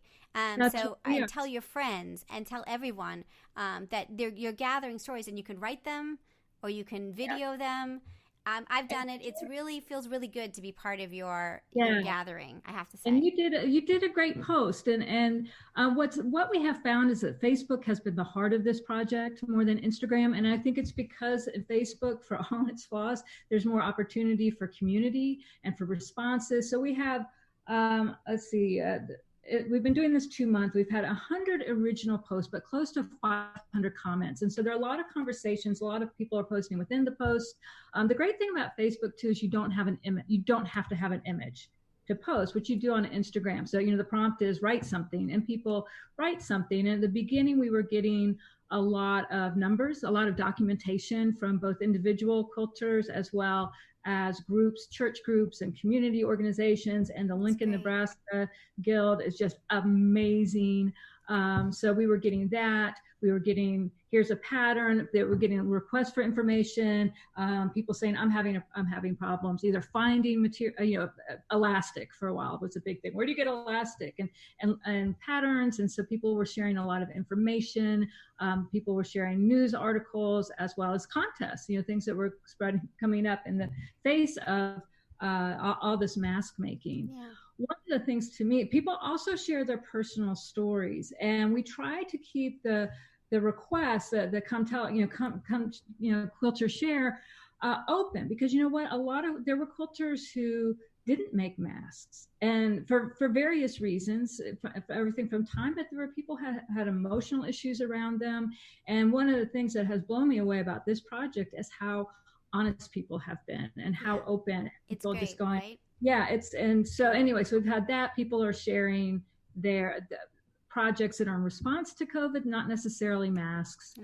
This is one of our favorites. A lot of people love this. This woman lives in Toronto. She started leaving masks. She wrote the story about leaving masks on her gate, on her fence out in front of her house, and she put out 8 days.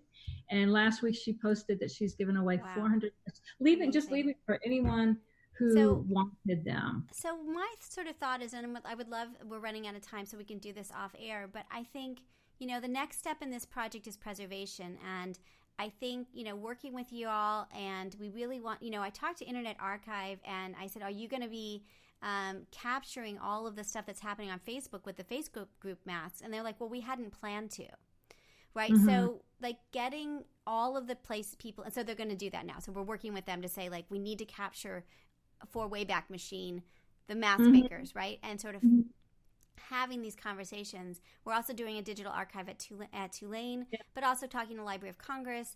We want this part of history, and that's part of why we're doing this, right? So having you as part of this, I would love to partner with you all and think through, because you've done this. You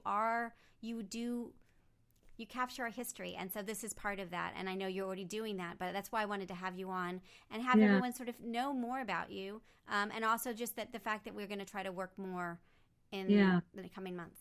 And one thing I want to say, our project manager, Emma Parker, who's a genius, there's some magic that I don't understand, makes it so that any post on our social media go to a special page on our website, which is quiltalliance.org. And if you go to projects, you can go to Come Tell Us, and all the original posts are there. And then you can click on those posts and they'll take you to the Facebook group, which is a public group. And that was one thing we talked about. Should this be a private group, and will people share more? But we made it public.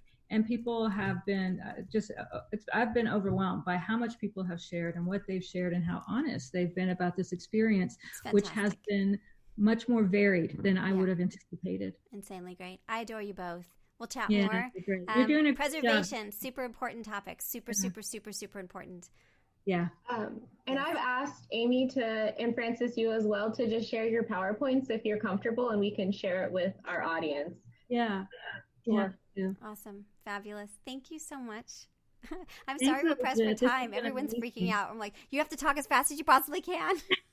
But that tells you how much there is to talk about with masks, because we're spending 10 hours of programming and we have to like jam people to go as fast as they possibly can. Yeah. It's You're doing remarkable. great.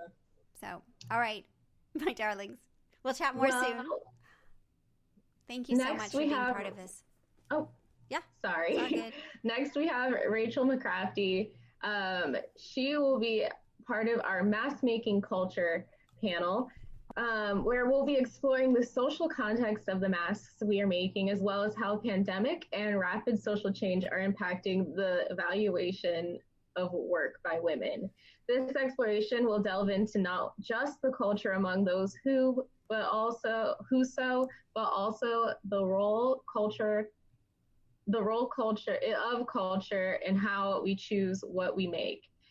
And also how we distribute it. Right, and Rachel also works with Dr. Songer, and so she may be chiming in as well. Are you all here? Did I do my job and get you all? Can you all come online? I am here. Rachel. I cannot share video yet, but I have my presentation deck ready to share. And well, while we get your video set up, I'm just going to let the audience know that you're a Bay Area-based artist and maker focused on interactive public art, painting, and sewing. You love DIY, creative reuse, and upcycling garment design for real bodies, teaching and sharing skills, learning new things, and especially collaborating. Rachel is also the executive director at Ace Makerspace, a 10-year-old space in Oakland, California. She has participated in several large mask making projects, including an ongoing project serving at-risk communities. You can learn more at thecraftyavenger.com. And we're running a little bit behind, so we're trying to, this panel should last till 2:10, just to let you know, Rachel. So we are about 5 minutes behind. So you've got about 15 minutes, including any comments that Dr. Songer wants to make. And do you have worries? I have a stopwatch in front of me. You are good. We're gonna make. We're all about making sure we stay on Whitney's time clock. And Rachel, do you have video capability now? And okay, let's give it a shot.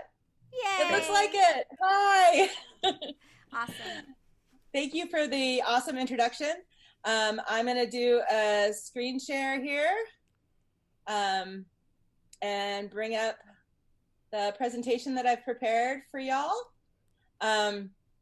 So today, as Whitney said, I'm talking about mask making culture and the social context of what we make. Yeah, she already had my intro going, but something that you should know is that there's been so much lift and desire to help in the community that my makerspace last night voted to make mask making and personal protective equipment making an evergreen permanent program until there is no longer a need. Wow. So we're no longer doing reaction-based programming. We're just going to keep going. That's amazing. That's amazing. It Seriously. can't go anymore or doesn't need to go anymore. But let's dive right into it. The first thing I want to say to everybody on this call and everybody who's sewn masks, whether it be 1 or 50 or 10 or 1,000, is wow. I have some metrics in front of you. To date, or as of 6/15, cloth masks, which are predominantly DIY masks, have been made and distributed to the total of 860,000 in the US alone. So if you're wondering how awesome you are, you're awesome. Like, we're doing a good job. That's an amazing feat. That's no little effort. And so you can find this information at opensourcemedicalsupplies.org. This is just one group capturing metrics. So I am very confident that more than 860,000 cloth masks have gone out in the US to date. But just like, wow, great job. Unless, in case you haven't heard it lately. And a little bit about, let's talk a little bit about, you know, the present tense tension, which is also a little sewing play on my part, because we all know that tension is a thing. You got to pay attention. The pandemic and the rapid social change we're all experiencing has not only altered how the world sees sewists and quilters, which are perceived as predominantly women, but also kind of how we see ourselves and how we see each other. Everybody making masks, from nonprofits to church groups to local social clubs and social activists, has more than proven their commitment to harm reduction in our communities. And now we have an opportunity to be more thoughtful. We also have the dynamic of diverse types of mask makers. Folks in earlier panels have talked about how politics have come into it, how the social change around racial disparity has come into it lately, and how it is distracted from the harm reduction effort that we're all so committed to. And then there's also the tension involved in what now? We all hit the ground running. We hit the ground hard, but what do we do now? What are our opportunities now? And for us, I really think it's acknowledging what's going on, both on a personal level and on a social level. A global pandemic is happening now on a scale that has never before happened in human history, as is the rapid social change around racial disparity and wealth inequity in the world. And it's happening globally. So if you don't acknowledge that, you can't figure out where your place is in it. And we've got a moment now to do that. We also need to acknowledge that this isn't going to click back to normal anytime soon. And it won't be a button or a switch that gets flipped. It's going to be an arc. And so we have opportunity. The first kind of thing I wanted to unpack was validation for sewists and quilters and how it's changed. With, you know, all you've got to do is think, oh my God, 860,000 masks. That information is going out to people who never thought about us as communities before. And the perception of what we bring to the table has garnered much closer to the appropriate validity outside our communities of practice than it ever has before. And also there's a lot of people who dipped their hands into the sewing activity of mask making and found out that there's actually some skill involved. It's very acquirable and accessible, but there's some skill involved.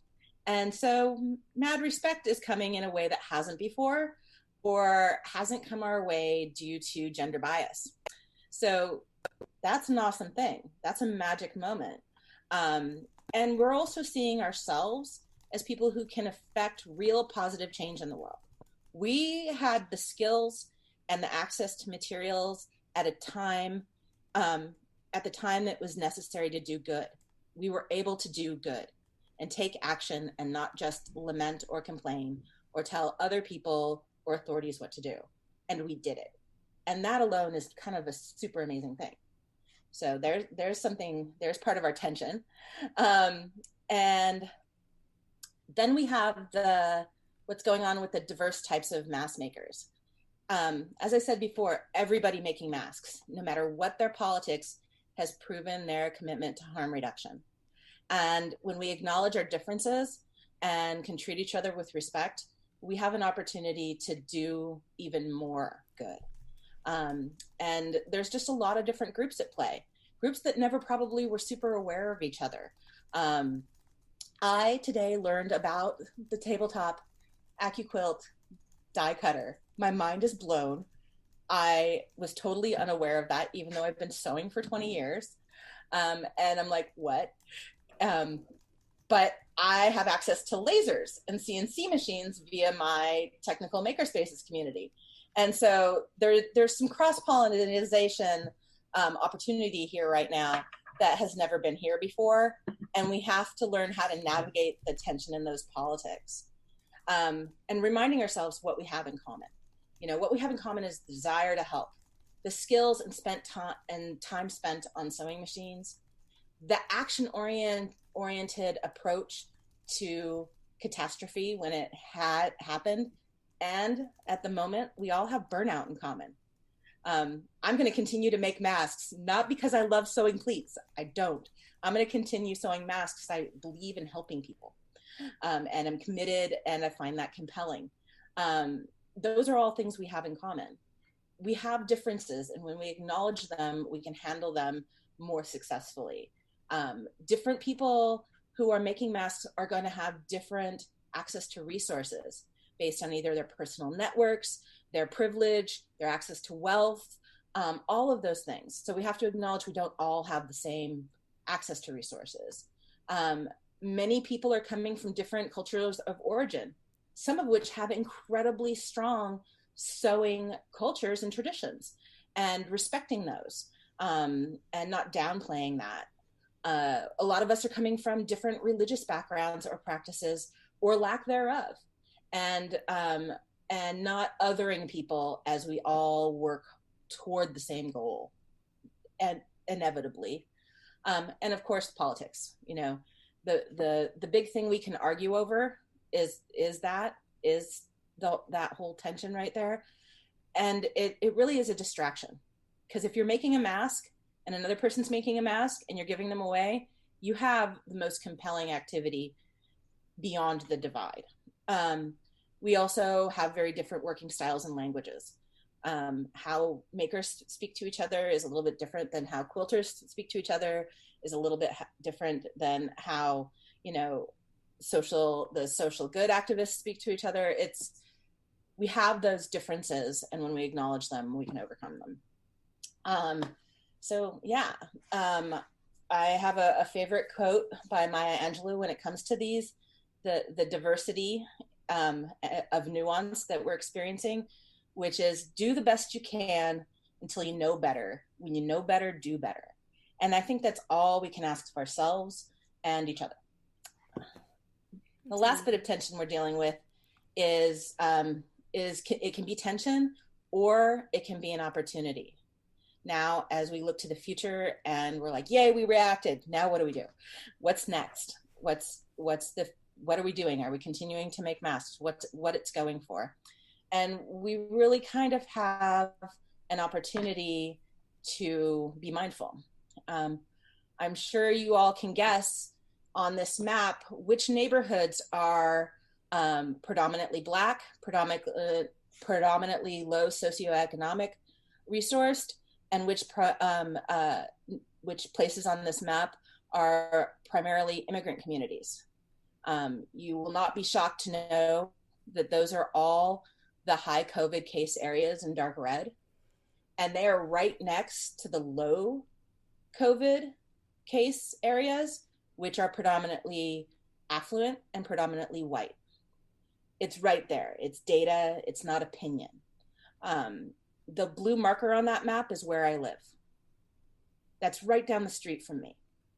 And you know, you had to make yourself aware of this. It took a little effort, and it's super challenging to think about how race and economics play into healthcare, and where is our role as folks making preventative gear, gear for health. So it's really something to be very aware of. And anybody who's interested in the mask making project that I'm leading, which is the Distill My Heart Mask Project, because all of our supplies came from the American Distilling Institute via makermask.org, Jocelyn's group. They kicked butt. We specifically decided that we were going to not just say, hey, everybody just ask us for masks. We were like, who needs masks the most? We reached out, we made relationships with our local social good organizations in those areas, specifically the East Bay Collective, serving the largest red area on this map of folks. And we also were super mindful about the material we used, the product we picked, the pattern we had, and how we packaged it. Because we knew we were also going to be serving large quantities of unhoused people. And it turns out that by making a quality product for that community, which is my community, these are my neighbors, it also meant that we made a product that was super suitable for folks in protests, because we individually wrapped all of our masks so that they could be quarantined in bag, or they wouldn't get contaminated during distribution for large-scale distribution projects. And if they did go to protests, street medics could use them and they wouldn't be contaminated with pepper spray or tear gas. I could go on about this, but I am mindful that it is 12:02. I am open to any conversation online and deep diving into the project. We're getting amazing. People are just you are so powerful, and that's what I know. You probably aren't able to see the comments. They love your quote. They love everything you're doing. We're getting these comments back of how powerful this is. I know you work with Dr. Sanger. I thought we'd bring her back on. If you can turn off your PowerPoint and sort of, you would suggest you tell us a little bit about more. I'll just hand it to you, Dr. Sanger. You know, Rachel has done such a good job of talking about so many of the issues that impact mask makers and mask users, and our ability not just to make masks, but to get them out to people in ways that don't reflect our personal biases. And that has been interesting to watch in the triage of who gets masks and where the masks go and when, and what information we're hearing about who needs masks as well. And so it was really wonderful having Rachel sort of join our group and help us think about best practices and usability, and kind of be part of this real collective force to think about the people that weren't getting masks and why, and to try to bridge those gaps when and where we can. And we see some of that still happening in terms of who has masks and who we're seeing from in terms of, are we hearing from all the voices that don't have masks and still need masks? Yeah. So when people say we don't need to make masks anymore, somebody's asking, where does that go? Yeah. So, Rachel, I hope we're trying to put this thing together, and I would love for you to be part of it. This best practices and thinking through sort of what do people need to know. And I would love, you're very, very moving. I'm very sort of overwhelmed by how you approach the conversation. And someone saying what they say that Misty Ann said, I love that you've been able to discuss this in a way that invites all sides. And we don't hear that very often. And that's so, so, so important. Hugely important. Somebody else is asking, any suggestions how to get masks to protesters? If they don't know protesters or they'd like to help out, how do they connect? And again, a best practice is the putting them in baggies, or sort of what are your thoughts about so the actionable thing I can give people now, which I love action, is all the Facebook skills that you have with quilting and with mask making groups. Bring them to searching for local social justice organizers. Find your local BLM organizer. Find your local folks and say, how can I get masks to your street medics? Because the street medic is going to be your best, most successful channel to getting a mask on somebody who doesn't have one, a mask who doesn't need one, and they're going to know the folks who can get them to potentially elderly community leaders that haven't had access because they've been stuck in their homes. Right. And they're taking risks to come out because this matters so much, and they truly need protecting. That's amazing. That's so great. Yeah, my project is still ongoing. Yeah. You can totally find out more information or my contact information either on my website at thecraftyavenger.com or my Facebook page of the same name. And I'm happy to deep dive with this. And this presentation will be, I'm going to post it to my website as a blog post, And I'm going to scrape the chat for any unanswered questions and make sure to post those in the Q&A. You're amazing. Thank you. And look at, you're making Whitney so happy. I wanted to mention a quick thing for those of us who share information. There's a preponderance of sharing information of people with specific skin tones and masks. So by default, people tend to share images of people that look like them and pictures of doctors and nurses and caregivers and just people when you're sharing information. Just do a quick sanity check. And if you're sharing information with multiple people, make sure they're not all white, please. And it's just getting more information about people who represent our population and our amazing country and our global efforts a little bit better. And it's a thing that I learned to think about, and I'm getting better at the ways I interact with myself and my inherent biases, and I'm trying to overcome them. And we're not perfect. Nobody expects us to be perfect at these things yet, but we have to try.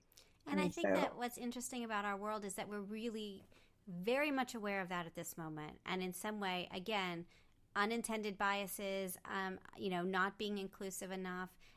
It's not about punishing. It's about being more inclusive. Like that's at least from my perspective. I don't know. I'm not very eloquent on certain things. And listening, right? Listening, even when it's uncomfortable and even when we want to make excuses and say that we're not being heard. Sometimes we need to just sit back and listen. And I think that's true of how this pandemic is affecting people as well, and what the concerns are for PPE and social justice and injustice and health inequities, because that is huge and it affects people across a broad spectrum of communities.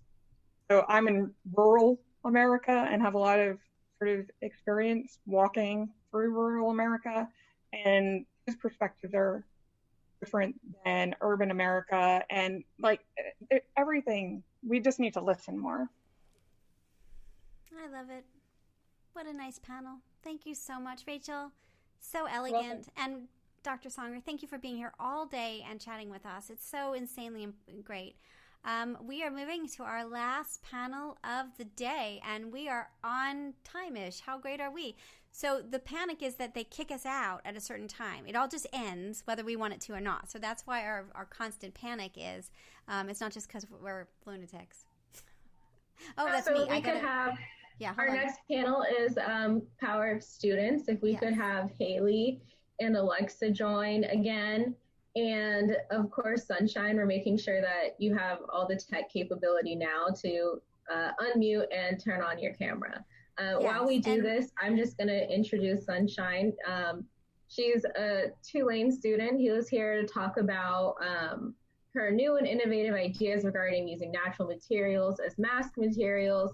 And she's currently in the beginning phases of her research. Sunshine, are you here? Could you just tell us a little bit more about yourself? Sure. Can you hear me? Yes. Yep. Cool, all perfect. right, so just before you start, Sunshine, so also I'm asking Dr. Songer. So you all know I'm an intellectual property professor, and I want to ask you to tell a little bit about yourself, like 1 or 2 minutes. Okay.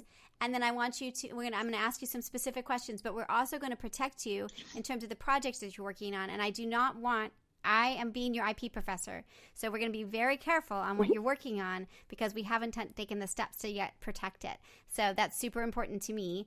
So if I interrupt you, it's only out of love and protection. So just want to make sure that we are on the same page.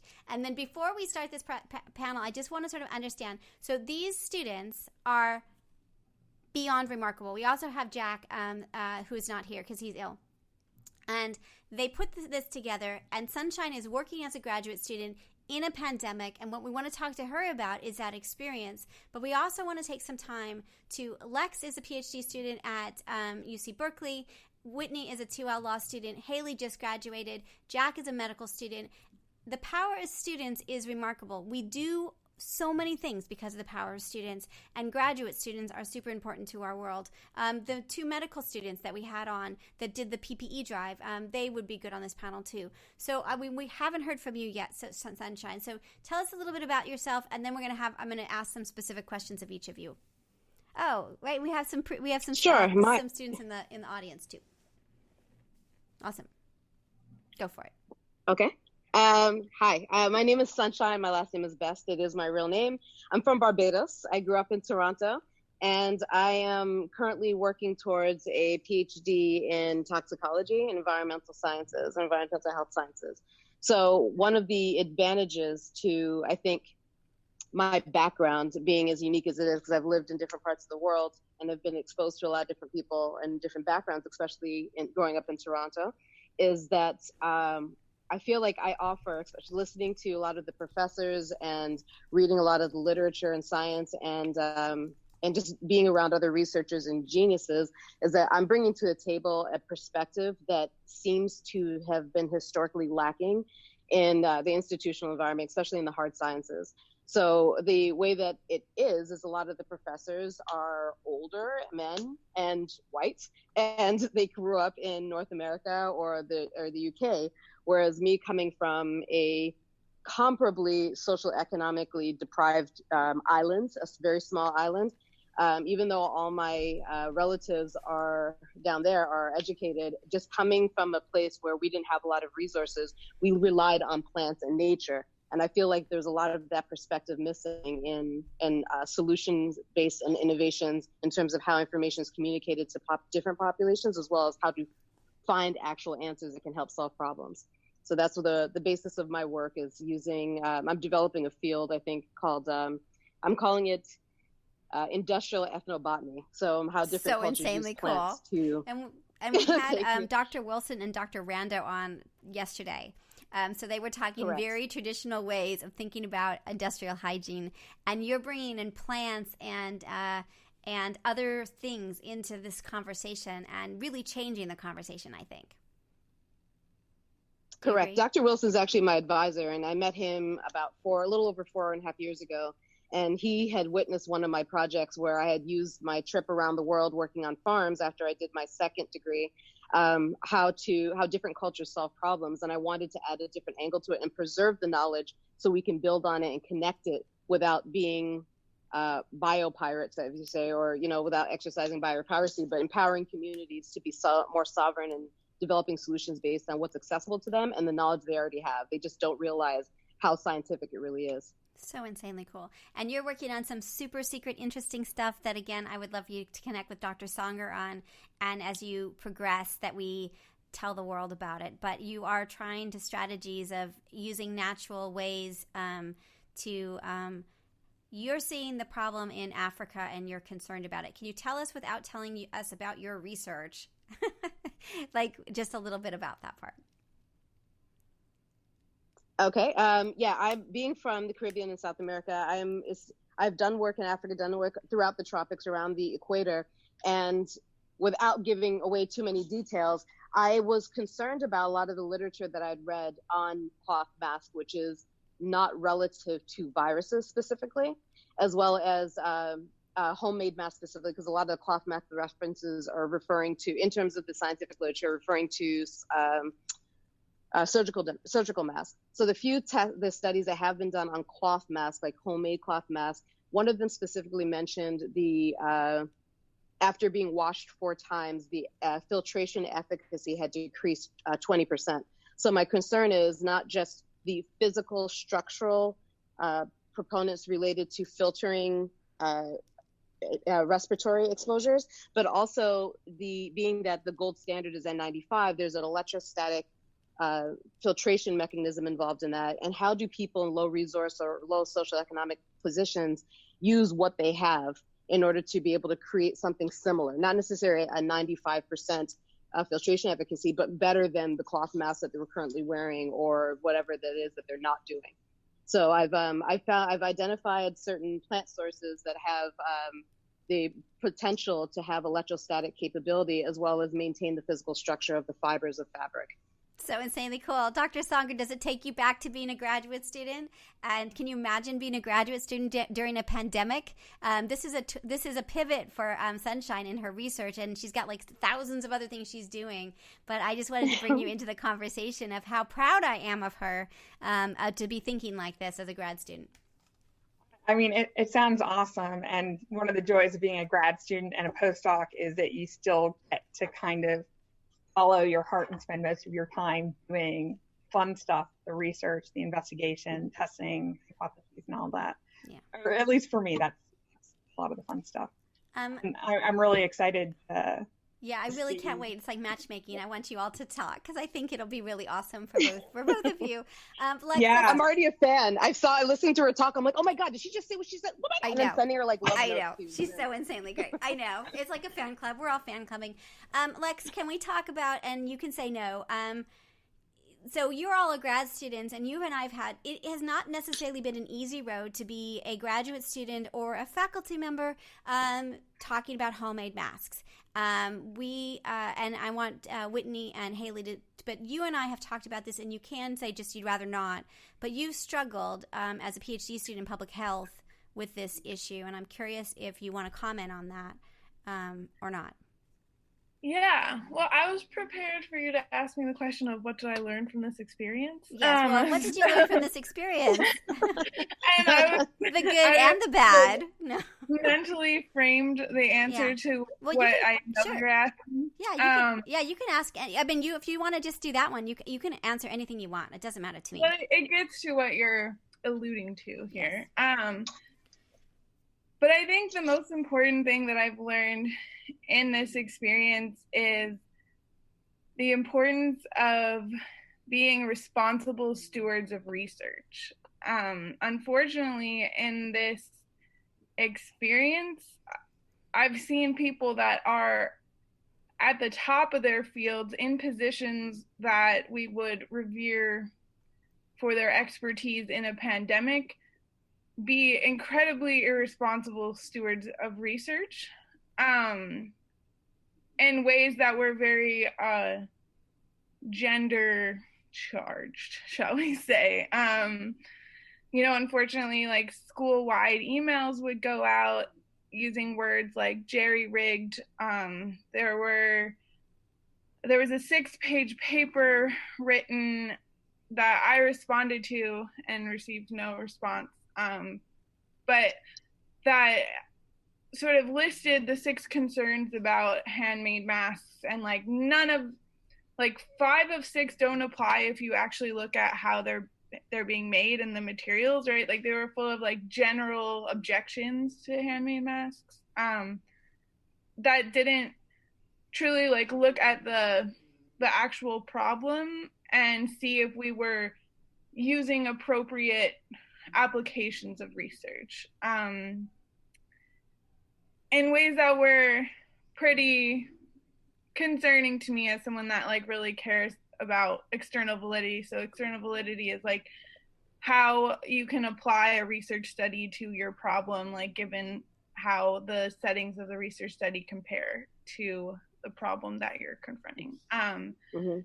So I think that was a real issue, right? I received several emails from several high-powered, mostly white male faculty telling me what I was doing was dangerous and citing articles that like didn't support that. And that was pretty frustrating, like the condescension, like you guys are training me to evaluate research and then you're getting mad at me when I do it. Which was like exactly. Yeah. Dr. Exactly. Dr. Songer, I think did you feel that was, did you struggle as well with that? So I have a confession to make. I'm an engineer, and engineering is not a field that has a large female presence, and there's some bias there that I've experienced in my lifetime, certainly. I wish it was better than it is, but so I have a few different things. The confession there is that when I first entered the online forums with my fully researched engineering solutions, I didn't include my first name. I was J. Songer, PhD. And I would like to think that didn't make a difference in where and how my voice was heard. But the research says it's not true. The research says it does make a difference. I mean, yeah, it's on every level. It's terrible. And it's a challenging thing because I wish I could tell the younger students that they weren't going to have to face the same challenges that I faced to get my voice heard. And it seems like it is getting better, but not at the rate we'd like it to.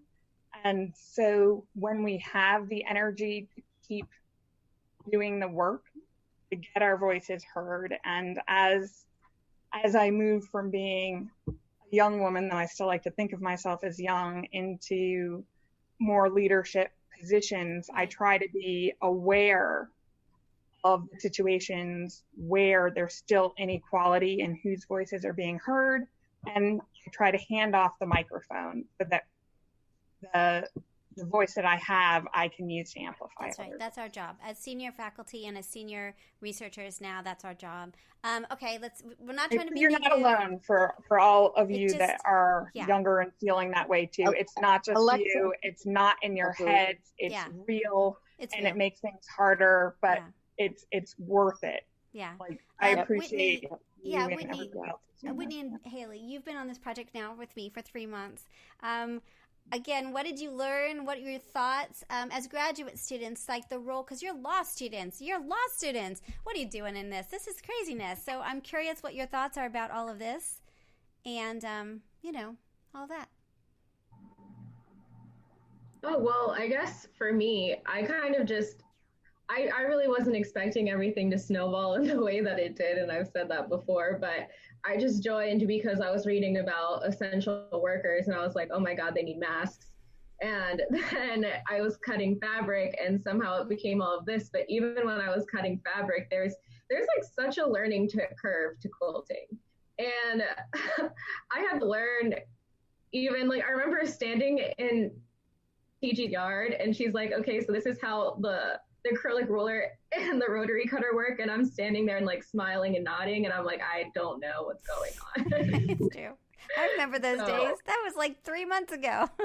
Yeah. So there's definitely like a huge learning curve to just the quiltist like terms and what you all do. And I'm just totally sympathetic when I see in the chat and questions like, what is a die? Because I just kind of smiled and nodded for a while. Interesting. And Hailey, you got thrown in big, and you did a lot of the science work for us. And I thought it was really great because that's what lawyers do. You jump in and you have to learn some sort of field that you don't know because that's what your client is doing. And so I'm curious what your thoughts are on that side of it. Definitely. I mean, it was hard for me to initially read all the studies and digest because I don't have a science background, but eventually I was able to the internet is such a powerful tool. I would Google like unfamiliar terms that I didn't know. Reading the abstract really helped me. I think abstracts are great.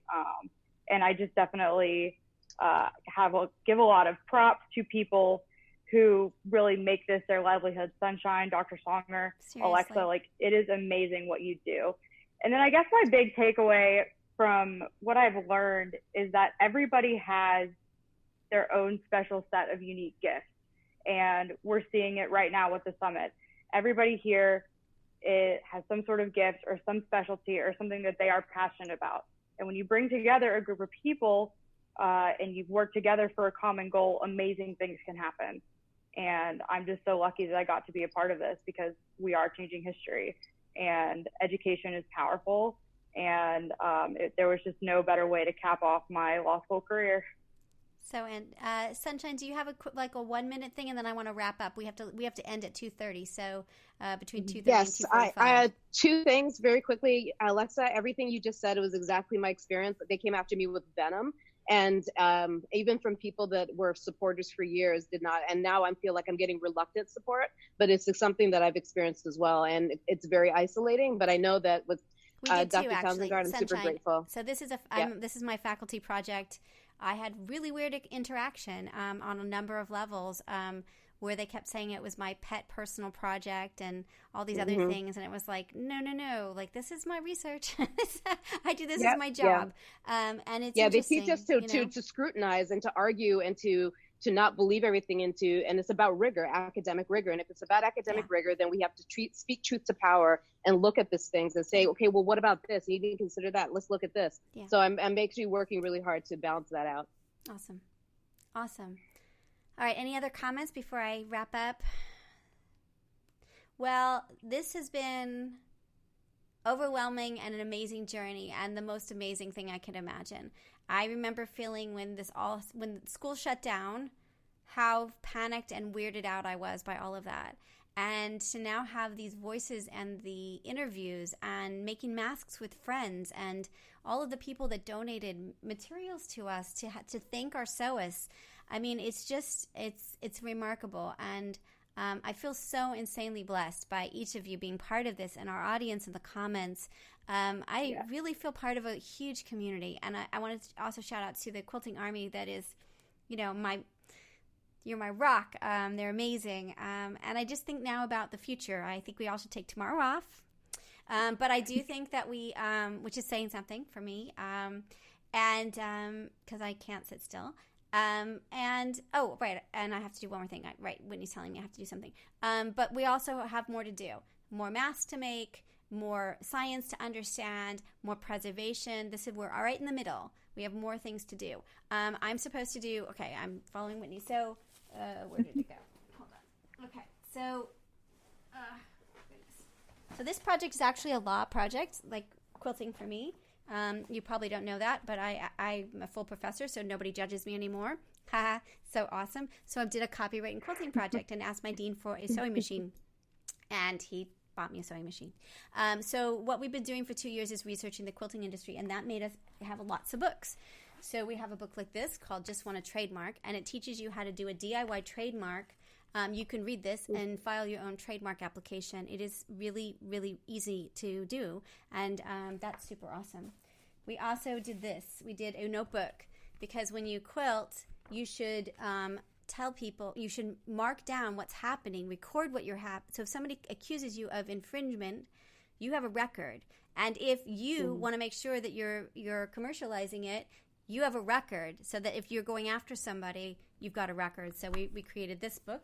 Or if you just want to have a book that, you don't have any aggressiveness in you. We also did this one, which is Ricardo. This is Ricardo's book. This is Sunshine. I'm going to give you a copy of this book because this is about patenting and doing prior art searches and seeing if your work actually can be patented or not. Again, it's a DIY book that teaches you how to do step by step. You do not have to go get an attorney at first. You have to check and see for yourself, save $2,000 or $3,000, because you can check and see, well, maybe it isn't patentable. So you can do the work yourself and then go to the attorney. And then, this is the big one. Okay, this was restraint. So it's 356 pages, and it was restraint. I understand Dr. Songer's website. Some of you have been like, whoa, there's a lot here. Yeah, that's what happens, right? And this is called Just Want to Create Copyright and Fair Use Strategies. And it really is for artists and anyone who's really interested in copyright. And it takes you through all of it. Now, I know it's big. I know that. And a lot of you in the Quilting Army have all kinds of pictures of your stuff in here, and you all were so great. We're doing a copyright camp. And that copyright camp is in July. We're going to have tons of fun, and we're going to go through the book. So it will be asynchronic, and we'll also have sessions like Zoom sessions to play and projects. We have, it's like $50, but if you use the code QA, Quilting Army 2020, it's $25, and you get a digital copy of this book. So we're doing it really to get the word out, and then it also, all of this stuff supports our law students and our project. So those are the big, long plug. But that's what I am. I'm a law professor, hard to imagine, who really likes to quilt and has been forced to make masks by our society. Right, so the code for the copyright camp is QA 2020. So we have any last words before I'm going to say a couple of thank yous? Dr. Songer, I know you've been so part of this today. Becky, do you have any? I have a lot of thank yous before we end, but do you have any final words?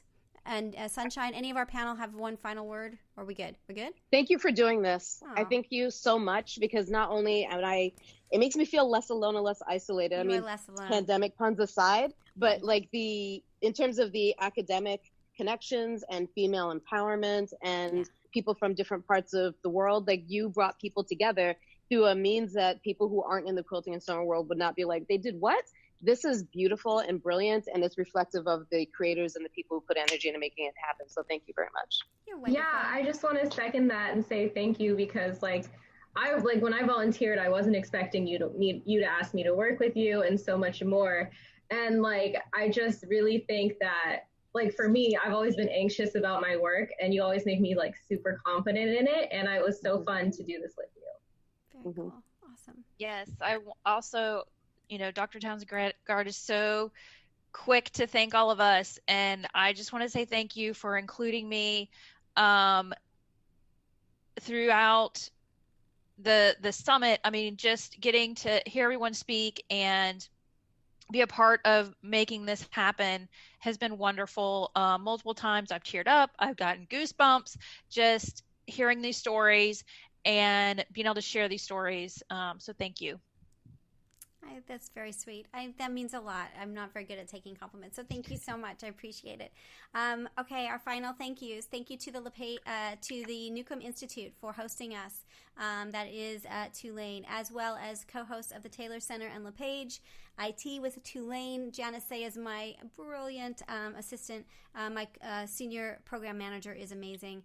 And then, of course, to all the people on this panel, Becky, Lex, Whitney, Hailey, Jack, who's not here, and Dr. Songer, who has been like put into every panel in today, which I really appreciate. And of course, to Sid, my kid, Sid Gard, whose company, yes, she has a company. She's 17. Iridium had done all of our logos and our graphics, even when I woke her up and said, "Hey, make that for me right now." So I thank her very much. Also to Edith, Judy, and Joel, who are there for me all the time in the most ridiculous ways. And to the future, to working with Dr. Songer and Sunshine and Lex and our law students and anyone else who wants to be there. I just can't wait for the future. This is just the beginning. That's why it's a summit. It's not a conference. We had to get together so we know what to do next. So that is it. We are on time, Whitney. Thank you. And to the audience, and to everyone for participating. This is super huge. We'll be posting the audio very shortly, probably tomorrow. And then once we figure out how to do the video, we will post the video as well. Thank you to everybody. Thank you so much for making masks. The giveaway, we will be drawing it. It's an anonymous, the system does it. We'll be pulling names on that on Monday. We are still waiting for things to come in, so it may be Wednesday. There's still more things coming in, so we don't know how many giveaway prizes we have at the moment, but we're going to try it. Figure all that out. Take care. Oh, wait, are we frozen? Oh, no, we're not frozen. All right. Thank you again. Homemade Mask Summit. We are done. We did it. 10 hours of programming. Thank you for everybody. Thank you so much. I love you all. You guys are so great. Awesome. All right. I think that's it. Are we good? All right. Bye. Thank you again. Thanks for coming. Thanks for being here. Blas. Nice. All right. Take care.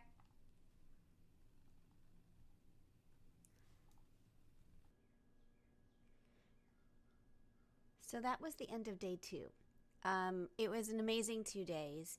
I hope you enjoyed it. Now we're working on a number of things. We are working on a preservation project, which we will be putting out calls to gather information that you all created, photographs, lists, other things that we want to put in an archive to preserve what we did all throughout the spring and even the summer so far of 2020. We also are doing a best practices. We're working with Dr. Songer, and Whitney Chapman is taking the lead on this to help us put out information about the best practices for making masks, including fabric and other things that we can really have a sense of what's happening and then also be able to shift if the science shifts. Again, thank you so much for listening. We did have a giveaway on this, which we will be getting out to people who were the winning tickets. That will happen shortly. But in short, I'm just so thrilled to have had these 10 hours with all these amazing guests, over 55 panelists. A bunch of you came to the over 100 each day came to the live sessions, and now you're all listening. We did a lot. And this will help preserve what we did in a little way, and we're going to keep working on it. Thank you so much for making masks. Thank you for supporting people who are making masks. This was an important part of this story, and I'm so proud to be part of the telling. So you've been listening to Just Wanna Quilt, a research podcast coming out of Tulane University Law School. And I'm Elizabeth Townsend Garr. If you like this podcast, keep listening. Also, we have a Facebook group. Come join us. We talk about a lot of things. We also have an Instagram account. And of course, most importantly, I really hope you get a chance to quilt today.